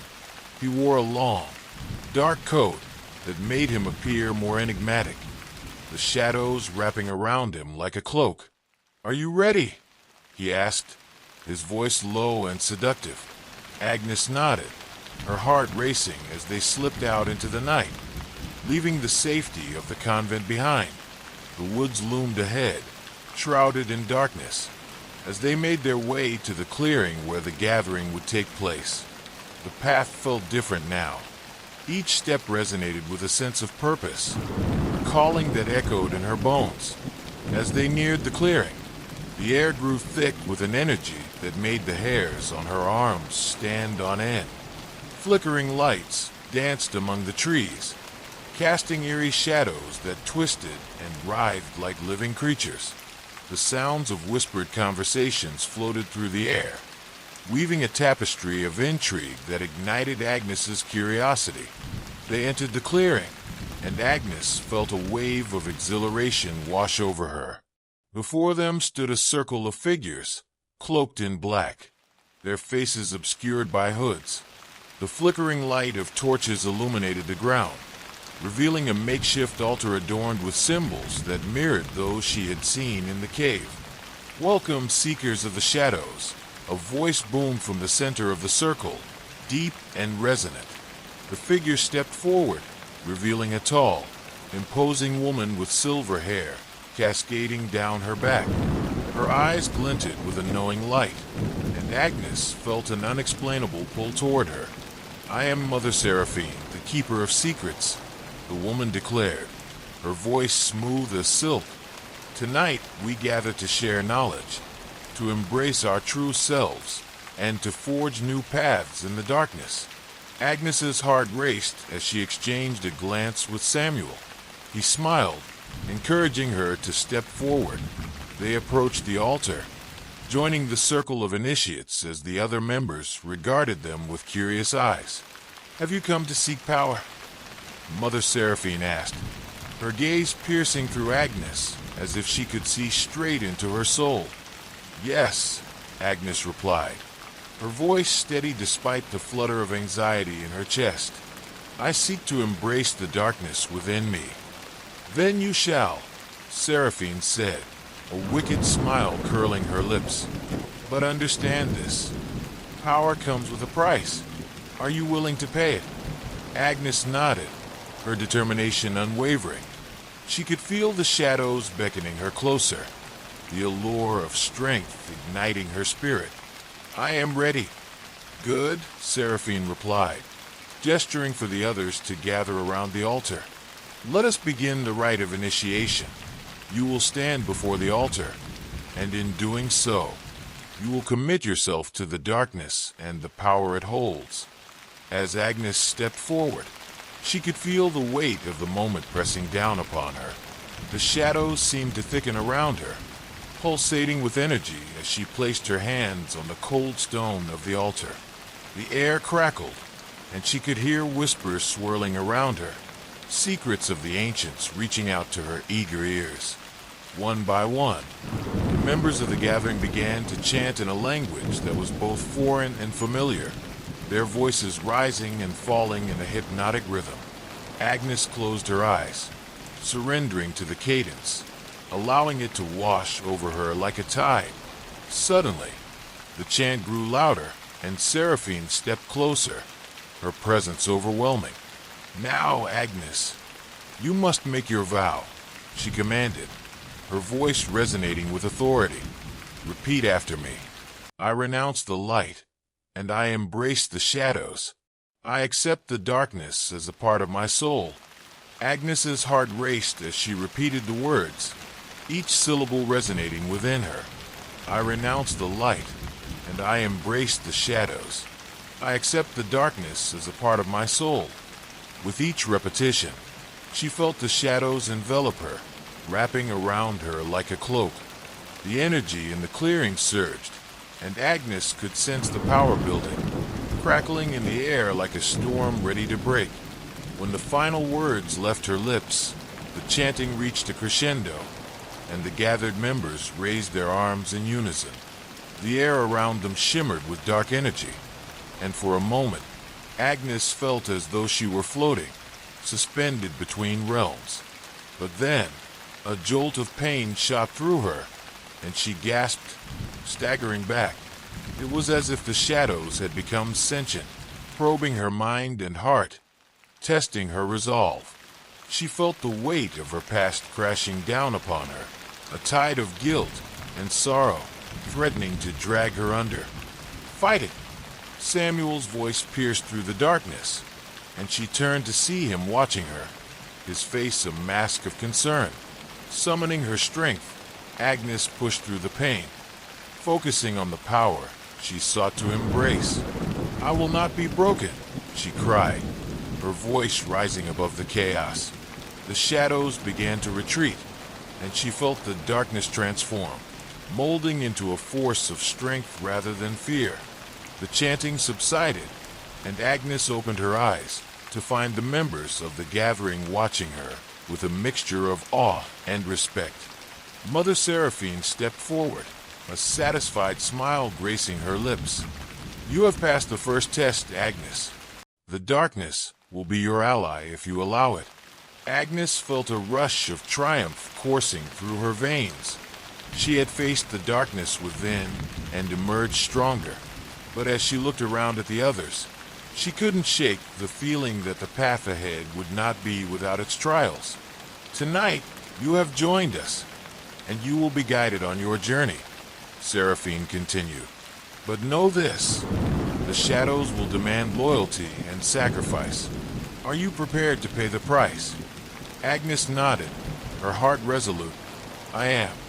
Then we shall begin, Seraphine proclaimed, leading them into the depths of the gathering. As they moved further into the clearing, Agnes felt a shift within her. The darkness that had once frightened her now felt like a living, breathing entity, ready to embrace her fully. The others in the circle were not just seekers. They were allies in her quest for power, and together, they would explore the depths of their own shadows. But as the night wore on, a gnawing sense of unease began to creep back into her heart. While she reveled in the thrill of her newfound power, the whispers of caution returned, reminding her that with every choice she made, the consequences would ripple through her life, forever altering the course she had set. Chapter 6: The Cost of Power. As the gathering began to disperse, the energy in the clearing lingered, thick and electric. Agnes stood among her newfound companions, her heart racing with exhilaration and uncertainty. The weight of her initiation pressed upon her, and she felt both empowered and anxious about the road ahead. "Tonight was only the beginning," Samuel said, his voice low and conspiratorial as he stepped beside her. "You've proven your strength, but the darkness will test you in ways you cannot yet imagine." Agnes nodded, her mind racing with the possibilities and the looming threats. "What will happen next?" she asked, her curiosity piqued. "Mother Seraphine will guide us in the coming weeks," Samuel explained. "We will explore rituals that will help us harness our power. But be warned, each ritual requires a sacrifice, a piece of ourselves to be offered to the shadows." Agnes shivered at the thought. Sacrifices? The weight of those words hung heavy in the air, and she felt a flicker of doubt creeping back in. "What kind of sacrifices?" she inquired, her voice barely above a whisper. "Whatever the darkness demands," he replied, his gaze intense. "It could be a physical offering, a piece of your past, or even a connection you hold dear. The shadows require devotion, and they will not be sated easily." As they made their way back through the woods, Agnes pondered the implications of Samuel's words. She had been so eager to embrace the power of darkness, but the idea of sacrificing parts of herself left her feeling uneasy. What if the cost was too high? What if she lost everything she had worked so hard to gain? The next day, the convent felt different. The light that streamed through the windows seemed almost harsh, a stark contrast to the warmth of the shadows that had embraced her during the gathering. Agnes found it difficult to concentrate on her duties, her mind filled with thoughts of the darkness and the power she had begun to wield. She spent her evenings practicing the rituals Samuel had shared with her, feeling the shadows coalesce around her as she recited incantations in the privacy of her chamber. Each spell filled her with an intoxicating sense of freedom. Yet each time she felt a pang of fear, the gnawing doubt about the sacrifices that lay ahead. One evening, after a particularly intense session, Agnes felt an unusual pull toward the convent's garden. The moon hung low in the sky, casting silver light on the blossoms that swayed gently in the night breeze. Drawn by an inexplicable force, she wandered deeper into the garden, her heart racing with anticipation. As she reached the center of the garden, Agnes felt the shadows thicken around her. "What do you want?" she murmured into the darkness, her voice trembling with uncertainty. The air crackled with energy, and she could feel the presence of something ancient and powerful, lurking just beyond her vision. In response, a whisper drifted through the air, echoing the sentiments of her desires and fears. "Offer us your doubts, and we shall give you strength." "What do you mean?" Agnes asked, her curiosity piqued despite the warning bells ringing in her mind. "Let go of the things that bind you to the light. Surrender your past, and the shadows will reward you." As the whisper faded, a sudden rush of clarity surged through Agnes. The doubts that had plagued her since her initiation felt heavy, like stones weighing her down. Perhaps it was time to let go of the guilt and fear that had haunted her for so long. Maybe by releasing those burdens, she could finally embrace her true self. Determined, Agnes knelt in the soft earth, closing her eyes as she focused on the memories that lingered in her mind. She thought of her childhood, the constant expectations, and the shame that had shaped her into the woman she had been. One by one, she recalled the moments that had held her captive, the failures, the regrets, and the disappointments. "I release you," she whispered, tears streaming down her cheeks as she let the memories slip away. "I let go of my guilt, my fear. I renounce the light that binds me." The shadows around her surged, enveloping her in a warm embrace as if they were responding to her declaration. A rush of energy coursed through her, and for the first time, she felt the chains of her past begin to shatter. The darkness was no longer a threat. It was a sanctuary, a source of power that she could wield as her own. Suddenly, the garden erupted with a cacophony of sound, a low, haunting hum that resonated in the air. The flowers trembled, their petals glowing as if infused with the very essence of the shadows. It was as if the garden itself had come alive, celebrating her transformation. When Agnes finally opened her eyes, she felt different. The weight of her doubts had lifted, and in its place, a sense of clarity washed over her. She was ready to fully embrace the darkness and the power it promised. Yet deep down, a sliver of apprehension remained. Had she truly released her burdens? Or had she simply buried them deeper beneath the surface? The shadows offered strength, but they also demanded respect, and perhaps even fear. Over the next few weeks, Agnes delved deeper into the rituals, guided by Samuel and Mother Seraphine. Each gathering brought new challenges and tests of loyalty. The others in the circle began to see her as a rising star among them, and the shadows whispered secrets that had long been forgotten. But with each ritual came a growing unease. The sacrifices began to take a toll on her psyche. One evening, during a particularly intense ceremony, Agnes was asked to offer a lock of her hair, a physical representation of her commitment to the darkness. As she severed the strands, she felt a part of herself slip away, and a visceral sense of loss washed over her. "You are stronger than you think," Samuel reassured her. But as he spoke, the shadows shifted, swirling ominously in the air around them. Agnes couldn't shake the feeling that the darkness was watching, waiting for her to falter. As the rituals continued, Agnes found herself caught in a web of secrets and power struggles among the members of the gathering. Whispers of betrayal and ambition echoed in the shadows, and she began to see the darker side of the community she had once admired. It became clear that not everyone was seeking unity. Some were driven by a lust for power, willing to do whatever it took to ascend the ranks. One evening, as they gathered for a ritual under the watchful eye of the new moon, Agnes sensed a tension in the air. The members were whispering among themselves, glancing furtively at one another. The atmosphere felt charged, as if a storm was brewing just beyond the horizon. Mother Seraphine stepped forward, her voice steady but filled with an edge of urgency. "Tonight, we will summon the darkness to reveal our true intentions. This is a moment of reckoning, and we will see who among us is worthy of the power we seek." Agnes's heart raced as she exchanged anxious glances with Samuel. What would the darkness reveal? Would it expose her fears, her doubts? Or would it show her the strength she had begun to cultivate? "Prepare yourselves," Seraphine commanded, leading them in a chant that echoed through the clearing, intertwining their voices in a haunting melody. Agnes felt the shadows swell around her, and as the chanting intensified, she closed her eyes and surrendered to the darkness. But as the shadows enveloped her, she felt something shift.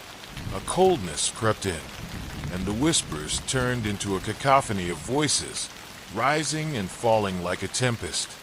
Panic surged within her as she struggled to regain control, the shadows threatening to pull her under. "Focus, Agnes." Samuel's voice pierced through the chaos, grounding her. "You must embrace the darkness, not fight it." With a surge of determination, Agnes forced herself to breathe, reaching deep within herself for the power she had begun to wield. "I embrace the shadows," she shouted, her voice cutting through the noise. "I will not be consumed." The shadows receded slightly, revealing the faces of her fellow initiates, some filled with awe, others twisted in fear. The atmosphere shifted, and Agnes could feel the energy in the air change, the darkness responding to her declaration. The ritual reached its climax, and as the final words left her lips, a surge of power coursed through her veins.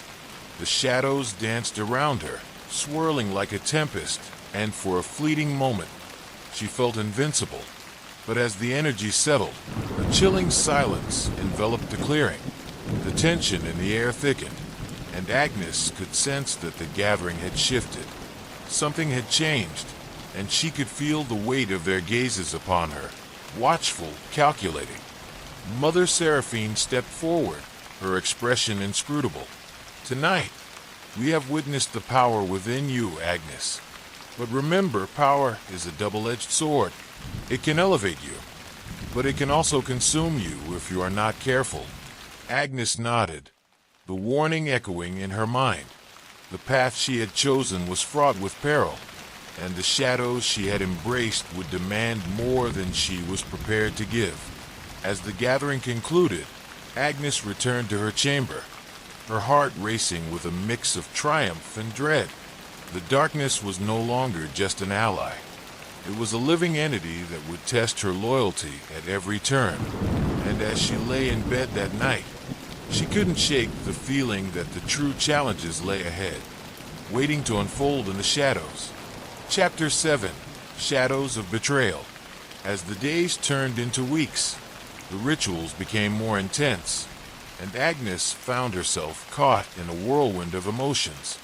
The power she had begun to wield was intoxicating, but with it came an overwhelming sense of responsibility and the lurking dread of betrayal. The shadows that once felt welcoming now seemed unpredictable, echoing with whispers of doubt and caution. The gatherings became frequent, each session designed to enhance their connection to the darkness. Mother Seraphine pushed them to explore deeper rituals, demanding offerings that tested their limits. Agnes felt a growing rift within her, a conflict between her ambition and the sense of loss that accompanied each sacrifice.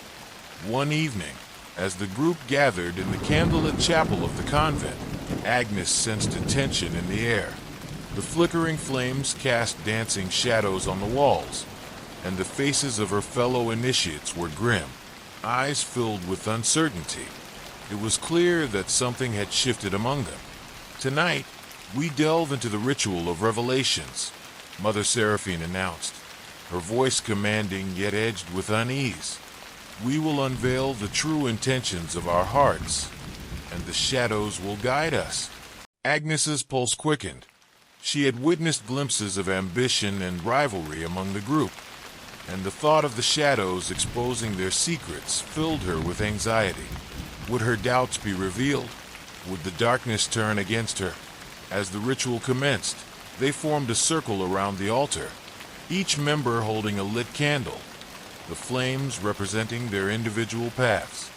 The chanting began, low and melodic, growing louder with each repetition. Agnes felt the shadows coalesce around them, thick and palpable, as the energy surged in the air. "Close your eyes," Seraphine instructed, her voice a soothing balm amidst the growing intensity. "Let the darkness guide you. Reveal your true self. Embrace the shadows within." Agnes complied, surrendering herself to the sensations enveloping her. The shadows whispered secrets, their voices weaving through her mind, teasing her with the power that lay just beyond her grasp. She felt the boundaries of her identity dissolve, merging with the darkness around her. Suddenly, a cold wind swept through the chapel, extinguishing the candles and plunging them into darkness. Gasps filled the air as panic rippled through the group. Agnes's heart raced as she fought to keep her focus. The shadows surged, and she could feel their energy amplifying, pulsating with a life of their own. "Stay calm." Samuel's voice broke through the chaos. "Embrace the darkness. Don't fight it." Agnes felt the shadows beckoning her, urging her to harness their power. With a deep breath, she let go of her fear and embraced the chaos swirling around her. "I embrace the shadows," she shouted, her voice echoing in the darkness. As she spoke, the shadows surged forward, coalescing into a vortex that enveloped the group. The energy intensified, and Agnes felt a connection form between them, binding their fates to the darkness. But then, Out of the swirling shadows, a figure emerged, cloaked in black and shrouded in mist. The figure stepped forward, revealing a face that made Agnes's heart drop. Lucius, the once revered member of the gathering who had mysteriously disappeared weeks ago. "What is the meaning of this?" he thundered, his voice booming with authority. The shadows recoiled in response, and the air grew heavy with tension. "Lucius!" Mother Seraphine exclaimed, her eyes wide with surprise. "You have returned." "Returned?" he scoffed, a sinister smile twisting his lips. "I have transcended the darkness you claim to wield. You've grown weak, Seraphine. Your hold over the shadows is slipping." Agnes felt a chill run down her spine as Lucius's gaze swept over the group, assessing each member with a calculating intensity. The atmosphere crackled with animosity, and it was clear that Lucius had returned with a vendetta. "You think you can embrace the darkness without consequences?" Lucius continued, his voice dripping with disdain. "You're merely pawns in a game you don't fully understand. The shadows demand loyalty, and betrayal is never forgiven."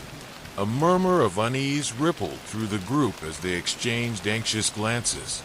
Agnes could feel the tension mounting, and her instinct screamed for her to act.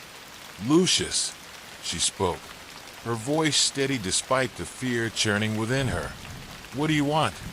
His gaze locked onto hers, and for a moment, time seemed to freeze. "I want what is rightfully mine, the power that you all so eagerly chase.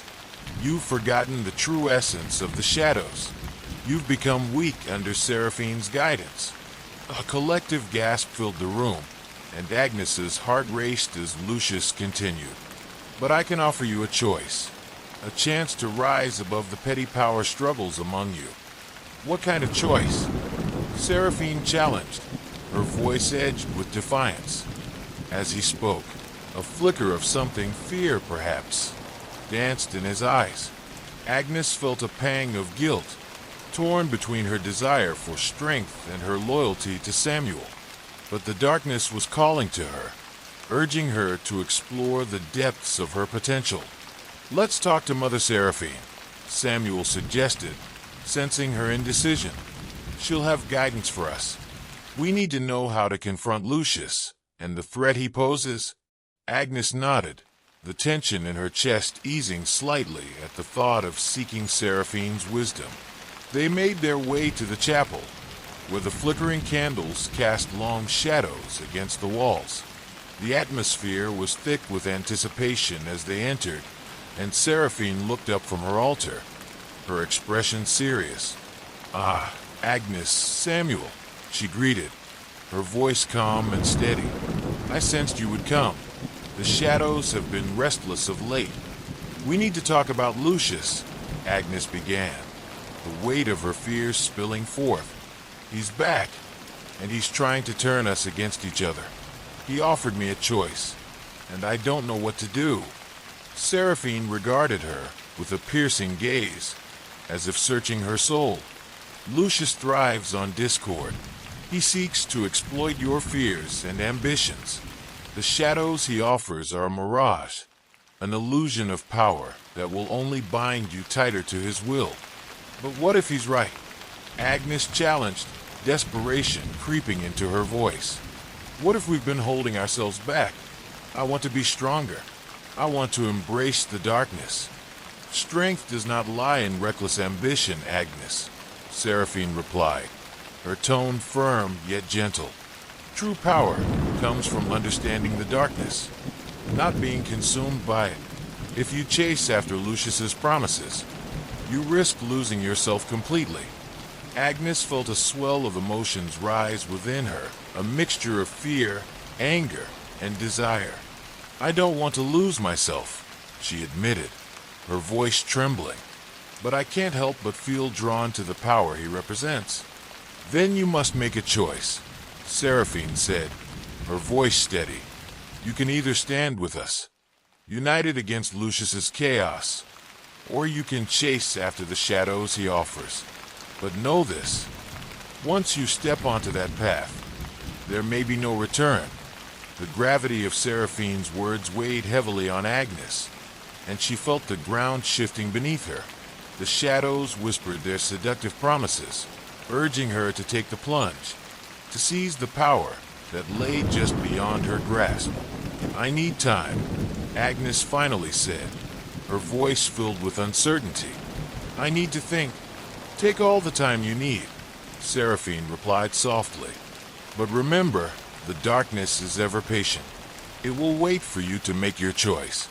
Agnes left the chapel feeling more torn than ever. The weight of her decision hung over her like a dark cloud, and as she wandered through the convent, she couldn't shake the feeling that the shadows were closing in. Over the next few days, she immersed herself in the rituals, attempting to focus on the teachings of Seraphine.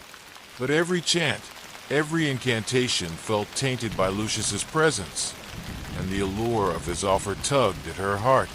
One night, as the moon hung full and bright in the sky, Agnes found herself drawn to the garden. The air was thick with the scent of night-blooming flowers, and the shadows danced invitingly around her.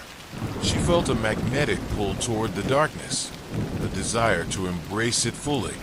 As she stood at the edge of the garden, a figure emerged from the shadows, Lucius.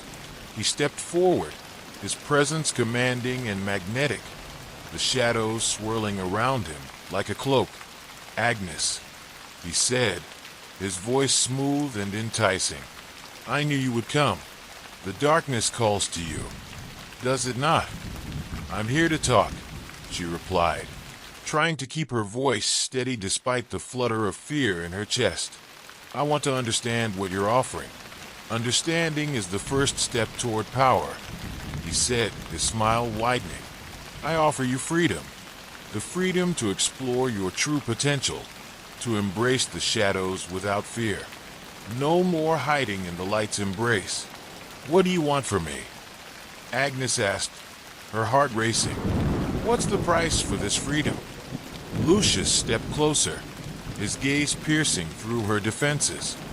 "The price is simple loyalty. Join me, and together we can harness the darkness to reshape this world. You will never feel weak again." A part of her yearned to accept his offer, to seize the power he promised. But the memories of her time with Seraphine and the other initiates flooded her mind. Memories of camaraderie, growth, and the struggle against the chaos Lucius represented. "I can't," she finally said, her voice trembling. "I can't betray them." Lucius's expression darkened, the shadows around him shifting ominously. "You think you can remain neutral? This is a war, Agnes. You must choose a side. The darkness will not allow you to straddle the line." "I won't join you," she replied defiantly, her heart pounding in her chest. "I won't let you manipulate me." Lucius's smile faded, replaced by an expression of cold fury. "You have no idea what you're turning your back on. The shadows will consume you if you do not embrace them. You will regret this choice." As he stepped back into the shadows, Agnes felt a surge of fear. The darkness that had once seemed welcoming now felt like a looming threat, and she knew that her decision had set off a chain of events she could not control. With a heavy heart, she returned to the convent, the weight of her choices pressing down on her. The shadows whispered warnings, echoing Lucius's words, a reminder that she could not escape the darkness forever. She had chosen her path, but the consequences were yet to unfold. The shadows writhed and twisted, and Agnes summoned all her strength, refusing to yield. "I will stand my ground," she cried, focusing on the light within her that had always guided her, even in the darkest moments. Lucius's expression twisted with rage as the shadows around him began to fracture. "You think you can defy me? I will show you the true meaning of darkness." Suddenly, the shadows coalesced, forming a dark tendril that shot toward her. Agnes ducked, narrowly avoiding the strike, and retaliated with a surge of energy, sending a wave of light through the darkness. The two forces collided, creating a blinding flash that illuminated the garden for an instant. As the light faded, both Agnes and Lucius were left breathless, their energies colliding and causing the ground to tremble beneath them. For a moment, they were locked in a standoff, the air thick with tension and anticipation. "I see now," Lucius sneered, regaining his composure. "You have potential, but it's still tethered to your fears. You cannot break free until you confront the darkness within yourself." "I will confront it on my own terms," Agnes replied defiantly, her heart pounding in her chest. "I won't allow you to dictate my fate." With that, she turned and fled, racing back through the garden, the shadows hot on her heels. The whispers grew louder, echoing Lucius's taunts and promises, but she refused to look back. She could feel the darkness pressing in, a constant reminder of the choice she had made. As she reached the chapel, Agnes burst through the doors, panting and filled with adrenaline. The flickering candles illuminated her path, and she felt a momentary sense of relief as she entered the familiar sanctuary. But the sense of safety was short-lived. The initiates were gathered in the chapel, their expressions grave as they turned to face her. Mother Seraphine stood at the front, concern etched on her face. "Agnes, what happened?" she demanded, her eyes searching for answers.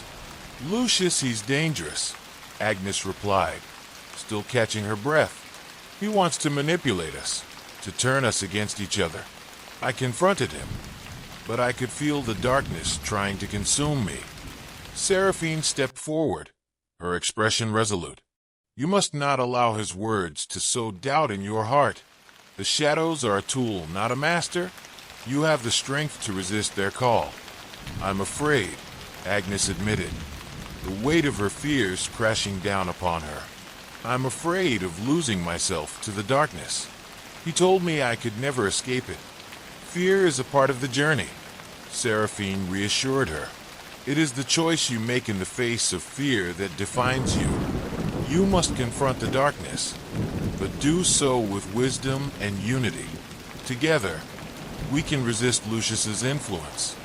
Agnes nodded, the weight of her decision settling into her bones. She had chosen her path, but the battle was far from over. Lucius would not relent, and the shadows would continue to whisper their seductive promises. But with her sisters by her side, she felt a renewed sense of purpose. "We stand together," Agnes declared, her voice strong. "We will confront the darkness, and we will not let it consume us." As the initiates rallied around her, Agnes felt a sense of hope ignite within her. The shadows may be powerful, but they could also be harnessed. Together, they would face whatever darkness lay ahead, ready to confront the chaos that Lucius embodied. Chapter 10: The Gathering Storm. As dawn broke over the horizon, casting a pale light across the convent, Agnes felt a renewed sense of purpose. The confrontation with Lucius had left her shaken, but it had also ignited a fire within her. She understood now that the shadows could be both a source of power and a deadly adversary, and it was up to her and her sisters to harness that power wisely. In the days that followed, Agnes and the other initiates devoted themselves to their training, deepening their understanding of the darkness and how to combat it.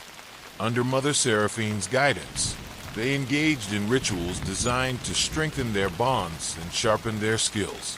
Each evening, they gathered in the chapel, their voices rising in unison as they chanted ancient incantations, drawing upon the light that flickered within them.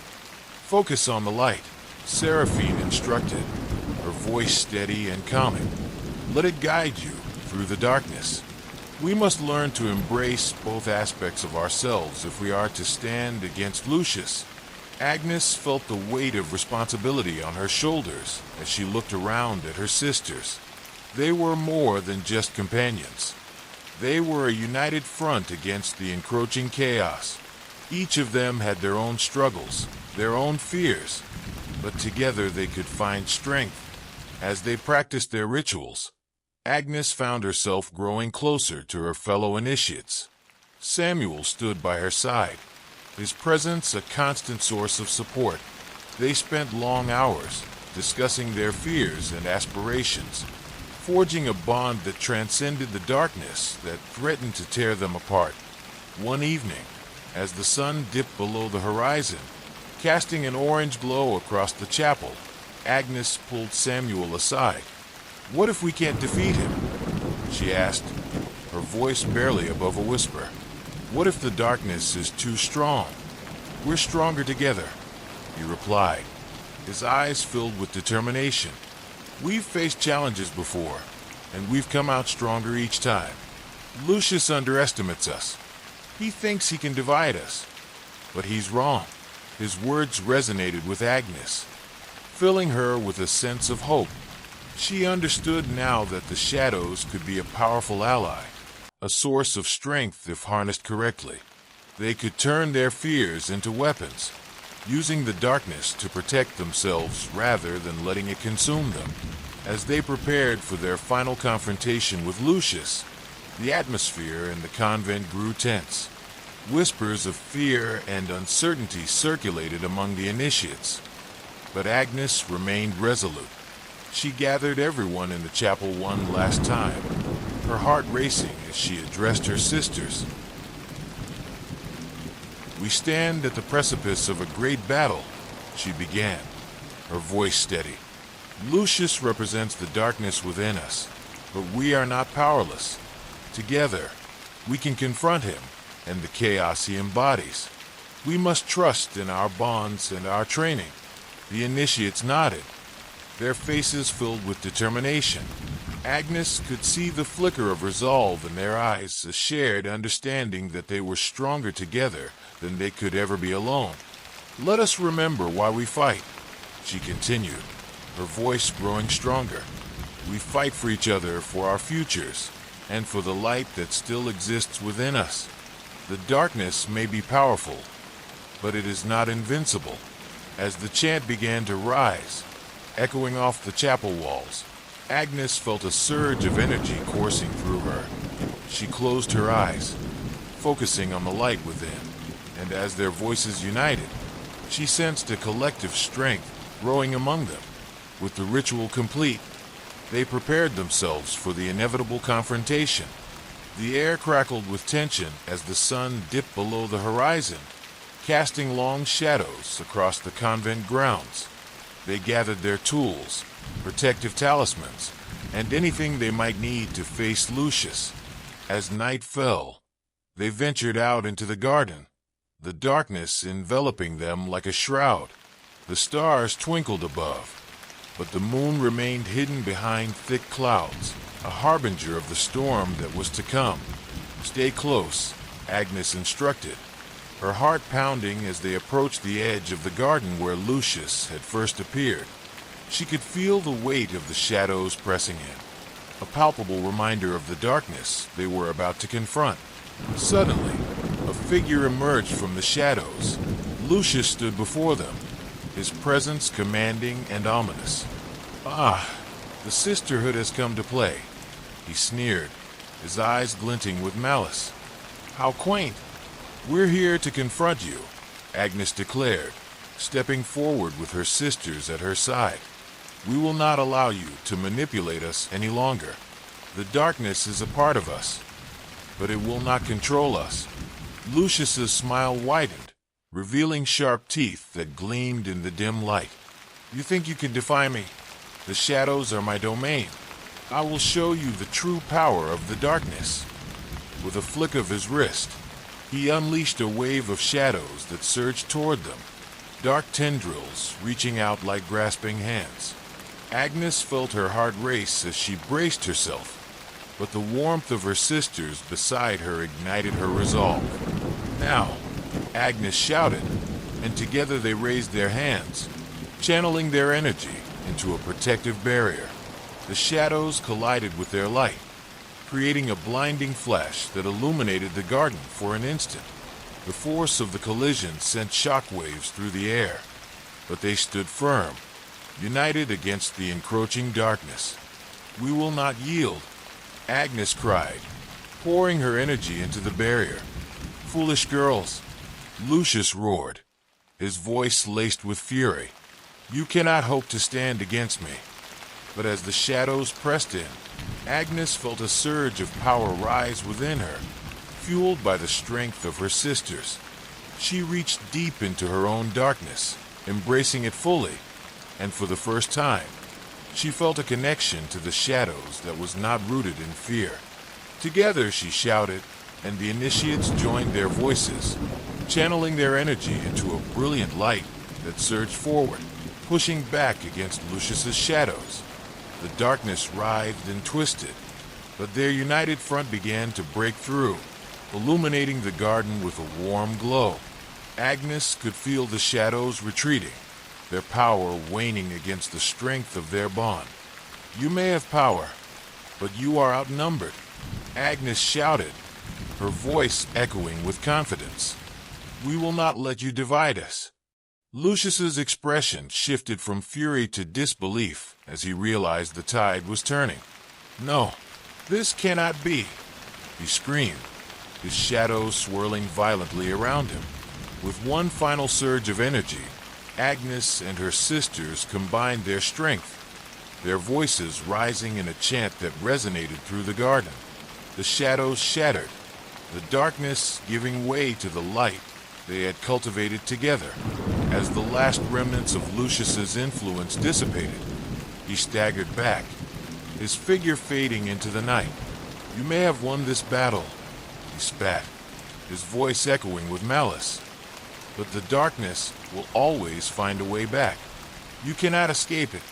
With that, he vanished into the shadows, leaving behind an unsettling silence. Agnes and her sisters stood together, breathless and filled with a mixture of relief and apprehension. They had faced the darkness and emerged victorious, but Lucius's final words lingered in the air like a chilling warning. "We did it," Samuel breathed, looking around at the group. "We stood together and pushed back the darkness." Agnes nodded, her heart still racing. "But we must remain vigilant. The shadows may retreat, but they are always waiting for an opportunity to return." Mother Seraphine stepped forward, her expression proud yet solemn. "You have shown great strength, sisters. The bond you forged is powerful, and it will guide you as you navigate the darkness within and around you." As dawn broke over the horizon, casting a golden light across the garden, Agnes felt a sense of hope blossom within her. They had faced the chaos and emerged stronger, but the battle was far from over. The darkness would always linger, waiting for a moment of weakness to exploit. But with her sisters by her side, and the lessons they had learned etched in their hearts, Agnes felt ready to face whatever challenges lay ahead. They were not just initiates bound by duty. They were a sisterhood forged in the crucible of darkness and light, prepared to confront the shadows together. Chapter 11. Shadows of the Past. As the sun rose higher in the sky, the light flooded the garden, dispelling the remnants of the night's darkness. Agnes stood among her sisters, their faces illuminated by the warm glow, yet a sense of unease lingered in the air. They had won the battle against Lucius, but his ominous words haunted her thoughts. "Do you think he'll come back?" one of the initiates asked, her voice trembling slightly. Agnes turned to see Alara, her wide eyes filled with fear. "We must be prepared for anything," Agnes replied, her voice steady. "Lucius won't give up easily. He will plot his revenge, and we must remain vigilant." Mother Seraphine joined them, her expression calm yet resolute.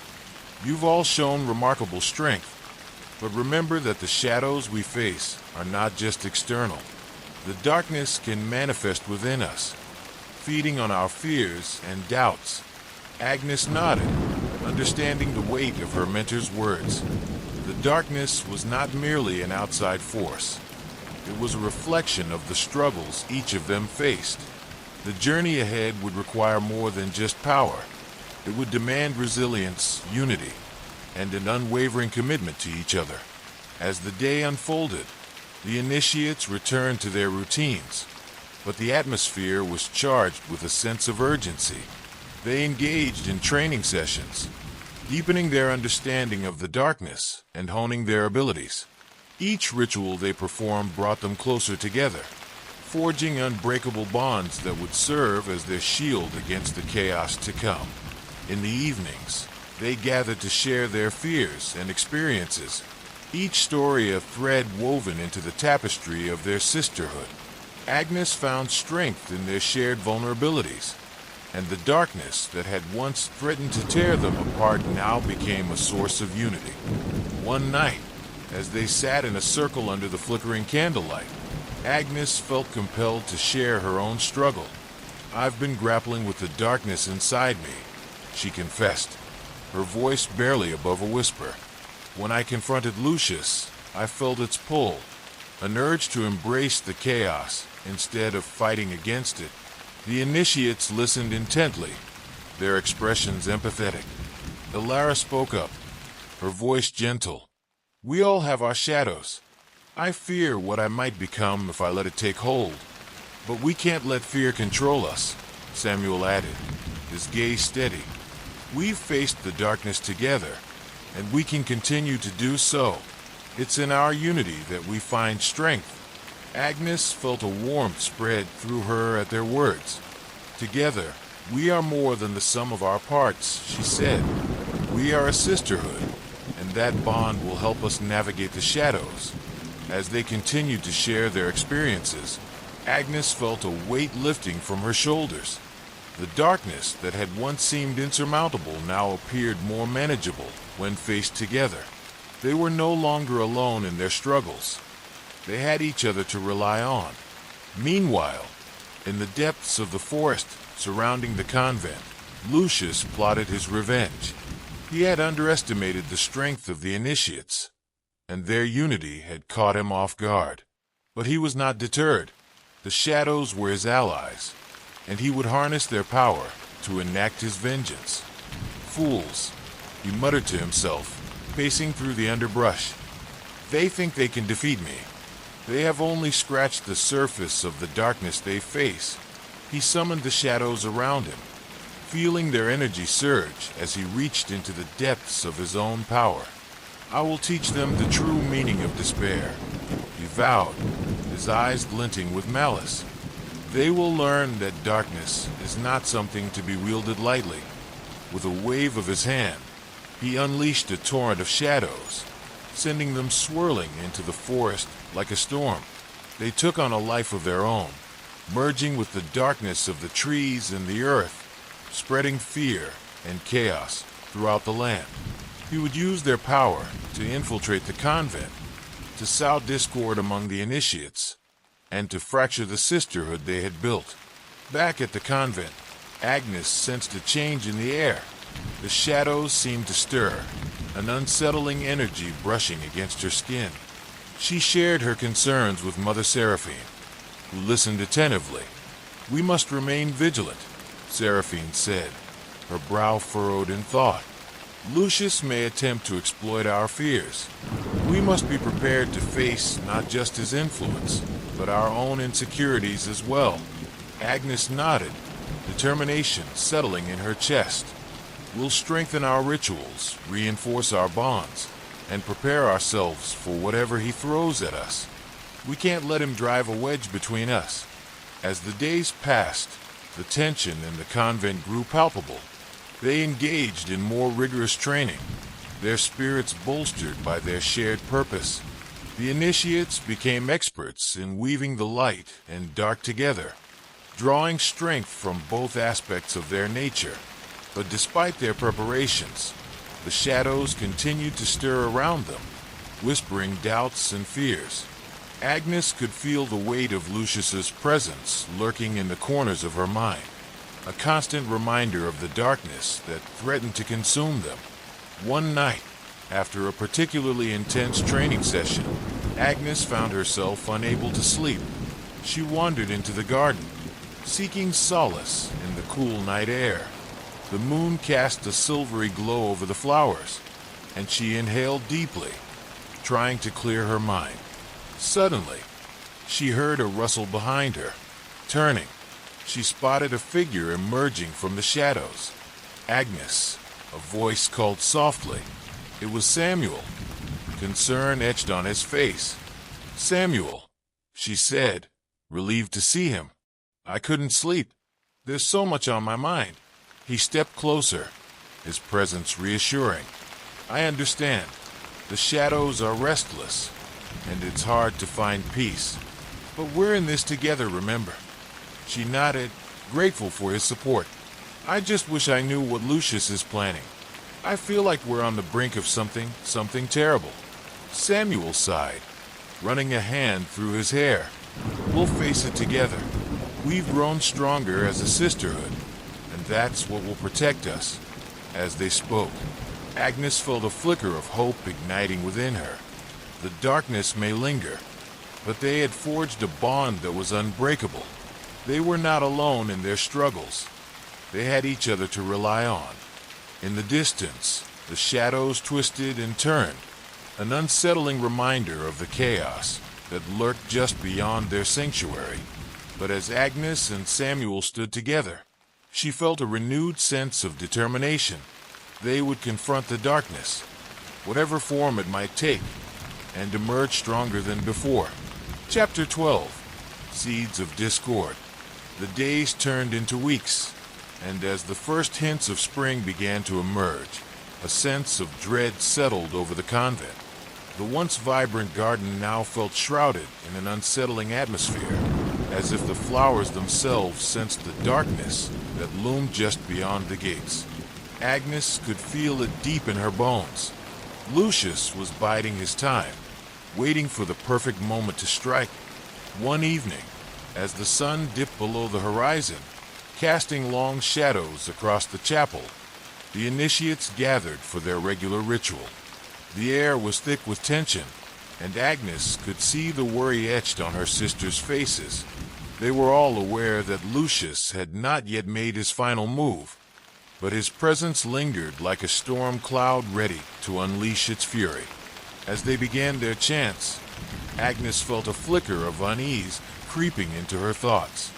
The connection they had built was strong, but she couldn't shake the feeling that something was off. She glanced at her sisters, their faces illuminated by the flickering candles, and reminded herself of the strength they had forged together. "Focus on the light," Mother Seraphine instructed, her voice steady yet commanding. "Let it guide you through the darkness." But as the ritual continued, a sudden chill swept through the chapel, snuffing out the warmth of the candles. The shadows seemed to elongate, reaching out toward the initiates as if they were alive. Agnes felt her heart race as the darkness enveloped them, whispering secrets of doubt and fear. "Stay together," she urged, her voice trembling slightly. "We can't let him get to us." But it was too late. The shadows coiled around each of them, insidious and suffocating, feeding off their insecurities. Agnes could feel the whispers creeping into her mind, sowing seeds of doubt. "You're not strong enough," a voice hissed, echoing within her. "You're just a girl in a habit. What makes you think you can stand against the darkness?" "Agnes, what's wrong?" Samuel's voice broke through the haze, pulling her back to the present. He stood close, his expression filled with concern. "Lucius," she gasped, realizing that the shadows were not just a manifestation of their fears. They were a deliberate attack. "He's trying to divide us." As if responding to her words, the shadows twisted and writhed, intensifying their grip on the initiates. They felt the darkness clawing at their minds, seeking to exploit their weaknesses and tear them apart. "Fight it," Agnes shouted, drawing upon the light within her. "We have to stand together." But the darkness was relentless. One by one, Agnes could see her sisters struggling against the shadows. Alara was curled up in a corner, clutching her head, as if trying to block out the voices that tormented her. Another initiate, Mira, was shaking, her eyes wide with fear. "Agnes, I can't do this," Ilara cried, her voice breaking. "What if he's right? What if we're not strong enough?" "No," Agnes shouted, stepping forward to grasp Ilara's hands. "You are strong, and so are we. Remember our bond. We are a sisterhood, and we will fight this together." With a deep breath, Agnes closed her eyes and focused on the warmth of the light within her. She could feel the flicker of hope growing stronger as she summoned the energy of her sisters. "We have to connect. Let the light bind us."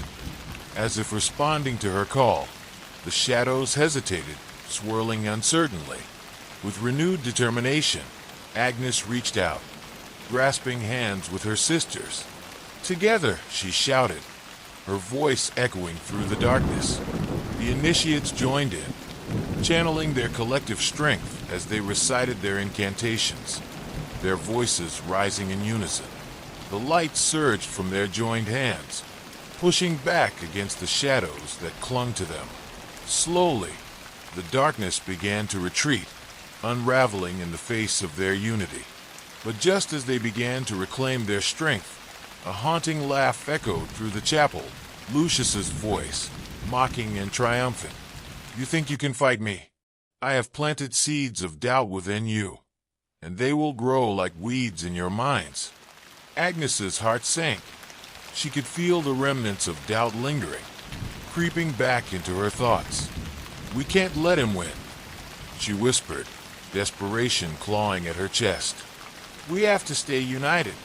As the darkness began to dissipate, they finally broke free from its grip. The candles flickered back to life, illuminating the chapel once more, but the sense of unease remained. The air felt heavy with the weight of uncertainty. "We must address this," Mother Seraphine said, her voice firm. "Lucius will continue to attack our unity, and we cannot allow that to happen. We must confront our fears head-on and strengthen the bonds we share." As the initiates gathered their breath and steadied their hearts, Agnes realized that they were not just fighting against an external darkness. They were also battling the shadows within themselves. Each of them carried doubts and insecurities, and Lucius had exploited that vulnerability. "We need to share our fears," Agnes suggested, her voice steady. "Let's lay them bare. Only by facing them can we push back against Lucius's influence." The initiates nodded, and one by one, they began to share their struggles. Ilara spoke of her fear of inadequacy, how she often felt overshadowed by her sister's strengths. Mira admitted her deep-seated fear of failure, worried that she would let everyone down. Samuel shared his anxiety about not being strong enough to protect the sisterhood. As they opened up, Agnes felt the weight of their shared experiences lifting. The darkness that had threatened to tear them apart now served as a reminder of their humanity, of the struggles they all faced. Each fear shared brought them closer together, weaving an even tighter bond. Finally, Agnes took a deep breath and shared her own fears, the struggle against the darkness within her, the moments when she felt the urge to succumb to chaos. "But I know we can overcome it together," she said, her voice filled with determination. Together, the initiates echoed, their voices a chorus of solidarity. With their fears laid bare, they gathered in a circle once more, joining hands. Agnes could feel the warmth radiating from her sisters, their light a shield against the darkness that still loomed. They began to chant, their voices rising in harmony, a powerful testament to their unity. As the final echoes of their chant faded into the night, Agnes felt a renewed sense of hope. They had faced the darkness within and emerged stronger. But as the shadows continued to twist in the corners of her mind, she knew the battle was far from over. Outside the chapel, the wind howled through the trees, and the air crackled with tension. Lucius was out there, plotting his next move. But they would be ready. Together, They would confront whatever darkness awaited them, determined to protect the sisterhood they had forged. Chapter 13. The Haunting. The days that followed their gathering were tense and fraught with uncertainty. Despite their commitment to each other, the air in the convent felt thick with impending doom. Lucius's presence lingered, a dark cloud that refused to dissipate, casting a shadow over their once hopeful spirits. Agnes tried to maintain a sense of normalcy within the convent, but she could see the toll it was taking on her sisters. Each of them had been touched by the darkness in their own way, and the weight of their fears hung heavy in the air. Even during their rituals, whispers of doubt began to creep back in, threatening to unravel the bonds they had fought so hard to build. One fateful evening, as the sun set and the shadows lengthened, Lucius made his move. It began with a series of strange occurrences. A chill swept through the chapel, extinguishing the candles one by one, plunging the room into darkness. Agnes and her sisters huddled together, fear palpable as they felt the familiar sense of dread wash over them. "Lucius is here," Agnes whispered, her voice trembling. "We need to stand together." But before they could react, a sudden gust of wind howled through the chapel, carrying with it a cacophony of distorted voices. They echoed around them, each one a twisted reflection of their deepest fears. "Failure," a voice shrieked, echoing Alara's insecurities. "You are nothing without them." "Coward," another voice taunted, mirroring Myra's self-doubt. "You can't protect anyone." "Unworthy," a third voice sneered, taking on the tone of Agnes's internal struggles. "You are just a girl playing at being powerful." The shadows swirled around them, coiling like serpents, wrapping tighter and tighter as they fed on the initiate's fears. The air felt electric with anxiety, and Agnes fought to keep her footing. "Focus," she shouted, but the words felt feeble against the onslaught of darkness. "We must break free of this." Agnes closed her eyes, willing herself to find the light within. The fear, the chaos. It was overwhelming, but she knew that they could overcome it together. With a deep breath, she reached out to her sisters, hoping they could find strength in one another. Suddenly, the voices became more distinct, cutting through the chaos. "Agnes," a soft voice called out, pulling her from her haze. It was Samuel, his face etched with concern. "We can't let him win. We need to stand firm. Together," Agnes shouted, her heart racing. "We are stronger together." As the shadows pressed in, the initiates joined hands, channeling their collective strength once more. They began to chant, their voices rising in unison as they fought against the darkness that sought to engulf them. The shadows recoiled, momentarily halted by their determination. But Lucius was relentless. With a wave of his hand, the shadows surged back, coiling around the initiates like a vice, squeezing the breath from their lungs. "You think your unity can save you," he taunted, his voice echoing through the chapel. "I will show you what true darkness is." The shadows enveloped Agnes, dragging her down into a whirlwind of despair. She found herself in a different place, a desolate landscape that mirrored her worst nightmares.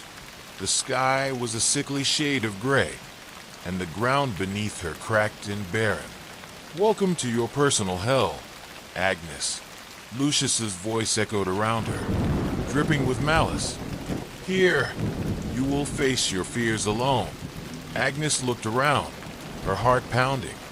She could feel the oppressive weight of dread settling in her chest. The landscape began to shift, revealing haunting images from her past, her failures, her moments of weakness, and the guilt that had long plagued her. "Why couldn't you save them?" a voice hissed, taking the form of a shadowy figure that mirrored her fears. "You let them down. You're not worthy of this power." "No," Agnes screamed, shaking her head in defiance. "I am worthy. I won't let you win." But the figure laughed, a cruel sound that echoed through the desolation. You think you're strong. You're just a frightened child pretending to be a warrior. Agnes felt her resolve wavering as the memories washed over her. Visions of her failures, the times she had let others down, the moments when she felt utterly powerless. The darkness threatened to consume her, but deep within her, a spark of light flickered. Agnes, a voice called, breaking through the haze. It was Samuel, his face filled with determination. Remember who you are. You are not alone. With that, the landscape shifted again, and Agnes found herself back in the chapel, surrounded by her sisters. They were struggling against the shadows, their faces etched with fear and uncertainty.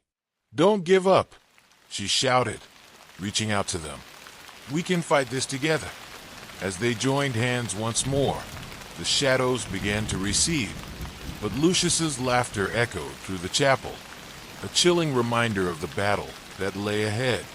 "You think you've won? This is just the beginning." The shadows pulsed and twisted, trying to break the bond they had forged. But Agnes felt the warmth of her sisters surrounding her, their strength fortifying her resolve. They had faced the darkness together before, and they would do so again. With a surge of determination, Agnes led them in a powerful chant, their voices rising in unison, a melody of defiance against the darkness. The light surged around them, pushing back the shadows, banishing the whispers that sought to tear them apart. But Lucius was not finished.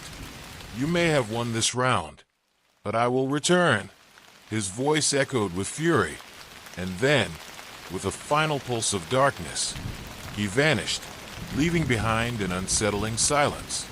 As the shadows melted away, Agnes and her sisters collapsed onto the floor, breathing heavily but united in their shared struggle.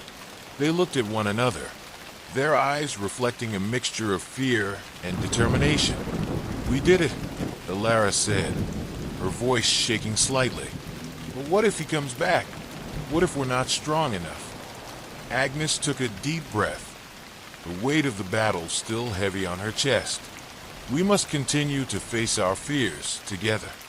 Lucius will try to exploit our weaknesses, but as long as we stand united, we can overcome anything." Mother Seraphine knelt beside them, her expression solemn. "The darkness will always seek to divide us, but we must not allow it. We must continue to share our fears, to confront them, and to support one another. Only then can we ensure that Lucius's influence remains weak." With renewed resolve, the initiates rose to their feet, their hearts intertwined in a shared purpose. They would face whatever darkness awaited them, drawing strength from the bonds they had forged in the fires of adversity. But deep down, Agnes knew the battle was far from over. Lucius would return, and when he did, they would need to be prepared. They would need to confront the darkness, not just outside but within themselves, ready to face the shadows that threatened to tear them apart. Chapter 14, The Gathering Storm. The days turned into a blur of training and rituals as the initiates prepared for the inevitable return of Lucius. Each evening, they gathered in the chapel, their voices rising in unison as they recited their chants, drawing strength from one another. But despite their efforts, the air felt thick with tension, as if a storm was brewing just beyond the horizon. Agnes took it upon herself to lead the initiates through deeper practices, focusing on confronting their fears head-on. "We need to understand the darkness we're facing," she urged during one training session. "Knowledge is our best weapon against Lucius. We cannot allow fear to dictate our actions." "Where do we begin?" Mira asked, her brow furrowed with concern. "What if we uncover something even more terrifying?" "Then we face it together," Agnes replied firmly. "We can't shy away from the darkness. We must confront it. We will gather everything we can about Lucius and his methods." As they delved into ancient texts and scrolls, searching for clues about Lucius's dark magic, They uncovered a wealth of knowledge about the nature of shadows. They learned of how fear could be manipulated, how darkness thrived in the absence of light, and how those who succumbed to despair became pawns of the shadows. With each revelation, Agnes felt the weight of responsibility pressing on her shoulders. She knew that if they were to stand a chance against Lucius, they needed to be more than just skilled in their rituals. They needed to be prepared for the psychological warfare he would wage. That night, as the moon hung low in the sky, the initiates gathered in the chapel for an intense session of meditation. They formed a circle, candles flickering in the dim light, their faces reflecting determination. "Close your eyes and breathe," Agnes instructed. "We will visualize our fears, confront them, and reclaim our power." As they settled into the meditation, Agnes felt the familiar sensation of darkness creeping at the edges of her mind. She focused on the light within, willing herself to delve into the depths of her fears. One by one, the initiates followed, each of them confronting the shadows that loomed over them. Agnes found herself standing once again in that desolate landscape, the gray sky swirling above her. This time, she was not alone. Her sisters stood beside her, their faces resolute. Together, they faced the haunting images that emerged, the moments of failure, the shadows of doubt. "Remember, we are stronger together," she whispered to them, feeling their warmth as they joined hands. "We will not let these fears define us." The shadows surged forward, whispering their taunts, but Agnes stood firm, calling upon the light within. "You have no power over us," she shouted, her voice echoing through the emptiness. With each assertion, the shadows began to recede, flickering like candle flames. The landscape shifted, transforming from barren wasteland to a vibrant field of wildflowers, each petal reflecting the colors of their unity. "See," she urged her sisters, "we can change our reality. We have the power to reshape our fears into strength." With renewed determination, they channeled their collective energy, their voices rising in a powerful chant that echoed through the landscape. The light surged around them, pushing back the darkness and filling the void with warmth and hope. But just as they began to feel victorious, the shadows returned, more potent than before. Lucius's laughter filled the air, taunting them with his chilling presence. "You think you can escape me? I will always be here, lurking in the corners of your minds, waiting for the moment you falter." "Together," Agnes shouted, feeling the strength of her sisters beside her. "We will face you, Lucius. You will not break us." The chant grew louder, resonating with the power of their unity. The landscape shimmered, and for a moment, the darkness was pushed back, revealing a path illuminated by golden light. It was a path of hope, a promise of strength that they could embrace together. As they continued to chant, the shadows receded further, their whispers becoming faint echoes in the distance. Finally, Lucius's voice faded into silence, leaving behind a sense of tranquility. Agnes opened her eyes, finding herself back in the chapel, surrounded by her sisters. They looked at one another, a mixture of exhaustion and exhilaration etched on their faces. "Did we do it?" Hilara asked, her voice breathless. Agnes nodded, a smile breaking through the fatigue. "We faced our fears and emerged stronger, but we must remain vigilant. Lucius will return, and we need to be ready." Over the following days, they intensified their training, preparing not only for Lucius's return but also for the internal battles they would continue to face. They shared their fears openly, supporting one another as they unraveled the complexities of the darkness within. But the shadows were not finished with them. Even as they strengthened their bond, whispers of doubt continued to seep into their minds. Lucius's presence loomed over them like a dark cloud, reminding them of their vulnerabilities. One evening, as they gathered for dinner, Agnes noticed a subtle change in the atmosphere. Mira sat quietly, picking at her food, her eyes filled with a distant look. "Mira," Agnes asked, concern creeping into her voice. "Is everything all right?" Mira looked up, her expression haunted. "I've been thinking, what if we're not strong enough? What if we can't stop him?" "Don't say that," Elara interjected, her voice firm. "We are stronger together. We've faced the darkness before, and we can do it again." But Agnes could see the doubt creeping into Myra's eyes. "It's just, what if our bond isn't enough? What if Lucius finds a way to break us?" "Then we fight back," Agnes replied, determination surging within her. "We will not let fear dictate our actions. We've come too far to give in now." Despite Agnes's reassurances, the weight of uncertainty hung heavily in the air. They each retreated to their rooms that night, haunted by the lingering echoes of doubt and fear. As Agnes lay in bed, she felt the familiar sensation of shadows creeping at the edges of her mind, whispering their insidious taunts. "Are you truly worthy of this power?"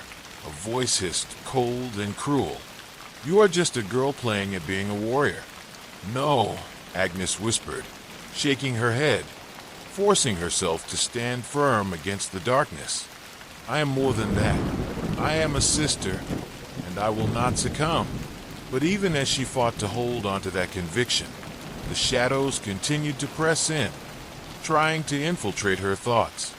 She could feel their whispers growing louder, drowning out her resolve. "Tomorrow, we will strengthen our training," she promised herself, clinging to the hope that she and her sisters could face whatever darkness awaited them. "We will confront this together." Little did they know that Lucius was already plotting his next move, waiting for the moment when the shadows would overwhelm their resolve and shatter their unity once and for all. Chapter 15, Shattered Bonds. As the sun dipped below the horizon, casting an eerie glow over the convent, Agnes gathered her sisters in the chapel for their evening ritual. The air crackled with anticipation and tension, a tangible reminder of the darkness that lurked just beyond their walls. "Tonight, we focus on reinforcing our unity," Agnes announced, her voice steady despite the unease that gripped her heart. "We must remember that together we are stronger than the shadows that threaten to divide us." Elara nodded, her expression serious. "We've faced the darkness before. We can do it again. But what if it's not enough?" Mira interjected, her voice trembling.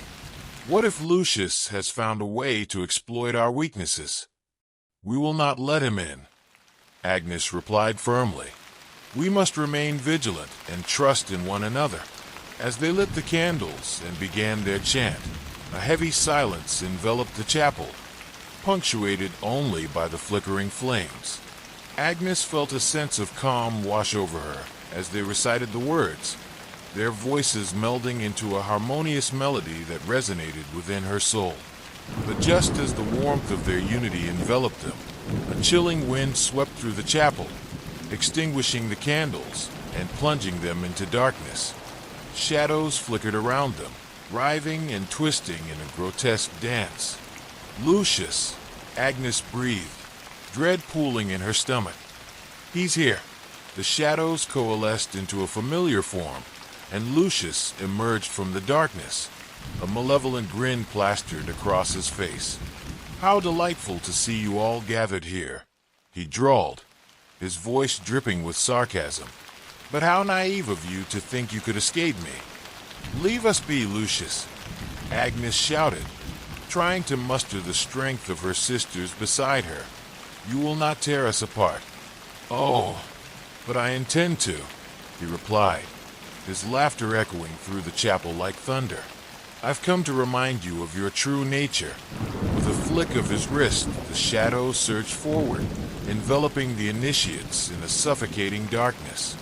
As the air grew heavy, each sister began to experience their worst fears, magnified by Lucius's malevolent influence. Agnes felt the shadows creeping into her mind, dredging up the memories she had tried so hard to bury. She was surrounded by echoes of her failures, the times she had let others down, and the crushing weight of doubt that threatened to consume her. "Look at you," Lucius taunted, his voice a venomous whisper. "You're just a scared little girl. You'll never be a true warrior." "No," Agnes shouted, forcing herself to focus on the light within her. "I am more than this." But the shadows tightened around her, squeezing the breath from her lungs as they pulled her deeper into despair. In that moment, she felt utterly alone, separated from her sisters by the darkness that threatened to engulf them all. In the corners of her vision, she saw her sisters struggling against the shadows, each of them ensnared by their fears.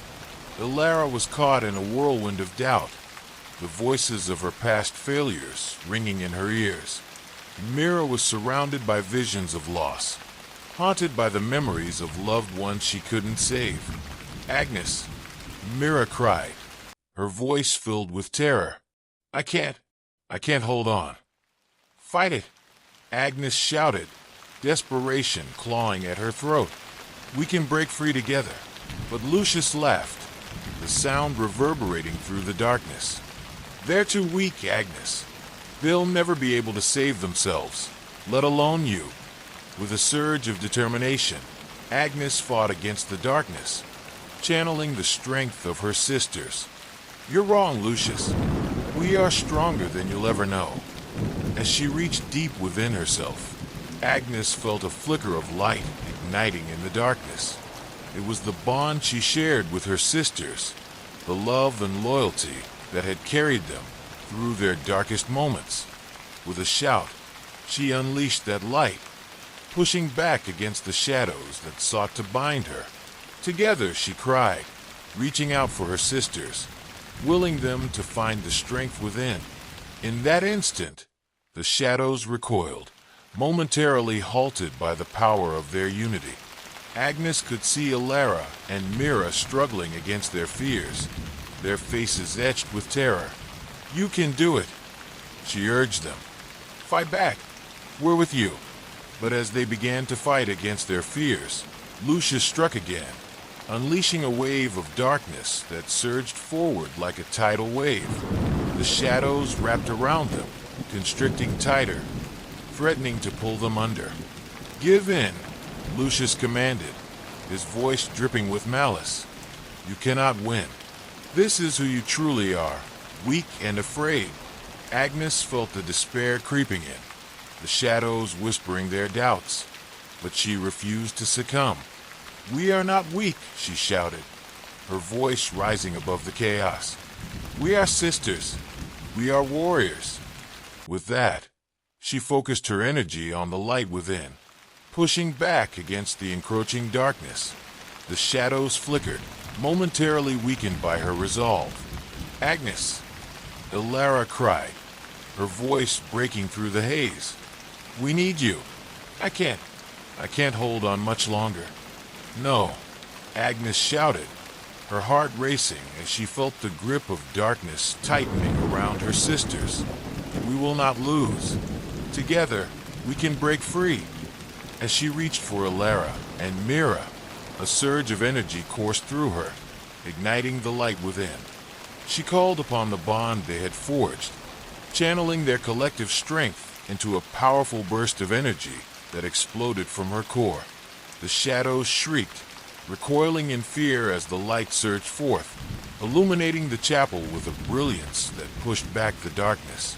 For a moment, the air was filled with the sweet scent of wildflowers, a reminder of the hope that lay within their unity. But just as the darkness began to dissipate, Lucius retaliated with a fury that shook the very foundations of the chapel. "You think you can defeat me? You're nothing but pawns in a game you cannot win." With that, he unleashed a torrent of shadowy energy that crashed down upon them, slamming into Agnes with a force that knocked her off her feet. Pain radiated through her body as the shadows sought to drag her down into the depths of despair. In that moment, Agnes felt her connection to her sisters wavering. The darkness pressed in on her, threatening to engulf her completely. She could hear their cries, their voices filled with anguish as they fought against the shadows that sought to separate them. Agnes. Myra's voice pierced through the chaos, filled with desperation. We need you. Don't give up. In that instant, Agnes felt a spark of determination igniting within her. She could not let Lucius win. She could not abandon her sisters in their darkest hour. With a fierce cry, she pushed back against the pain, channeling all of her energy into one final surge of light. Together, she shouted, reaching out for her sisters, willing them to find their strength alongside her. As the light erupted from her core, it surged through the darkness, illuminating the chapel with an intensity that pushed back the shadows. The shadows recoiled, shrieking in protest as Agnes felt the weight of Lucius's darkness begin to lift. But just as she thought they might succeed, a cruel laughter filled the air. You think this is over? Lucius sneered, his voice echoing through the chapel. I will return, and when I do, I will ensure that your bonds are shattered beyond repair.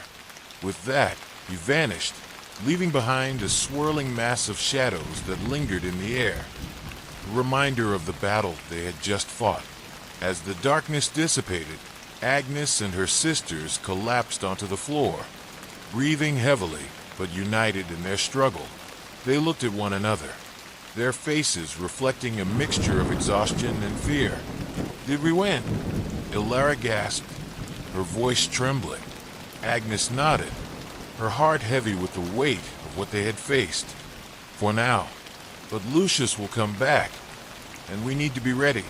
The sisters huddled together, drawing strength from one another as they began to process the magnitude of the battle they had just fought. They had faced their fears and survived, but the lingering threat of Lucius weighed heavily on their minds. Together, we will face whatever comes next, Agnes vowed, her heart resolute. We will not let him divide us. But even as they made their promise, the specter of doubt loomed over them, a constant reminder that the darkness was always waiting for an opportunity to strike. Chapter 16, Secrets Unveiled. As dawn broke over the convent, the first rays of sunlight spilled through the stained glass windows, casting colorful patterns across the chapel floor. But the beauty of the morning did little to lift the heaviness that lingered in the air. Agnes and her sisters gathered once more, each feeling the weight of their recent battle against Lucius.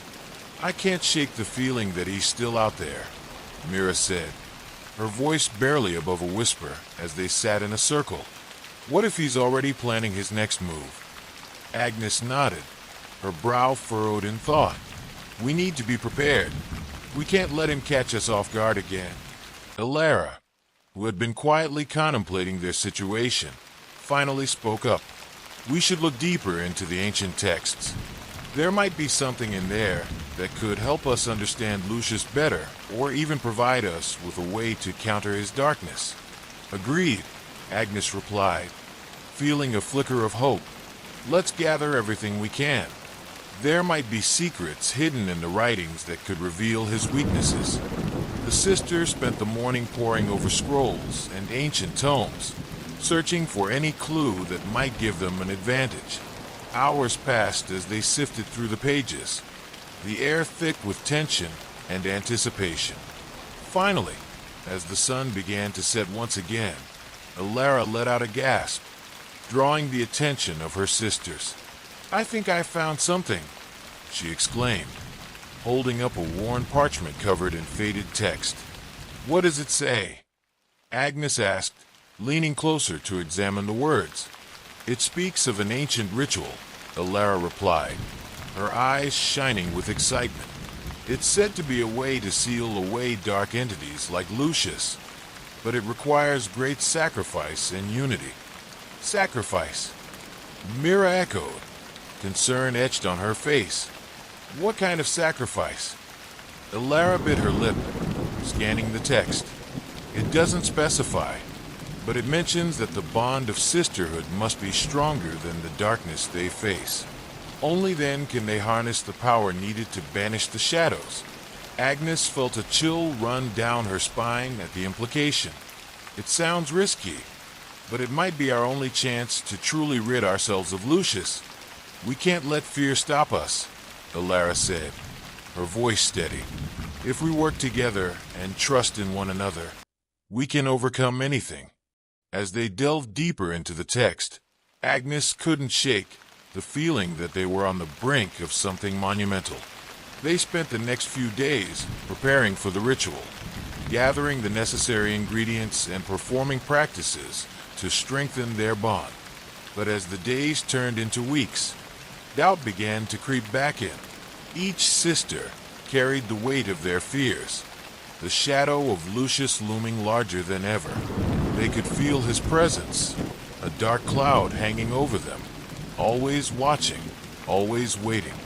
One night, after an intense training session, Agnes gathered her sisters in the chapel once more. The atmosphere was thick with tension, and she could sense their unease. "I know we've been through a lot," she began, her voice steady but soft. "But we must remain strong. We're on the verge of something powerful, and we can't let doubt tear us apart." Mira looked down at her hands, her expression pained. "What if we fail? What if the ritual isn't enough?" "We won't fail," Agnes replied firmly, meeting Myra's gaze. "We've come too far to turn back now. We must trust in our bond and in ourselves." As they spoke, Agnes noticed a flicker of movement out of the corner of her eye. Turning, she saw a shadow lingering at the edge of the chapel, a dark figure watching from the shadows. Her heart raced as she recognized the familiar shape. It was Lucius, lurking just beyond their reach. "Lucius!" she shouted, her voice echoing in the silence. "What do you want?" His laughter echoed, low and sinister. "Oh, Agnes, how naive you are. You think you can banish me. I am a part of you now, woven into the very fabric of your fears. You can't escape me." Agnes felt a surge of anger rise within her. "You're wrong. We will defeat you. Will you?" Lucius replied, stepping forward into the dim light. "You're so consumed by your fears that you can't even see the truth. Your precious sisterhood is crumbling, and I will make sure of it." At his words, Agnes felt a flicker of uncertainty. She glanced at Mira and Alara, seeing the doubt reflected in their eyes. "No," she shouted, shaking her head. "We are stronger than you think." "Are you?" Lucius taunted, his eyes glinting with malice. "Let's put that to the test." With a wave of his hand, the shadow surged forth, engulfing the chapel in darkness once more. Agnes felt the familiar sensation of despair clawing at her heart, the whispers of doubt creeping back into her mind. "Agnes," Myra's voice trembled beside her. "What if he's right? What if we're not strong enough?" "Don't listen to him," Agnes shouted, grasping Myra's hand tightly. "We can't let him win." But as the shadows tightened around them, she could feel their bond weakening. Fear rippled through the air, a palpable force that threatened to tear them apart. Lucius stepped closer, his presence oppressive. "You see, your unity is nothing but an illusion. All it takes is a little push, and you will turn against one another." In that moment, the shadows began to shift, transforming into grotesque versions of their own fears. Agnes watched in horror as the shadow of herself emerged, its face twisted into a sinister grin. "You're weak," it sneered, mimicking her voice. "You'll never be a true warrior. You're nothing without your sisters." "No," Agnes screamed, fighting against the pull of despair. "I am strong. We are strong." But the shadows persisted, taunting her, pushing her to doubt her worth. Alara and Mira were each confronted by their own shadows, versions of themselves that reflected their deepest insecurities. "Look at you, Alara," her shadow sneered. You'll never be good enough. You'll always be the one left behind. Myra's shadow twisted into the figure of someone she had lost, a specter from her past. You can't save anyone, it whispered. You're destined to fail. Agnes felt her heart breaking for her sisters as they struggled against the darkness that sought to envelop them. Fight it, she urged them, her voice breaking through the chaos. We can't let him do this to us. With a surge of determination, Agnes closed her eyes, recalling the moments they had shared, the laughter, the support, the strength that had brought them together. She envisioned the light they had ignited within themselves, a beacon against the encroaching darkness. Together, she shouted, her voice rising above the shadows. We are sisters. We will not let fear define us. As she reached for her sisters, a warm light erupted from within her, a brilliant glow that pushed back against the darkness. She could feel Alara and Mira joining her, their own lights igniting in response. Together, they echoed, their voices blending in a powerful chorus that resonated through the shadows. The darkness recoiled, and for a brief moment Lucius's laughter faltered. No, this can't be, he snarled, his form flickering as the light surged forward. But just as they thought they might succeed, Lucius raised his hand, summoning a wave of shadows that crashed down upon them with a force that threatened to extinguish their light. I will not be defeated so easily, he roared, his voice filled with rage. Agnes could feel the struggle intensifying, the shadows pressing in on them. Stay strong, she shouted, gripping her sister's hands tightly.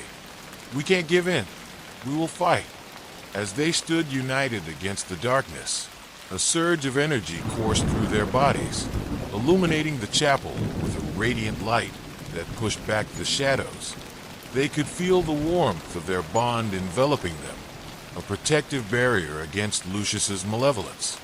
But just as victory seemed within reach, a sudden crack echoed through the chapel.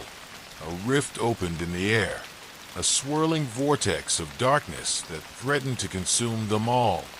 The shadows surged forward, clawing at their light as they fought to hold their ground. No, Agnes screamed, fear surging through her. We can't let him take us. But the darkness was relentless, overwhelming their unity and pulling them into the depths of despair.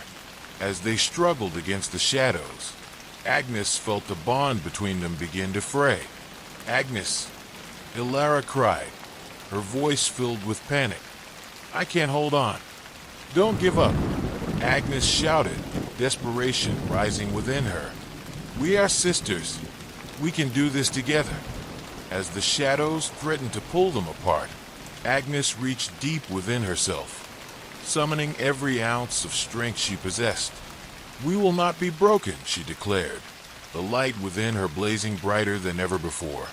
With one final surge, they pushed back against the darkness, the combined force of their unity illuminating the chapel in a brilliant flash of light.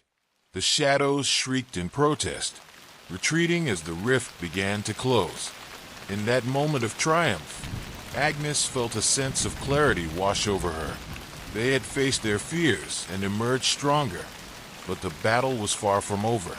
As the darkness receded and the chapel returned to its former state, Agnes turned to her sisters, breathing heavily but filled with determination.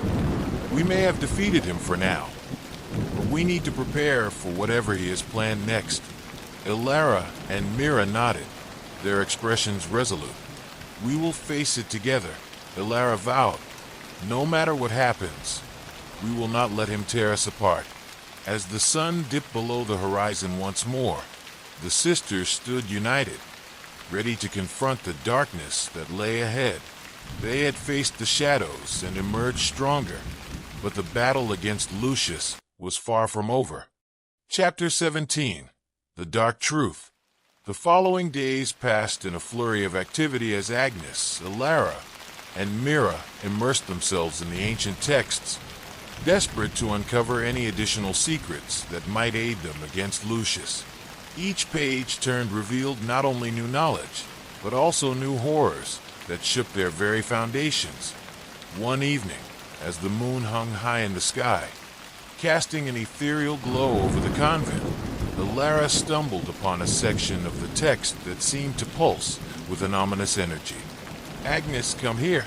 I think I found something," she called, her voice trembling with urgency. Agnes and Mira rushed to her side, peering over her shoulder at the aged parchment. The script was dense, its words swirling with a dark energy that seemed to seep into the air around them. "What does it say?"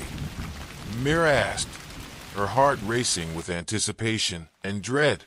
Elara's fingers traced the lines as she read aloud, her voice steady yet filled with fear. "It speaks of a dark pact.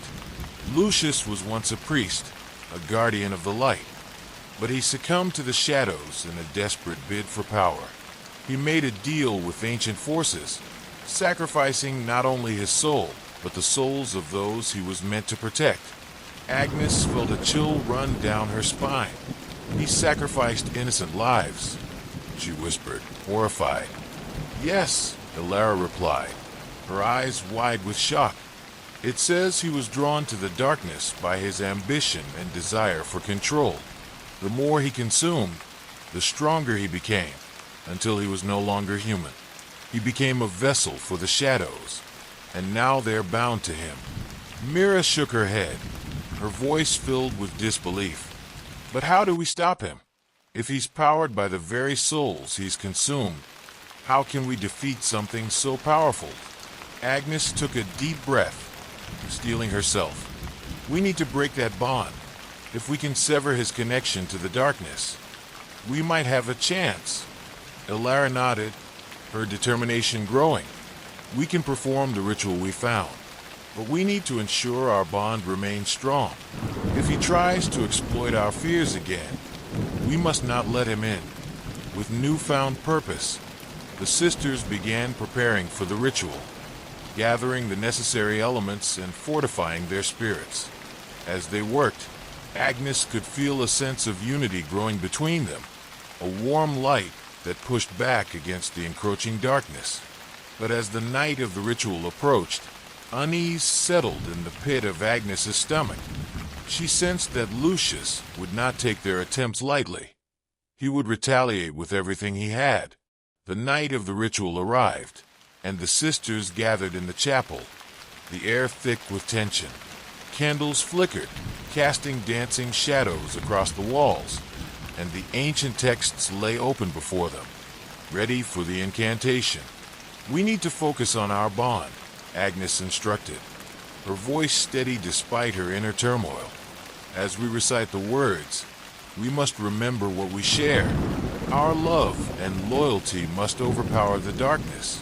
Elara and Mira nodded, their expressions resolute. They formed a circle, holding hands as they began the incantation, their voices rising in unison. The words flowed from their lips, each syllable laced with determination and hope. As they spoke, the air around them began to shimmer, a tangible energy building as their light intensified. The shadows around the chapel writhed, reacting to the surge of power emanating from the sisters.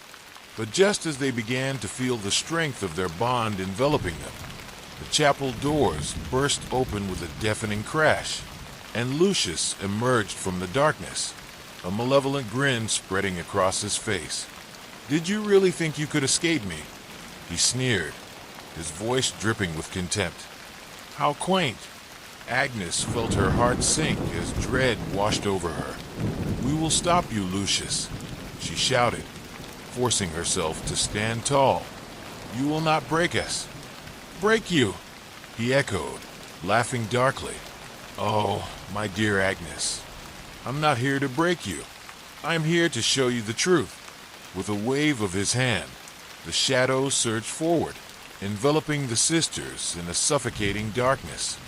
The air crackled with tension, and the flickering candles sputtered, struggling against the encroaching void. "You want to know how to defeat me?" Lucius taunted, his voice echoing in the darkness. The truth is you cannot. Your unity is a mere illusion, and the moment you let doubt creep in, you will fall apart. As the shadows twisted around them, Agnes felt the familiar pull of despair threatening to drag her down. "We won't give in," she shouted, desperately trying to reach her sisters. "Remember why we fight." But as she spoke, the shadows morphed into dark reflections of their fears, tormenting them with visions of their greatest insecurities. Agnes saw her shadow self, its face twisted in mockery, whispering her deepest doubts. "You're nothing without your sisters," it hissed. "You'll never be strong enough to save anyone. You're a failure." "No!" Agnes screamed, shaking her head fiercely. "I am strong. We are strong together." But the darkness only laughed, the sound reverberating through the chapel as Lucius's voice emerged from the shadows. "You see, your bond is your greatest weakness. The moment you let your guard down, I will seize that opportunity and tear you apart." Agnes felt her heart racing, doubt gnawing at her resolve. But deep within her, she sensed the warmth of her sisters, a connection they shared. They had faced the darkness together before, and they could do it again. "Agnes," Ilara's voice pierced through the chaos, filled with determination. "We need you. Don't let him win. Fight it." Mira urged, her voice trembling but fierce. "We can't let him tear us apart." With that, Agnes closed her eyes, focusing on the light within her. She could feel the warmth of her sisters beside her, their energy intertwining with her own. Together, they could banish the shadows. "Together," she shouted, channeling their bond as a surge of light erupted from within. The darkness recoiled, shrieking in protest as the shadows began to dissipate. But just as victory seemed within reach, Lucius roared in fury, summoning a wave of darkness that crashed down upon them. "You think you can defeat me? I am the darkness you fear. You are nothing." Agnes felt the shadows press in, threatening to extinguish their light. "Stay strong," she cried, gripping her sister's hands tightly. "We can't give in. We are sisters." As they stood united, the power of their bond surged through them, illuminating the chapel in a brilliant flash of light. The darkness screamed, retreating as the sisters pressed forward, channeling their collective strength. But in the chaos, Lucius's laughter echoed, a haunting reminder of the darkness that still lingered. "This isn't over, Agnes. You may have won this battle, but I will return, and when I do, you will be mine." As the shadows receded and the chapel returned to its former state, Agnes turned to her sisters, breathing heavily but filled with determination. "We need to be ready. He will come for us again." Ilara and Mira nodded, their expressions resolute. "We will face him together," Ilara vowed. "We will not let him tear us apart." As they gathered their strength, Agnes knew the path ahead would be fraught with challenges, but they would face whatever darkness lay ahead together. Their bond was a light that could never be extinguished, a flicker of hope against the encroaching shadows. Chapter 18. The Gathering Storm. The days that followed the confrontation with Lucius were filled with a sense of urgency.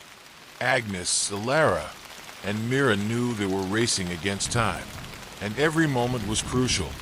They immersed themselves in training, pushing their bodies and minds to the limit as they prepared for the inevitable clash with the dark entity that threatened to consume them.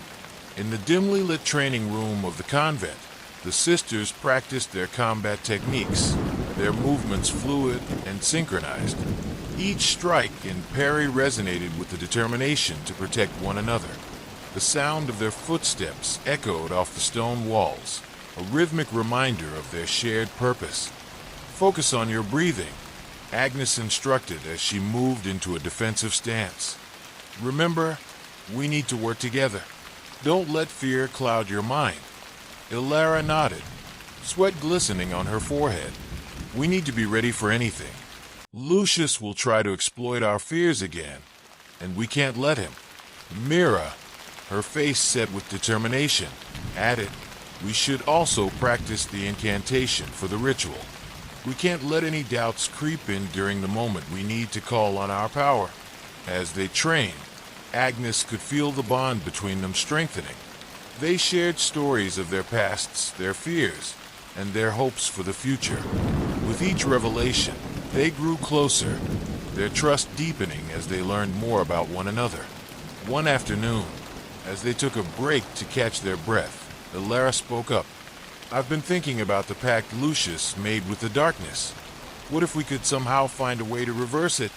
If we could uncover the details of the ritual he used, maybe we could turn his own power against him." Agnes furrowed her brow, intrigued by the idea. "That's a risky move. We don't know what kind of dark magic he might have harnessed, but if we can find a way to break his connection to the shadows, it could give us the upper hand." Myra's eyes sparkled with determination. "We should dig deeper into the texts and see if there's any mention of the pact or the ritual he used. There has to be something that can help us." That night, after their training, the sisters gathered in the chapel, surrounded by the flickering candlelight. The atmosphere was thick with anticipation as they pored over the ancient texts, searching for clues that could aid them in their quest. As they sifted through the pages, Agnes's fingers brushed against a particularly worn passage. The script seemed to pulse with energy, drawing her in. "Wait," she said, her voice filled with awe. "This could be it." Elara and Mira leaned closer, their eyes widening as Agnes began to read aloud. "It speaks of a ritual of binding, a way to sever the ties between a dark entity and the power it wields. To perform this ritual, the one seeking to break the bond must confront the darkness within themselves and summon the strength of those they hold dear." "What does it require?" Mira asked, her heart racing with hope. Agnes continued reading, her heart pounding in her chest. "It states that the ritual must be performed at the site of the original pact. The participants must channel their combined light to overpower the darkness and seal it away. However, it warns that those who attempt the ritual must be prepared to face their innermost fears, or risk losing themselves in the process." "Facing our fears?" Elara echoed, her voice tinged with concern. "That sounds dangerous, but it's our only chance," Agnes replied, determination igniting within her. "We have to be willing to confront whatever darkness lies within us if we want to save ourselves and the souls Lucius has consumed." As they discussed the implications of the ritual, the sisters began to formulate a plan. They would need to locate the site where Lucius made his pact with the darkness, and they would need to gather their strength for the confrontation ahead. The next day, they set out to explore the surrounding woods, hoping to uncover any signs of the ancient site mentioned in the texts. As they trekked deeper into the forest, the air grew thick with tension, an unsettling silence enveloping them.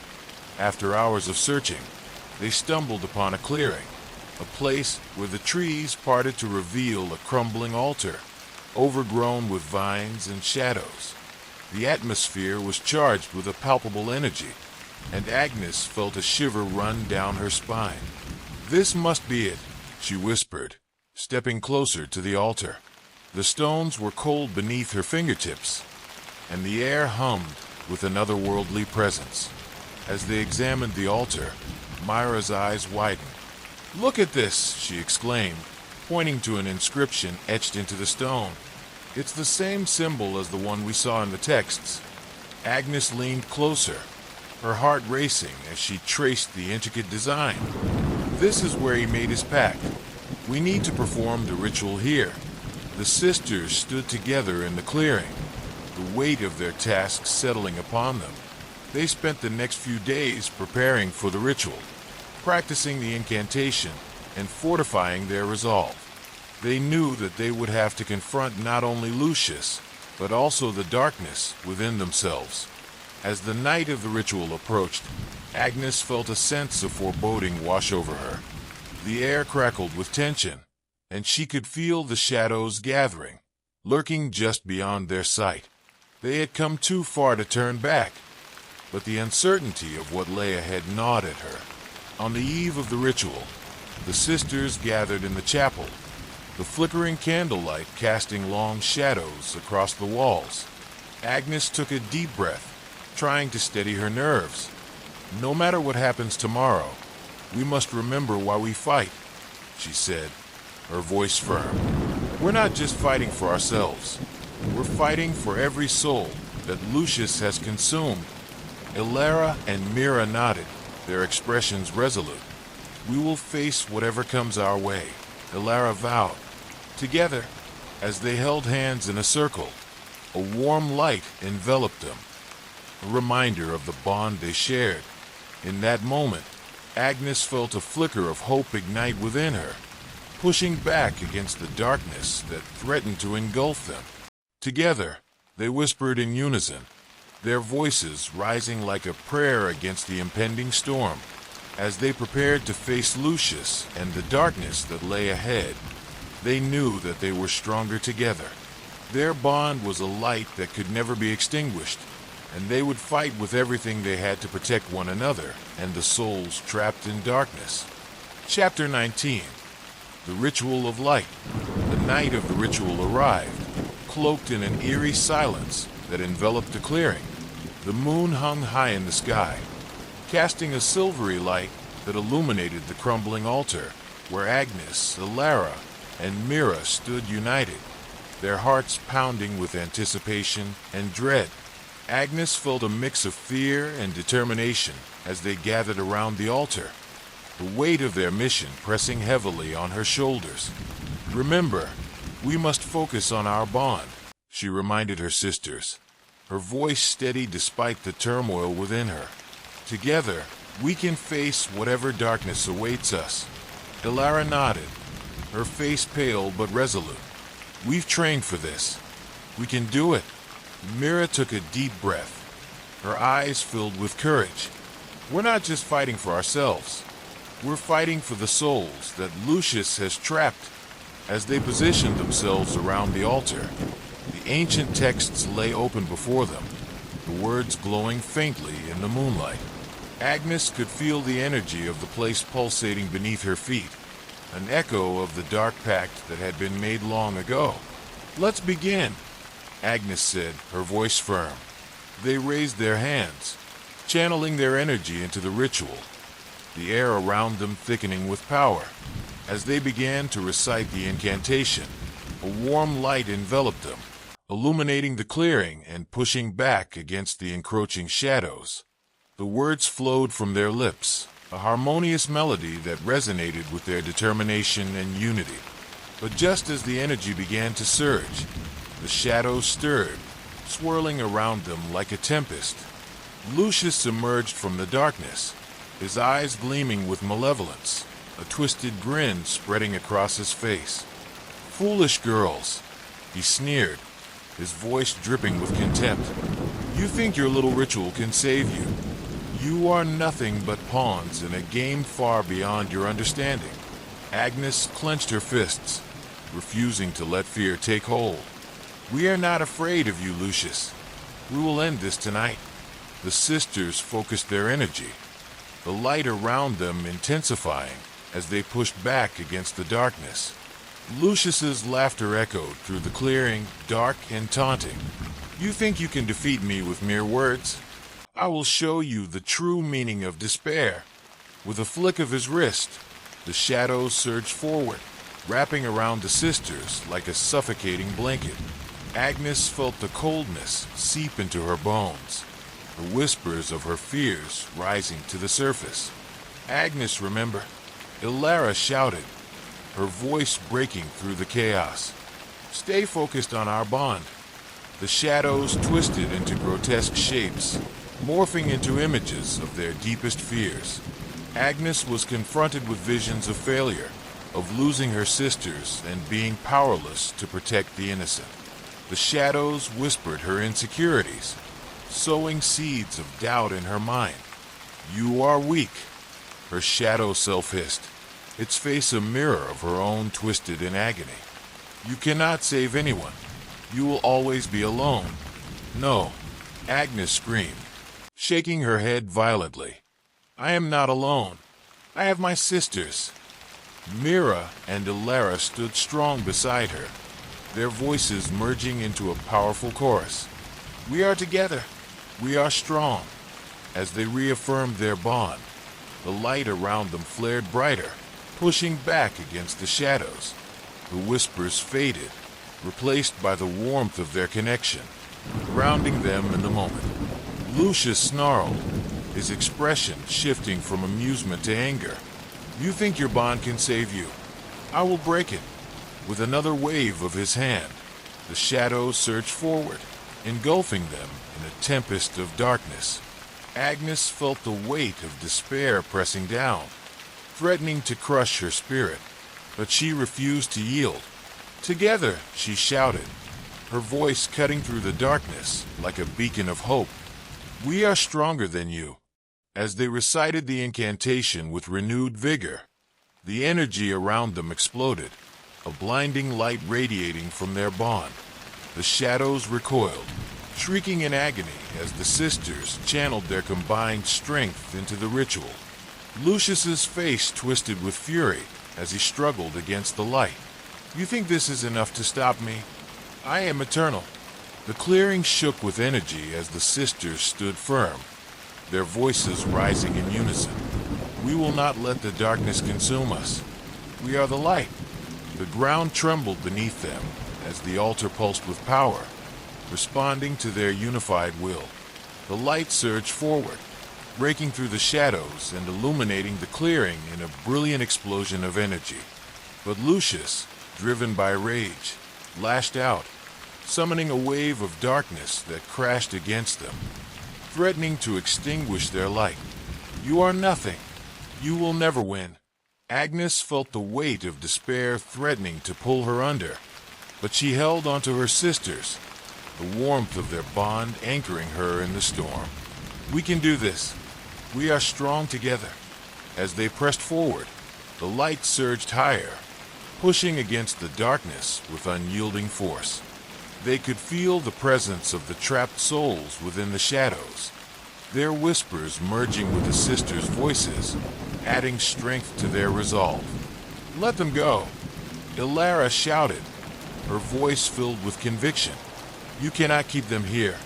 With one final surge of energy, the sisters poured everything they had into the ritual, their light bursting forth in a radiant wave that engulfed the clearing. The darkness screamed in fury as it began to dissipate, the shadows retreating in the face of their combined strength. Lucius roared in defiance, his form flickering between shadow and substance. "You cannot banish me. I will return." But the sisters stood firm, their light growing ever brighter. "We will always be here to fight you." Mira shouted, her voice unwavering. As the shadows shrank back, the altar began to pulse with energy, resonating with the ancient power of the ritual. The sisters could feel the dark bond between Lucius and the shadows weakening, unraveling in the face of their unity. With one final incantation, they called upon the light, sealing the darkness away and breaking Lucius's hold over the trapped souls. The clearing erupted in a blinding flash of light, the shadows screaming as they were cast out into the void. And then silence. The sisters stood together, breathing heavily, their hearts racing as the clearing returned to its serene state. The air was still, the oppressive weight of darkness lifted, and the moon shone brightly overhead. "We did it," Agnes whispered, her voice trembling with disbelief. "We actually did it." Ilara and Mira looked at one another, tears of relief glistening in their eyes. "We're free," Ilara said, her voice choked with emotion. But as they embraced, a shadow flickered in the corner of their vision, and the sisters turned, hearts sinking as they saw Lucius's figure lingering at the edge of the clearing. his form shifting between shadow and light. "This is not over," he hissed, his eyes glinting with malice. "I will return, and when I do, I will make you all suffer." But before they could react, he vanished into the shadows, leaving the sisters shaken but determined. They had won this battle, but the war was far from over. Agnes took a deep breath, steeling herself. "We need to prepare. He will come back, and next time, we won't be caught off guard." Ilara and Mira nodded, their expressions resolute. They had faced the darkness and emerged victorious, but they knew that Lucius's threat still loomed over them. Together, they would continue to fight, to protect one another, and to uncover the truth behind the darkness that sought to consume them. Chapter 20. Aftermath and Resolve. The clearing was quiet, the echoes of their battle fading into the night as the sisters gathered their thoughts. Although they had successfully driven Lucius away, the tension hung thick in the air, a reminder of the darkness that still lingered just beyond their reach. Agnes took a deep breath, her heart racing as she turned to her sisters. "We need to regroup. We can't afford to be complacent. Lucius will come back, and we have to be ready." Ilara nodded, her brow furrowed with concern. "But how? We barely managed to push him away this time. What if he comes back stronger?" Mira placed a reassuring hand on Ilara's shoulder. "We'll face him together. We've already proven that our bond is stronger than his darkness. We just need to keep training and preparing." As they made their way back to the convent, the sisters discussed their options. They needed to gather more knowledge about Lucius, the darkness he commanded, and how to strengthen their own powers. Once back at the convent, they retreated to their shared room, the dim candlelight casting flickering shadows on the walls. Agnes pulled out the ancient texts they had studied before, determined to find any information that could help them understand their enemy better. "Let's start by looking for any records of Lucius's past," Agnes suggested, flipping through the pages. "If we can understand how he became what he is, we might find a way to counter his powers." Hours passed as they delved into the texts, poring over stories of dark magic and ancient rituals. The atmosphere was tense, their focus unbroken as they searched for anything that could provide a clue. "Here," Ilara exclaimed suddenly, her finger tracing a passage. "It mentions a previous encounter with Lucius, a group of sisters who faced him long ago. They managed to weaken him, but he was never truly defeated. It says he feeds on fear and despair, growing stronger with each soul he consumes." Agnes frowned, her heart heavy with the knowledge that Lucius had been a threat for generations. "So, we can't just fight him physically. We need to find a way to disrupt his connection to fear." Mira leaned closer, scanning the text. It also mentions that he can be banished by a powerful light, but only if the one wielding it is free of fear themselves. We have to be completely united and fearless to defeat him for good. The weight of their task settled upon them, but Agnes felt a flicker of hope. If we can confront our fears again and strengthen our bond, we can achieve that. Ilara took a deep breath, determination shining in her eyes. "Then we need to train harder than ever. We have to face our pasts and anything that holds us back. We can't let Lucius win." As they discussed their training plan, the sisters made a pact to support one another through their fears. They would share their vulnerabilities and confront the shadows of their past together, turning their pain into strength. In the following days, their training intensified. They practiced combat techniques and honed their powers, but they also engaged in deep discussions about their fears and insecurities. Each revelation brought them closer, forging an unbreakable bond that would be their greatest weapon against the darkness. One evening, as they gathered in their room after a long day of training, Mira spoke up. "I want to share something. When I was a child, I lost my family to a fire. I couldn't save them, and ever since, I've been terrified of losing anyone again. That fear, Agnes interrupted gently. That fear is what Lucius feeds on. We can't let it control us. We have to confront it together. Elara nodded, her voice filled with empathy. I understand, Mira. I lost my brother when I was young. I still hear his voice sometimes, calling for help. That fear of not being able to protect those I love. It haunts me. I've never shared this with anyone, Agnes said softly, her voice trembling. When I first came to the convent, I was running from my own mistakes. I thought I could leave my past behind, but it still lingers. The fear of never being forgiven, of never being worthy, keeps me awake at night. They sat in silence for a moment, the weight of their confessions heavy in the air. But as they held hands, the warmth of their connection began to dispel the shadows that threatened to engulf them. We can't let these fears control us, Agnes said firmly, squeezing her sister's hands. We need to acknowledge them and rise above them. Together, we are stronger than any darkness. Over the next few weeks, they continued to confront their fears head-on. They shared their pasts, confronted their insecurities, and trained relentlessly. The bond between them deepened, becoming a source of unwavering strength. As the days turned into weeks, the sisters felt a shift within themselves. They were no longer just three individuals fighting against darkness.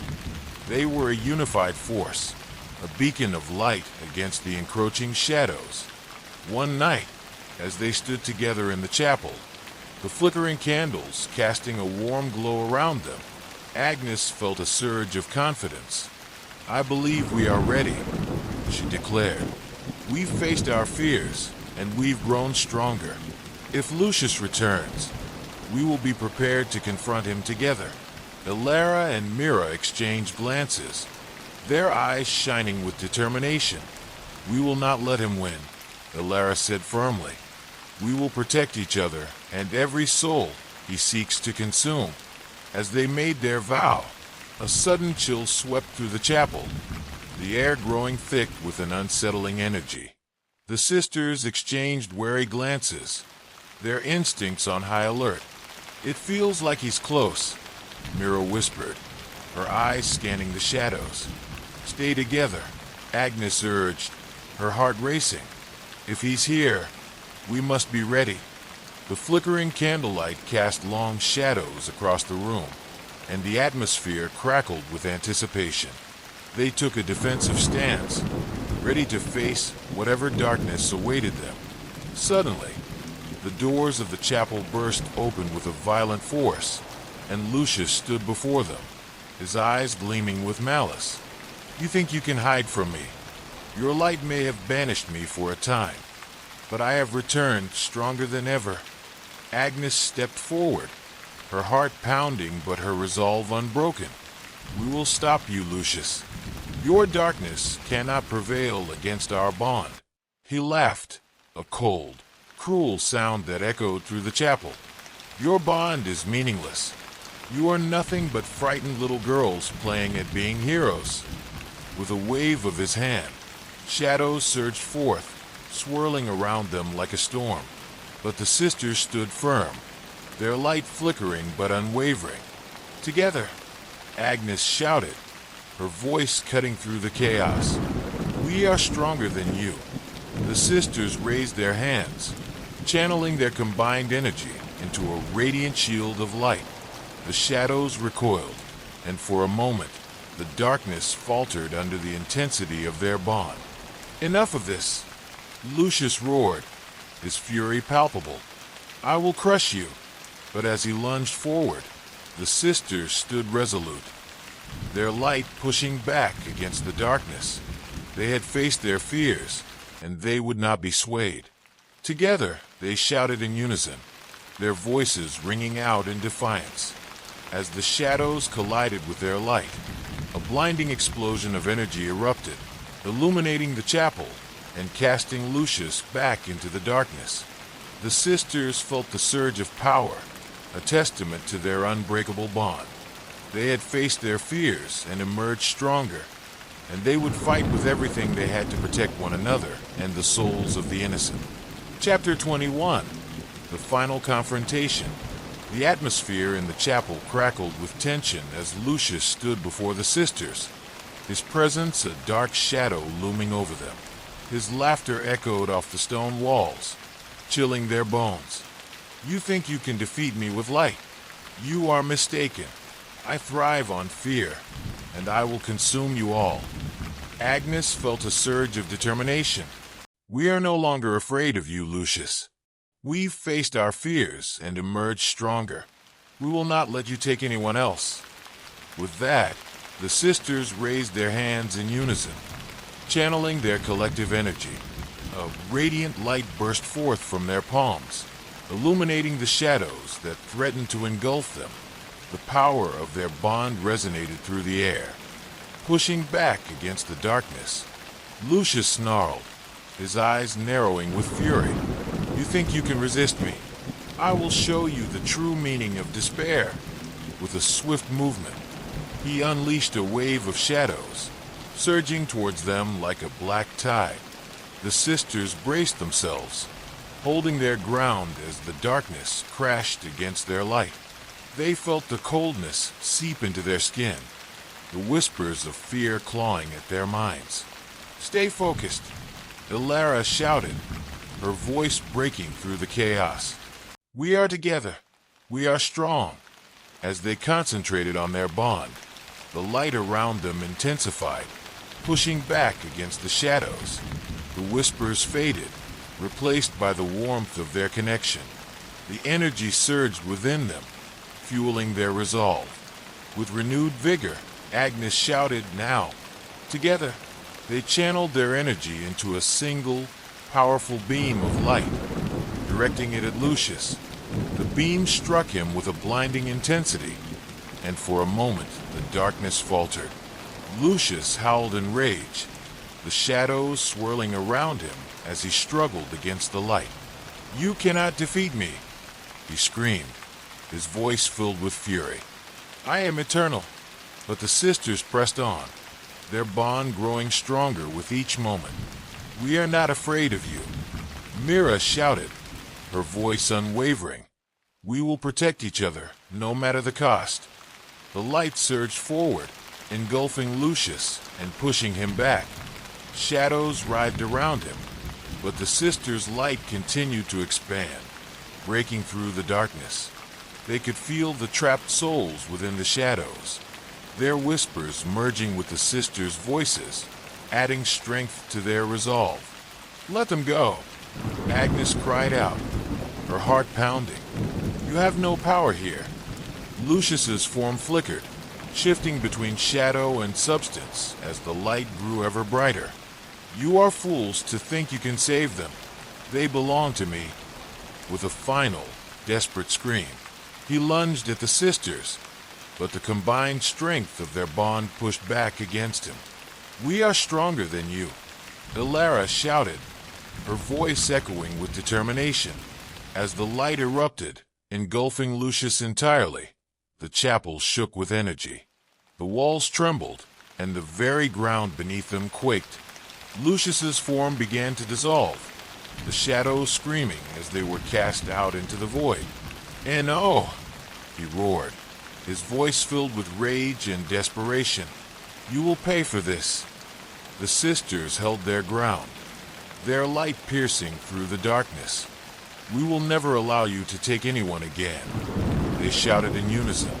With one final burst of energy, the sisters unleashed their light, a blinding explosion that filled the chapel. The shadows screamed as they were banished, the darkness retreating into the void. Lucius's form flickered one last time, and with a final, anguished howl, he vanished into the darkness, leaving nothing but silence in his wake. The sisters stood together, breathing heavily, their hearts racing with adrenaline and relief. The oppressive weight of darkness had lifted, and the air felt lighter, filled with the warmth of their victory. "We did it," Agnes whispered, disbelief washing over her. "We actually did it."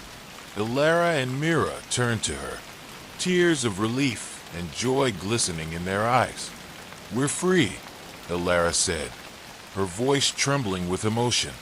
But as they embraced, a deep sense of unease settled over Agnes. "What if he returns? We need to remain vigilant." Mira nodded, her expression serious. "We can't let our guard down. He may be gone for now, but darkness never truly disappears. We need to keep training and preparing for whatever comes next." As they stepped back from the altar, the sisters began to discuss their plans for the future. They knew that their victory over Lucius was just one battle in an ongoing war against the darkness. They would dedicate themselves to protecting the innocent and ensuring that no one else would fall victim to Lucius's malevolence. In the weeks that followed, the sisters transformed the chapel into a sanctuary of light, dedicating themselves to training and studying the ancient texts. They shared their knowledge with other sisters in the convent, fostering a community of strength and resilience. Together, they forged a new path, one where darkness would be met with unwavering light. The bond between Agnes, Ilara, and Mira grew deeper, their friendship solidified by their shared experiences and the trials they had faced together.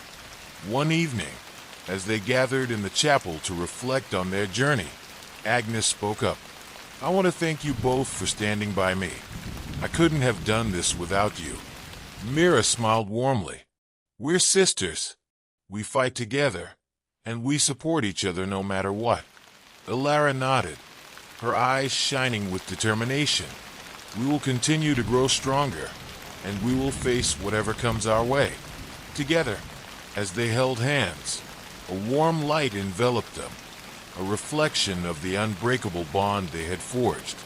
The darkness may always lurk in the shadows, but they were ready to face it together.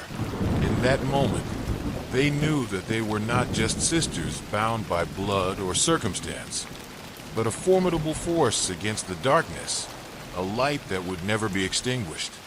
Story number 8, The Shadows of Blackmore Asylum. Chapter 1, The Whispering Walls. Blackmore Asylum stood at the edge of a forgotten town, its silhouette etched against a backdrop of storm-laden skies. Once a sanctuary for the mentally ill, it was now a decrepit husk of its former self, shrouded in tales of horror and despair. The locals whispered of screams that echoed through its crumbling halls long after it was abandoned. No one dared step inside, no one except for Detective Eleanor Vance. Eleanor had a reputation for solving cases that others deemed unsolvable. Her latest assignment involved a string of disappearances linked to the asylum. 6 people had vanished over the past year, their last known locations traced back to the asylum's vicinity. The authorities were at a loss, and Eleanor's relentless curiosity compelled her to uncover the truth. Armed with a flashlight and a revolver, she pushed open the heavy iron gates. They groaned in protest, their sound swallowed by the howling wind. As she approached the main building, the air grew colder, and an oppressive silence enveloped her. The asylum's facade was riddled with cracks, its windows shattered, and the once pristine sign now read, "BLA Moore Asylum." Chapter 2, A Prisoner's Diary. Inside, the darkness was almost tangible. Eleanor's flashlight illuminated peeling wallpaper and rusted gurneys. She stepped cautiously, her boots crunching on shattered glass. On a desk in the lobby lay a dusty journal. The cover read, "Dr. Gregory Halloway, Chief Psychiatrist." Eleanor flipped through the pages, her breath hitching as she read. March 12, 1957, patient 617, Ezekiel Blackwood, is exhibiting increasingly violent tendencies. He claims to hear voices in the walls. Treatment has been ineffective. April 3, 1957, Ezekiel attacked Nurse Blythe today. He screamed about the shadows consuming his soul. I've ordered him to solitary confinement. May 7th, 1957. Something is wrong. The staff report hearing whispers at night. Ezekiel says the asylum is alive. I'm beginning to believe him. The final entry was scrawled in frantic handwriting. May 13th, 1957. They're here. God help us all. Eleanor's heart raced as a faint sound reached her ears. A whisper, indistinct but unmistakable. She spun around, but the corridor behind her was empty. Chapter 3. The Red Room. Following the whispers, Eleanor ventured deeper into the asylum. Each step felt heavier than the last, as if unseen hands were pulling her back. The whispers grew louder, forming words. Help me. She found herself outside a locked door marked Red Room. The keyhole was rusted, but the door creaked open with a gentle push. Inside, the room was bathed in an eerie crimson light emanating from a broken skylight. Chains hung from the walls, and in the center was an old operating table stained with dried blood. On the table lay a set of surgical tools, meticulously arranged. Beside them was a photograph of a man in a lab coat, Dr. Gregory Halloway. Beneath the photo were the words, "He will pay for what he did." Eleanor's flashlight flickered, and the whispers turned to screams. She staggered back, her gaze darting around the room. Shadows slithered across the walls, converging in the corner. A figure emerged, its form distorted and incomplete, like a fragmented reflection in shattered glass. Chapter 4. The Truth Unveiled. The figure lunged at Eleanor, who fired her revolver instinctively. The bullets passed through it, hitting the wall behind. The creature let out a guttural scream and dissipated into the darkness. Gasping, Eleanor noticed an inscription etched into the operating table. Ezekiel Blackwood, the first and the last. Piecing together the clues, Eleanor realized the asylum's history was darker than she'd imagined. Ezekiel Blackwood had been subjected to cruel experiments under the guise of psychiatric treatment. Dr. Halloway had sought to cure madness by isolating and amplifying it. The experiments had failed catastrophically, unleashing something malevolent within the asylum, something that fed on suffering and despair. Chapter 5. Escape or Embrace. Eleanor's determination wavered as the asylum's true nature revealed itself. The walls pulsed like a living organism, and the whispers morphed into mocking laughter. She was no longer alone. Figures shrouded in shadow emerged from the corridors, their faces twisted in agony. She ran, her flashlight barely illuminating the path ahead. The exit was in sight when a voice, deep and resonant, stopped her in her tracks. "Stay! Share our pain." Turning, she saw Ezekiel Blackwood, or what remained of him. His eyes burned with a crimson glow, and his body seemed to merge with the shadows around him. "You sought the truth," he said, his voice echoing unnaturally. "Now you're part of it." Eleanor raised her revolver again, but her hands trembled. The asylum's walls closed in, and the last thing she saw was Ezekiel's face splitting into a grotesque grin. Chapter 6. The Abyss Beckons. When Eleanor awoke, she was strapped to the very operating table she had seen before. Her flashlight and revolver were gone, replaced by the cold, biting touch of metal restraints.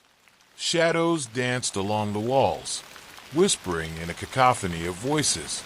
Ezekiel stood over her, his form flickering like a flame. "You wanted answers," he hissed. "Let me show you the truth." The room shifted, and Eleanor found herself reliving the asylum's darkest days. She saw Dr. Halloway, his face twisted with obsession, as he subjected Ezekiel to unimaginable torments. The experiments broke the man but awakened something ancient and malevolent within him. The shadows became his allies, and the asylum transformed into a prison for souls. Eleanor screamed as the memories flooded her mind. Her cries joined the chorus of the damned, echoing endlessly through the asylum. Chapter 7. The Outside World. Months later, a group of urban explorers ventured into Blackmore Asylum.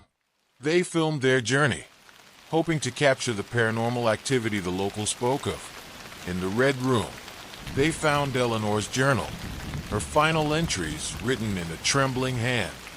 The asylum is alive. Ezekiel is its heart. There is no escape, only darkness. As they read, the whispers began. The explorers' footage, later found abandoned near the gates, showed their terrified faces as the shadows closed in. Blackmore Asylum remains, its legend growing with each passing year. And at its center, the whispers persist, calling to those who dare to listen. Chapter 8, The Lost Files. Years after the urban explorer's disappearance, a weathered box labeled Blackmore case files surfaced at a local auction. Among its contents were transcripts of interviews, old blueprints of the asylum, and photographs of experiments conducted within its walls. One file, marked confidential, caught the attention of journalist Thomas Grayson. Grayson was known for uncovering the macabre, and this discovery piqued his curiosity. The file detailed Ezekiel Blackwood's transformation, his ability to manipulate shadows, his claims of hearing voices, and the gradual descent of the asylum staff into madness. The most chilling detail was a sketch, a crude yet haunting image of Ezekiel's shadowy form standing over Dr. Holloway. Accompanying the sketch was a note scrawled in blood-red ink. He freed us, but we remained bound. Grayson decided to investigate further, determined to uncover the truth of Blackmore Asylum. Chapter 9, The Investigative Descent. Grayson's journey began at the town library, where he unearthed more about Dr. Holloway and his controversial methods. Rumors suggested that Holloway had conducted rituals alongside his experiments, attempting to channel energy from the patient's tormented states. The whispers were not just insanity, they were real. When Grayson reached Blackmore, he was met with hostility from the townsfolk. They warned him to stay away, recounting tales of people vanishing after entering the asylum. Ignoring their pleas, Grayson entered the asylum alone, armed with a camera, voice recorder, and a flashlight. Inside, the air felt thick, oppressive. Grayson noted the eerie silence, punctuated by faint whispers, much like Eleanor described. As he ventured deeper, he found remnants of the urban explorers, their graffiti, abandoned equipment, and a chilling video recording of their final moments. The whispers grew louder, the walls seemed to close in, and a dark figure began to follow him. Grayson's camera captured brief glimpses of a shadow that moved unnaturally, defying light. Chapter 10, The Crimson Pact. Grayson discovered a hidden chamber beneath the asylum, its walls inscribed with strange symbols. At the center lay an altar, surrounded by the skeletal remains of staff and patients. Among them was Dr. Holloway's skeleton, his bony fingers clutching a blood-stained tome. The book detailed the Crimson Pact, a ritual Holloway performed to harness the asylum's pain as power. It was this act that had unleashed the shadowy entity, binding it to Ezekiel and the asylum forever. As Grayson read, the shadows began to swirl around him. Ezekiel's voice echoed, "You seek the truth, but the truth consumes all." Grayson's flashlight flickered, and he was pulled into the darkness. Chapter 11, The Final Broadcast. Days later, Grayson's equipment was found near the asylum's entrance. Among the recordings was his final message: "The asylum is alive. Ezekiel's shadow is eternal. Do not enter. There is no escape." The footage showed him being dragged into the shadows, his screams merging with the whispers. Now, Blackmore Asylum stands as a cursed monument, its legend growing ever darker. Each year, more souls are drawn to its sinister allure, only to vanish into its shadowy depths. Those who hear the whispers cannot resist. They say Ezekiel's shadow calls to them in dreams, beckoning them to join the countless others trapped within the walls of Blackmore.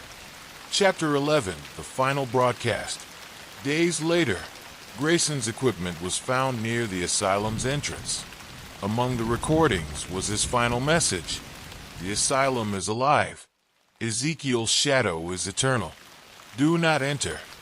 There is no escape." The footage showed him being dragged into the shadows, his screams merging with the whispers. Now, Blackmore Asylum stands as a cursed monument, its legend growing ever darker.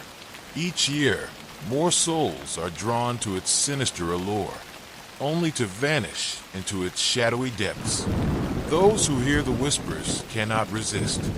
They say Ezekiel's shadow calls to them in dreams, beckoning them to join the countless others trapped within the walls of Blackmore. Story number 9, titled The Whispering Shadows. Chapter 1, The Legend. Sarah stood on her porch, staring at the fading autumn leaves swirling in the chilly wind. Halloween was just around the corner, and with it came memories. Memories of laughter, costumes, and the chilling tales spun by the townsfolk. This year felt different, though. A sense of unease settled over her as the days grew shorter and the nights darker. The small town of Hollow Creek was known for its elaborate Halloween festivities, but beneath the surface lay a legend that sent shivers down her spine: the Whispering Shadows. According to the townsfolk, every Halloween, the spirits of those who had perished in a tragic accident during a Halloween party decades ago returned to seek vengeance. Sarah had always dismissed it as just a story, a way to scare children. But now, with the shadows creeping closer, she couldn't shake the feeling that there was some truth to it. As she prepared for the Halloween party at the old Montgomery mansion, her heart raced with a mix of excitement and dread. The mansion, with its rotting wood and broken windows, had been abandoned for years, but that only added to its allure. What better place for a Halloween party?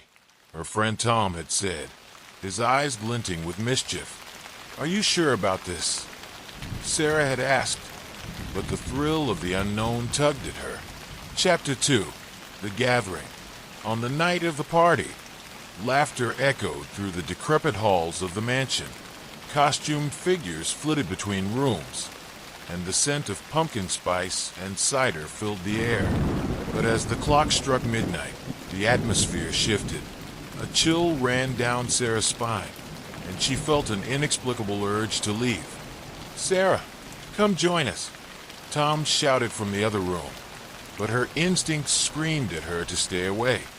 She wandered deeper into the mansion, drawn by a whispering voice that seemed to call her name. "Sarah." The voice was soft and enticing, yet laced with an undercurrent of dread. She followed it into a dimly lit room, where the air felt thick with memories. Shadows danced across the walls, and for a moment, she thought she saw faces, twisted, mournful faces. Suddenly, the door slammed shut behind her, plunging her into darkness. "Help!" she cried, pounding on the door, but her voice was swallowed by the oppressive silence. The whispers grew louder, more insistent, drowning out her panic. "Join us, Sarah." Chapter 3, The First Night. As the night wore on, Sarah's friends began to notice her absence. Tom, Mark, and Lily searched the mansion, calling her name. But with each passing moment, the whispers grew stronger, urging them to abandon their search. In the parlor, the atmosphere shifted as the remaining friends huddled together, fear pooling in their eyes. "We have to find her," Tom said, his voice trembling. "She can't be alone in here." As they ventured deeper into the mansion, they stumbled upon an old diary, its pages yellowed and crumbling. It told of the tragic night when the party had taken a dark turn, of laughter that turned to screams, and shadows that claimed the living. The tale chilled them to the bone. Suddenly, a loud crash echoed through the halls, and a shadow darted past them. Panic ensued as they raced toward the noise. Hearts pounding, Tom led the way, determined to find Sarah and uncover the truth behind the whispering shadows. Chapter 4, Descent into Darkness. The mansion loomed over them like a dark sentinel, its windows like soulless eyes watching their every move. As Tom, Mark, and Lily searched through the hallways, the sense of dread only grew. The whispers seemed to follow them, a chorus of lost souls echoing in their minds. "We have to split up," Mark suggested, his voice barely a whisper. "It'll be easier to find Sarah that way." "No way. We stick together," Lily insisted, her eyes wide with fear. "We can't afford to lose anyone else." Tom nodded, glancing nervously at the shadows that flickered just out of sight. "Lily's right. We need to stay together. Sarah wouldn't want us to separate." As they moved deeper into the mansion, the air grew colder, wrapping around them like a shroud. They pushed open a door to reveal a dust-covered sitting room. Faded photographs lined the walls, depicting a time long forgotten, a family that once lived there, smiling innocently, unaware of the darkness that would soon engulf them. "Look at this," Tom said, holding up a tattered photo. "This must be the Montgomery family." Lily leaned closer, studying the faces. "They look so happy. How could anything so terrible happen here? Why do we need to stop the shadows?" he asked, his voice low and enticing. "What if we could control them instead?" "What are you talking about?" Tom asked, a knot tightening in his stomach. "Think about it. With their power, we could become unstoppable," Mark replied, his eyes gleaming with a manic intensity. "I've been trying to communicate with them. They could give us everything we ever wanted." "You're insane," Lily exclaimed, stepping back in shock. "You can't be serious. Those are innocent people trapped by their pain." "Innocent?" Mark laughed darkly. "They made their choices, just like we have. Why should we suffer when we can embrace the power of the shadows?" Before they could respond, Mark snatched a photograph from Sarah's hand and turned toward the darkened hallway. "I'll show you what true power looks like," he shouted, and with a wave of his hand, the shadows surged forward, wrapping around him like a dark cloak. "Mark, don't!" Sarah cried, but it was too late. He stepped into the shadows, disappearing from sight. Panic set in as the whispers grew louder, filling the air with a menacing chant. "Join us, join us," they echoed, the shadows hungry for more souls. "We have to go after him," Tom shouted, fear pushing him forward. "No," Lily pleaded, grabbing his arm. "We can't risk it. The shadows will consume you too. We need to finish the ritual now." Desperate to save their friend and themselves, they hurried back to the sitting room, the weight of their decision heavy in their hearts. Chapter 7: The Final Stand. With trembling hands, they arranged the items they had collected in a circle. The air crackled with energy, and the whispers began to rise again, swirling around them like a storm. "Are you ready?"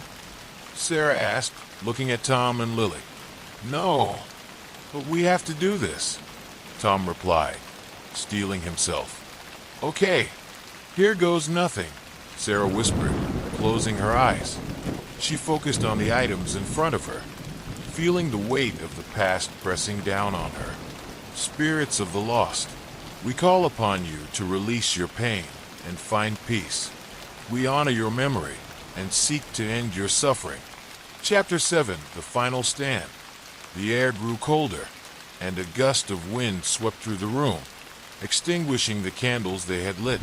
The shadows began to swirl around them, coiling tighter as they chanted in unison, their voices echoing in a haunting melody. "Release your pain," Sarah cried, her voice trembling but resolute. "We honor your memory."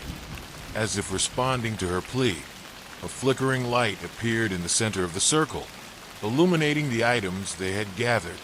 The shadows recoiled momentarily, revealing glimpses of anguished faces, each one a victim of the tragedy that had befallen the Montgomery family.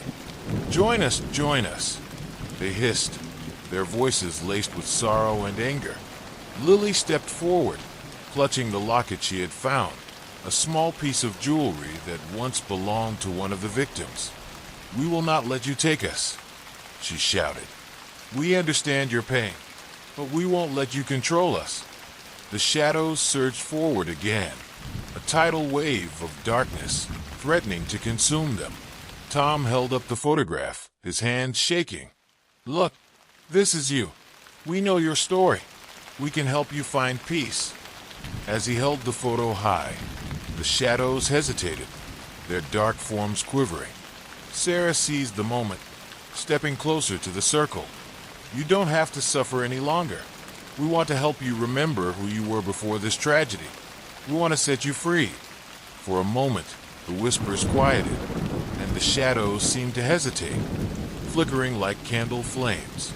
The anguish on the faces of the spirits was palpable, and in their eyes, Sarah saw a glimmer of hope, a desire to be released from the bonds of their torment. "Speak your names," Sarah urged, her voice steady and compassionate. "Tell us who you were. Let us honor your memories." One by one, the shadows began to flicker, forming more distinct figures.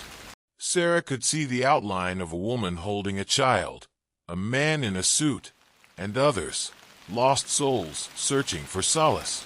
"Anna," a voice whispered, filled with despair. "Help us." "Joseph," another echoed, pain evident in its tone. With every name they spoke, the shadows seemed to weaken, their forms becoming less menacing, more human. Sarah felt a surge of warmth as the spirits began to gather around them, a mix of sorrow and relief filling the room. "We remember you," Tom shouted, tears streaming down his face. "We won't forget what happened to you. We will make sure your stories are told." Suddenly, Mark's voice cut through the air, filled with rage and desperation. "You can't. They're mine. I've sacrificed everything for this power." He emerged from the shadows, his eyes wild, his body trembling as if he were caught between two worlds. "Mark, please," Lily cried, her heart aching for their lost friend. "This isn't who you are. You're being consumed by the shadows. Stay out of this," he roared, the shadows swirling around him, their darkness deepening. "You have no idea what I've experienced. I can control them. I can be more than just a person. Control comes at a cost, Mark." Sarah shouted, desperate to reach him. "You're losing yourself. We can save you. You don't have to be afraid." The shadows began to surge toward Mark, drawn by his anger and pain. "Join us, Mark," they whispered seductively, their voices wrapping around him like a lover's embrace. "Together, we can be unstoppable." "No," Tom shouted, stepping forward. "This isn't power. It's a prison. You're giving in to the darkness." Mark hesitated, caught in a battle between the allure of the shadows and the love for his friends. I don't know what to do," he shouted, his voice breaking. "Choose the light," Sarah urged, extending her hand toward him. "We're here for you. Remember who you are." In that moment, the shadows surged forward, but not towards Mark. They twisted and turned, forming a vortex that threatened to swallow him whole. Mark stumbled back, terror in his eyes as the darkness clawed at him. "No, I can't." With a final scream, he reached for Sarah, desperation etched on his face. "Help me! Hold on!" Sarah shouted, her heart breaking for her friend. She lunged forward, grasping Mark's hand just as the shadows pulled him toward the abyss. As their hands clasped, a brilliant light burst from the center of the circle, enveloping them all. The warmth washed over them, pushing back the darkness and illuminating the room with a radiant glow. "Let go of the shadows, Mark," Sarah cried. "You're stronger than this." The light intensified, and the shadows recoiled, screaming in anguish. The spirits began to rise, their faces serene as they shed the chains of their torment, finally free from the pain that had bound them for so long. Mark's expression shifted from terror to understanding as he felt the warmth of his friend surrounding him. "I don't want this," he shouted, breaking free from the shadow's grasp. "I want to live. I want to be with you." With a final, desperate effort, he released his hold on the shadows, letting go of the darkness that had promised him power. The shadows wailed, their forms dissipating into the light, as the spirits of the Montgomery family reached for him, their faces now peaceful. In a blinding flash, the darkness evaporated, and the room fell silent. The shadows were gone, and the spirits had been released at last. Chapter 8, Resolution.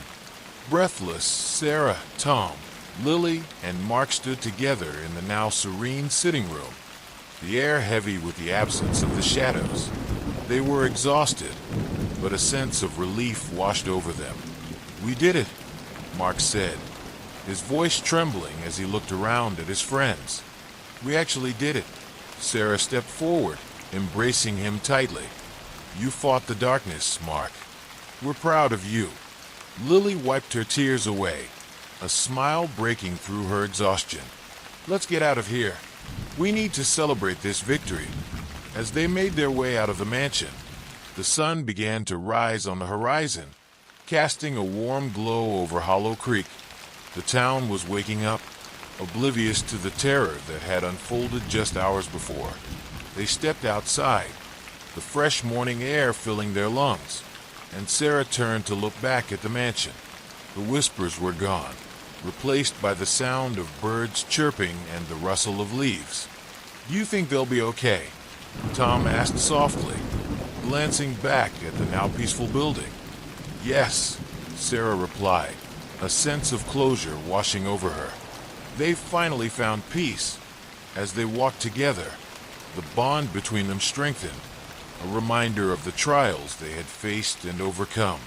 They had ventured into the darkness and emerged stronger, forever changed by the experience.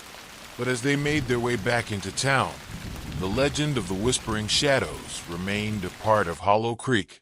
It would be a tale told for generations, a warning of the darkness that lurked in the corners of every heart. And every Halloween, as the shadows grew long and the veil between worlds thinned, the townsfolk would remember the power of friendship, love, and the courage to confront their fears. In that small town, the spirit of the Montgomery family would live on, their stories a reminder that even in the darkest of times, light could shine through. Epilogue. Years later, Sarah found herself walking through Hollow Creek, now bustling with life and laughter. The town had transformed, the memories of that Halloween night fading into the past. But as she passed by the old Montgomery mansion, now restored and turned into a historical site, she felt a familiar warmth in her heart. The stories of the past were not just tales of sorrow, but also of resilience and hope. Gathering her friends, they stood outside the mansion, ready to share the story of the Whispering Shadows with anyone who would listen. "Let's tell them what really happened," Tom said, determination in his voice. "Let's honor those who suffered and remind everyone that love and friendship can conquer even the darkest shadows." Chapter 9, New Beginnings. As the sun set over Hollow Creek, casting long shadows across the streets, Sarah, Tom, Lily, and Mark gathered at their favorite diner, the Old Oak. The atmosphere was warm and inviting, filled with the aroma of fresh coffee and homemade pies. Despite the remnants of their harrowing experience, laughter echoed around the table, a balm for their souls. "Can you believe it's been a year since that Halloween?" Lily said, stirring her coffee absent-mindedly. "Sometimes it feels like a dream." Mark nodded, a smile on his face. "It's wild to think about. We went through something no one else could ever understand. But here we are, still together, and stronger," Sarah added, her heart swelling with gratitude for her friends. "We faced our fears and came out on the other side. I think we've all changed for the better." Tom leaned back in his chair, contemplating their journey. Yeah, but we need to keep sharing our story. Those shadows may be gone, but the legends will always linger in the town. We can't forget the lessons we learned. Speaking of lessons, are we still planning that Halloween event at the mansion? Lily asked, her eyes sparkling with excitement. I think it would be great to honor the Montgomery family and the history of Hollow Creek. Sarah's face lit up. Yes, we can have a haunted house theme and tell the story of what happened.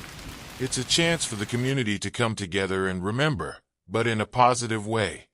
Mark's expression turned serious as he added, and we can make sure it's known that those who suffered deserve to be remembered, not just as victims, but as people who had lives, families, and dreams.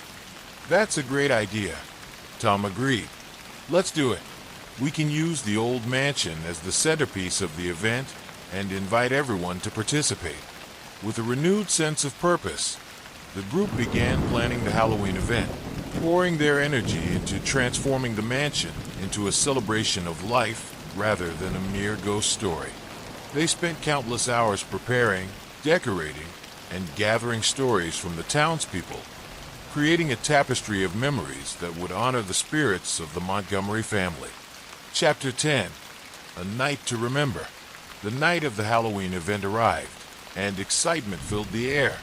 The mansion was alive with twinkling lights and the sounds of laughter, drawing people from all around Hollow Creek. The front porch was adorned with pumpkins, and ghosts made from sheets hung from the trees, dancing in the cool autumn breeze. As people arrived, Sarah, Tom, Lily, and Mark greeted them with open arms, sharing the history of the mansion and the Montgomery family. They led guided tours through the house, weaving in tales of bravery, love, and loss, reminding everyone of the power of community and friendship. Every year, the shadows would return. Tom explained to a group of children huddled around him. But on that fateful Halloween, we discovered that love could chase away the darkness.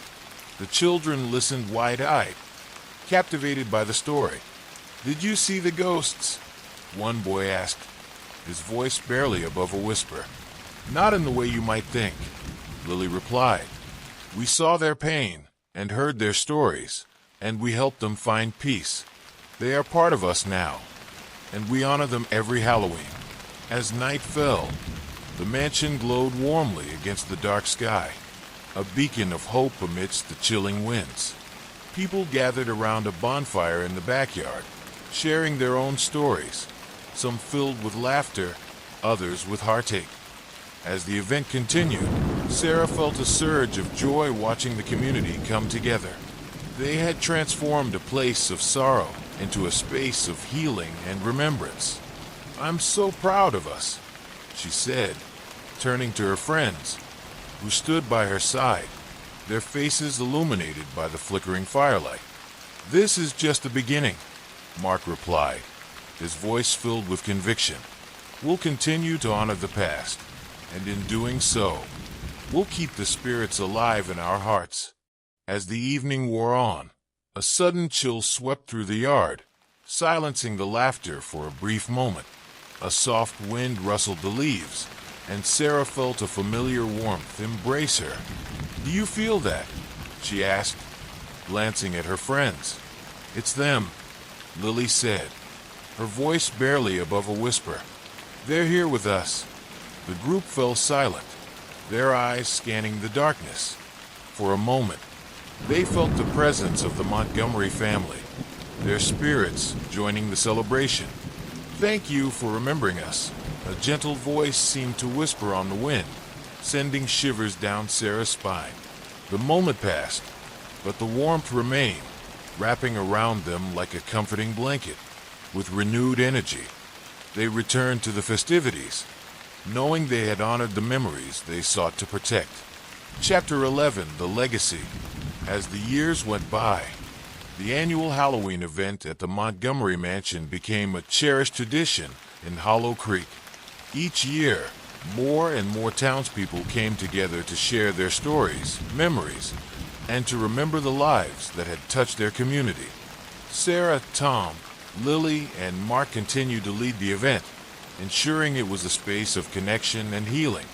They dedicated a special area in the mansion for guests to write messages to the spirits, sharing their hopes, dreams, and memories of loved ones lost. One Halloween night, as Sarah stood by the fire, a child approached her, clutching a crumpled piece of paper. "Can I read my message to the spirits?" he asked shyly. "Of course," Sarah replied, kneeling beside him. With trembling hands, the child unfolded the paper and read aloud. "Dear spirits, I hope you're happy. I miss my grandma, but I know she's watching over me." Tears filled Sarah's eyes as she listened. "That was beautiful. Thank you for sharing that with us." As the child ran back to join his friends, she felt a wave of gratitude. This event had become a place of comfort, not just for the townspeople, but for everyone who had experienced loss.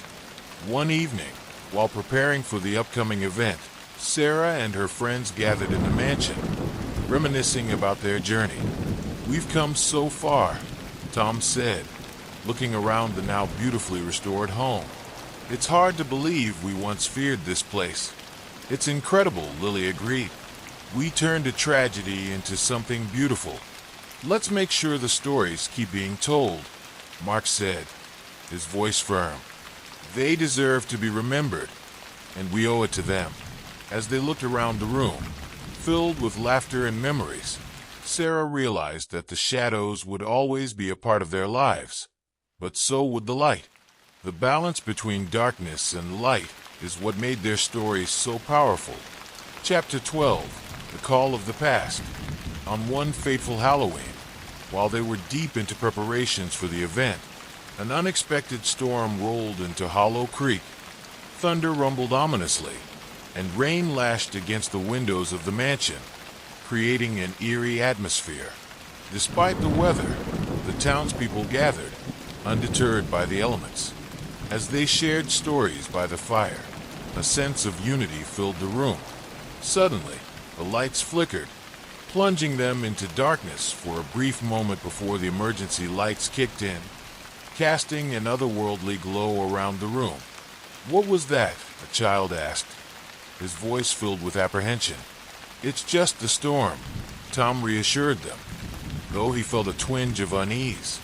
Just then, a soft whisper floated through the air, barely audible above the sound of the storm. "Help us remember." "Did you hear that?" Sarah asked, her heart racing. "What if it's the spirits?" Lily whispered, her eyes wide with wonder and fear. "Maybe they want us to do something special this year," Mark suggested, his tone serious. "We should honor their memory in a different way, to help them find peace once and for all." "How do we do that?" Sarah asked, feeling a sense of urgency. "I think we should gather all the stories we've collected over the years and create a collection of memories, both for the Montgomery family and for everyone who has lost someone. It'll be a way for us to remember them and keep their stories alive," Mark proposed. "That's a beautiful idea," Lily agreed, her face lighting up. "We can invite everyone to contribute, and we can share it during the Halloween event." As the storm raged outside, they began brainstorming how to create the book, each of them feeling a renewed sense of purpose. They reached out to the community, inviting everyone to share their stories, their memories, and their tributes to loved ones lost. Chapter 13, Unveiling the Past. The night of the event arrived, and the mansion was transformed into a beautiful tribute to the memories they had collected. The walls were adorned with photographs and written tributes, and candles flickered in the dim light, casting a warm glow. The atmosphere was electric as townspeople arrived, eager to share their stories and celebrate the lives of those they had lost. "Welcome to our remembrance event," Sarah said, standing in front of the crowd, her heart swelling with pride. "Tonight, we honor the Montgomery family and all the souls who have touched our lives." As they unveiled the book, the crowd erupted in applause. "This book represents our community," Tom explained, It's a collection of memories that we hope will keep the spirits alive in our hearts. One by one, people came forward to share their stories, each tale weaving a rich tapestry of love, loss, and resilience. Laughter mingled with tears, and the connections formed in that room were palpable. As Sarah looked around, she saw the faces of friends and family, united in their shared experiences. The spirits of the Montgomery family felt present, their whispers merging with the warmth of the memories being shared. "I can feel them," Mark said softly, a peaceful expression on his face. They're finally at peace. Chapter 14. A Legacy of Light. The years rolled on, and the annual Halloween event continued to flourish. The book grew with each passing year, filled with new stories and memories, serving as a testament to the strength of the community and the bonds they had forged. Sarah, Tom, Lily, and Mark remained committed to ensuring that the spirits of the past were never forgotten. Their efforts had transformed the mansion into a symbol of hope and resilience, a place where love conquered darkness. On one particularly beautiful autumn evening, as they sat together reminiscing about their journey, a gentle breeze swept through the room. It carried with it the soft, familiar whispers of the past, a reminder of the shadows they had once faced. "Look how far we've come," Lily said, her eyes misty with emotion. "We've built something beautiful together, and we'll continue to honor those we've lost," Sarah added, feeling a deep sense of gratitude for her friends. Their stories will never fade. As they raised their glasses to toast, the warmth of their friendship enveloped them, a reminder that no matter what darkness they faced, they would always find their way back to the light. With laughter and love in their hearts, they celebrated their journey, knowing that they would always stand together, united by the memories that shaped them. Chapter 15. The New Mystery. As the years passed, the annual Halloween event became a highlight for the Hollow Creek community. But the memories of the Montgomery family were not the only stories lingering in the town. Rumors began to circulate about strange occurrences in the mansion, whispers in the night, objects moving on their own, and the faint sounds of music echoing through the halls after sunset. One chilly October afternoon, as Sarah and her friends prepared for the upcoming event, Tom burst into the room, excitement written all over his face. "Guys, you won't believe what I just heard," he exclaimed, breathless. "What is it?" Lily asked, intrigued. "I was talking to Mrs. Patterson at the library, and she mentioned that there's an old diary hidden somewhere in the mansion. It belonged to Anna Montgomery." "Anna's diary?" Mark echoed, his eyes wide. "I thought all their belongings were cleared out after everything that happened." "That's what I thought too," Tom replied. "But apparently, Anna kept it hidden away.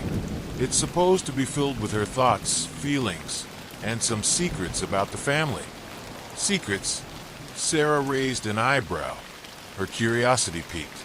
"We have to find it. It could shed light on their story and help us understand what really happened." "Let's go," Lily said, her enthusiasm infectious. "The event is just around the corner, and if we can find it, we can reveal more of their history." The friends gathered flashlights, notebooks, and an assortment of tools to aid in their search. The mansion had become a second home to them, filled with memories of both joy and sorrow. Now, it felt like a treasure trove waiting to be explored. Chapter 16. The Search Begins. As they stepped into the mansion, a sense of nostalgia washed over them. The walls were adorned with photos from past events, celebrating not just the Montgomery family, but also the resilience of their community. "Where do we even begin?" Mark asked, scanning the dimly lit room. "Let's start in the attic," Sarah suggested. "That's where they stored most of their personal belongings." The group made their way up the creaky stairs, the air growing colder as they climbed higher. Dust motes danced in the beams of their flashlights, and the faint smell of aged wood filled the space. "Look at this!" Tom exclaimed, pointing to an old trunk tucked in the corner. It looks like it hasn't been touched in years. They gathered around the trunk, excitement bubbling in the air. Sarah knelt down and carefully lifted the lid, revealing a collection of old clothes, faded photographs, and yellowed letters. "Nothing in here but old clothes," Lily said, disappointment creeping into her voice. "Wait," Mark interrupted, pulling out a small, leather-bound book from the bottom of the trunk. "This might be it." The group gathered closer as Mark opened the book, the pages crackling beneath his fingers. "It's Anna's diary," he said, his voice filled with awe. "What does it say?" Sarah leaned in, her heart racing. Chapter 17, Anna's Words. As they flipped through the pages, Mark began reading aloud. October 31st, 1892. Tonight is a special night, a night of magic and mystery. I can feel it in the air. The whispers of the past call to me. My family has been through so much, but I still believe in love and hope. The shadows may surround us, but they will never consume our light. The friends listened intently, captivated by Anna's words. I fear for my children. The darkness in this house is growing stronger. I've heard the whispers, the promises they make. I must protect them at all costs. I will find a way to break this cycle of pain. What does she mean by the cycle of pain? Lily asked, glancing at her friends, concern etched on her face. Mark continued reading. I've hidden this diary away, hoping it would keep the darkness at bay. But I know it won't be long before it finds us again. I can feel it creeping closer, and I fear I won't be able to protect my family forever. As he read on, the tone of the entries shifted. I've discovered something, an old ritual that might help us banish the shadows. It requires courage and unity, the very things that have kept our family strong. I must prepare my children. I cannot let them fall into despair. Ritual, Tom said, his brow furrowing. What kind of ritual? Mark continued. Tomorrow, I will gather my family and perform the ritual beneath the full moon. We will reclaim our lives from the shadows that haunt us. I must believe that love can conquer all. The last entries send a chill down their spines. If you find this diary, please know that I did my best to protect my family. If darkness should return, do not lose hope. Remember, love is the light that drives away the shadows. Chapter 18, The Decision. The friends exchanged uneasy glances, the weight of Anna's words hanging in the air. Do you think the darkness has returned? Sarah asked, her heart racing. We've been feeling strange things happening lately, Lily pointed out. Maybe it's connected to the diary. Tom nodded, his expression serious.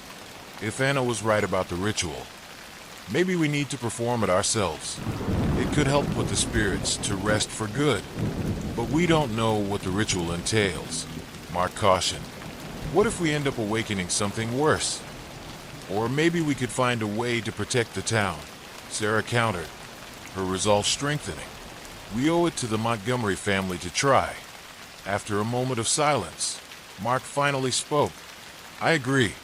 If Anna believed in the power of love and unity, we should honor that.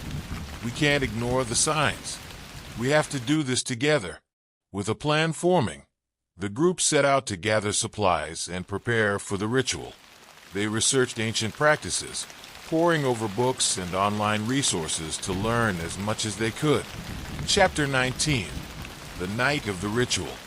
As the full moon rose high in the sky, casting an ethereal glow over Hollow Creek, the friends gathered in the mansion's backyard, a sacred space they felt connected to.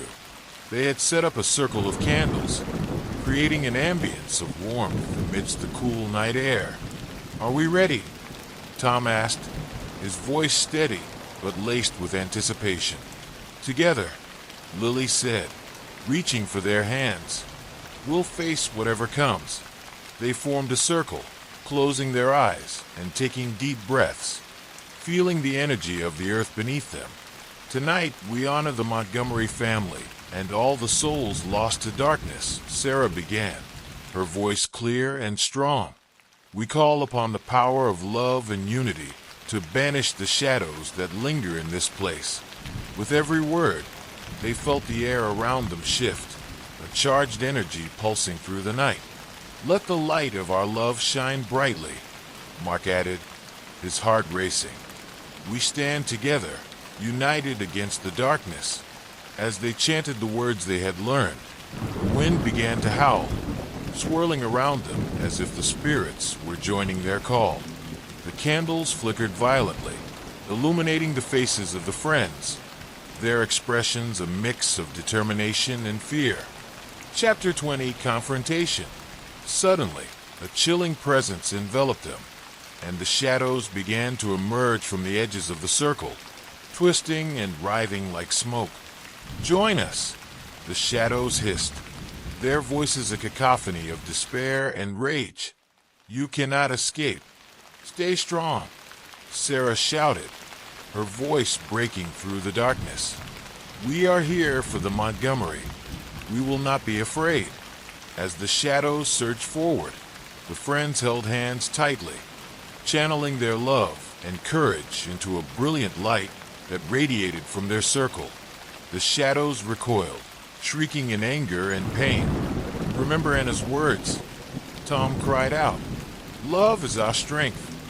With every heartbeat, the light grew brighter, illuminating the yard and forcing the shadows to retreat. The whispers of the lost souls became clearer, a symphony of voices pleading for release.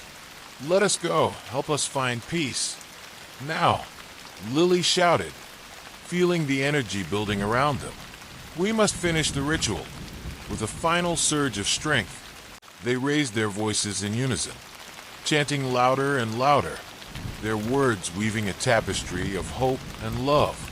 The shadows writhed, swirling violently, but the light surged, enveloping them and pushing them back. As the darkness began to dissipate, Sarah caught a glimpse of Anna's spirit within the shadows, her face filled with gratitude.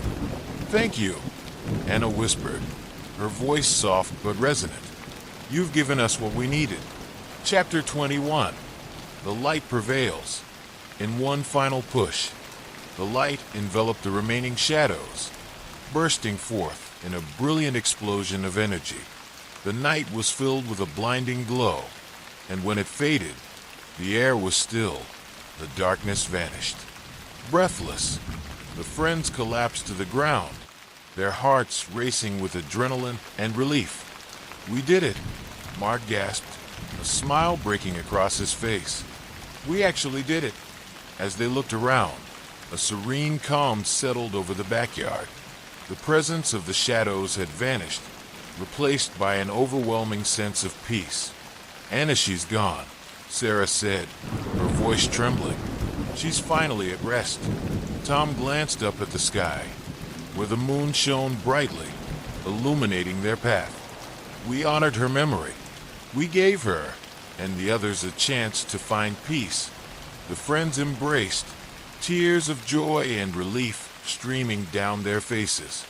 They had faced the darkness and emerged victorious, forever bonded by the experience. Chapter 22, a new chapter. In the weeks that followed, Hollow Creek thrived as the shadows lifted. The annual Halloween event took on a new meaning, celebrating not just the Montgomery family, but the strength of community and the power of love. The diary was published and shared throughout the town, becoming a symbol of hope and resilience. The stories contained within inspired others to share their own experiences, building connections that transcended loss. As the next Halloween approached, Sarah and her friends knew they had turned a corner. They continued to honor the Montgomery family, but now their focus had shifted to celebrating life and the bonds that held their community together. "We should have a section dedicated to sharing stories of hope and love," Lily suggested as they planned for the upcoming event. "Let's encourage people to share their journeys of healing." "I love that idea," Tom replied, smiling. It's important to remind everyone that even in the darkest times, there's always light to be found. As they prepared for the festivities, a renewed sense of purpose filled the air. They knew their journey wasn't over. It had only just begun. Chapter 23, Reflections. On Halloween night, the mansion stood proudly, adorned with lights and decorations that celebrated the community's resilience. Sarah, Tom, Lily, and Mark welcomed guests with open arms, sharing stories of love, hope, and remembrance. As they gathered around the bonfire, Sarah looked at her friends, feeling a profound sense of gratitude. We've come so far, and I'm so thankful for each of you. We faced our fears, and we've built something beautiful together. Together, they echoed, their voices a chorus of unity. As the night wore on, the memories flowed freely, laughter mingling with tears as they celebrated the lives lost and the love that endured. The spirits of the Montgomery family were present, their whispers a gentle reminder that they would never be forgotten. As the bonfire crackled, casting warm light on their faces, Sarah felt a renewed sense of hope.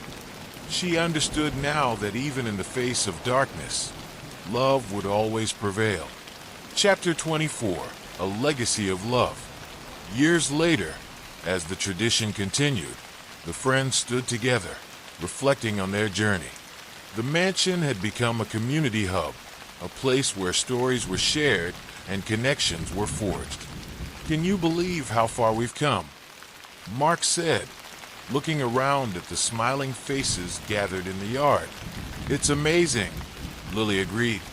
We've built something beautiful in honor of those we've lost. Love is a powerful force, Tom added, his voice filled with conviction. It brings us together and helps us heal. As the moon shone brightly overhead, they raised their glasses to toast the memories that had shaped them and the love that would continue to guide their paths. With laughter and joy in their hearts, they celebrated the legacy of the Montgomery family and the unbreakable bonds of friendship that had carried them through even the darkest of times. In the heart of Hollow Creek, the shadows had been banished, replaced by a brilliant light that would shine brightly for generations to come. Chapter 25, The Unexpected Visitor. As the years rolled by, the Halloween event became a cherished tradition in Hollow Creek, bringing together families and friends to celebrate love, remembrance, and community spirit. However, with each passing year, the whispers of the past began to evolve into something more tangible, leaving the friends with an unshakable sense that their journey was far from over.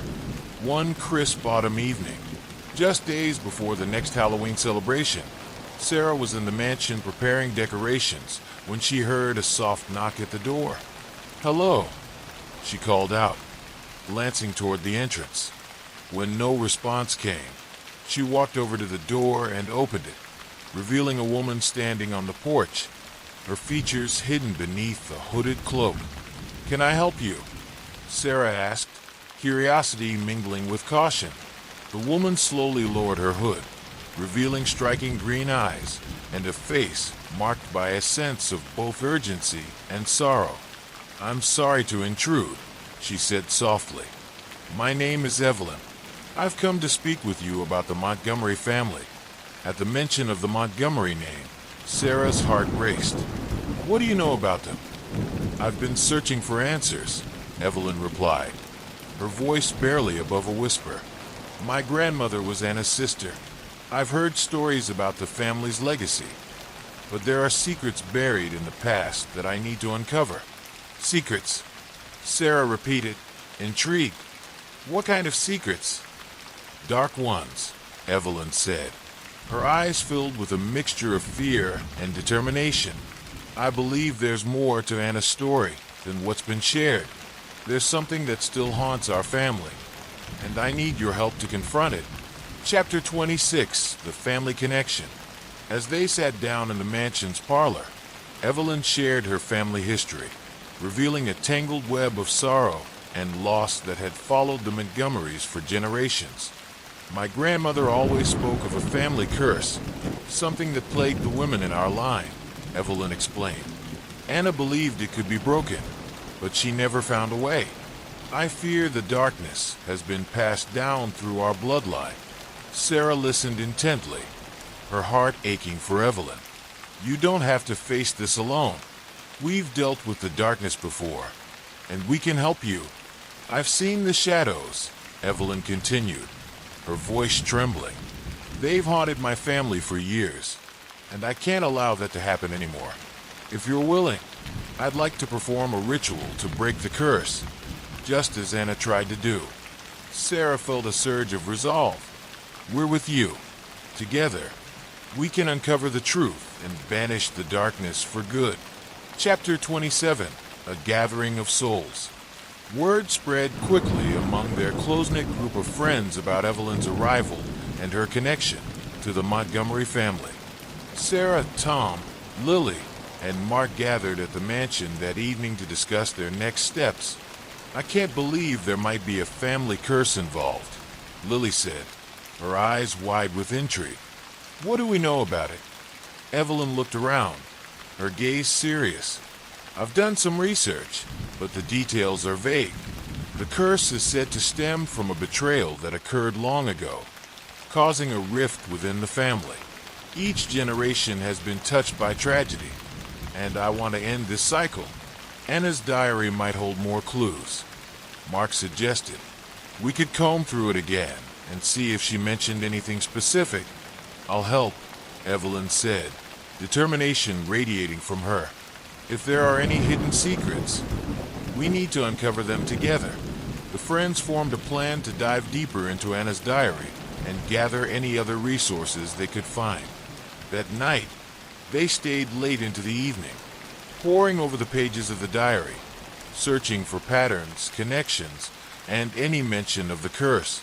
Chapter 28, The Hidden Passage. As they flipped through the pages, Sarah stumbled upon a passage that made her heart skip a beat. There is a place within this mansion, a hidden passage that holds the key to our family's salvation. I can feel it, but I fear what I may find. The darkness grows stronger, and I must act before it consumes us all. What if this hidden passage leads to the truth? Sarah suggested, her mind racing. If we can find it, we might uncover the answers we need to break the curse. I remember hearing stories about a secret room. Tom chimed in, excitement flickering in his eyes. It's supposed to be somewhere in the basement. Let's search the basement, Lily exclaimed, standing up. We need to find this passage. With newfound purpose, the group made their way down to the basement, each step echoing with anticipation. The air was thick with dust and memories as they descended into the depths of the mansion. Look for any irregularities in the walls or floors, Evelyn instructed. Anna must have hidden the entrance well.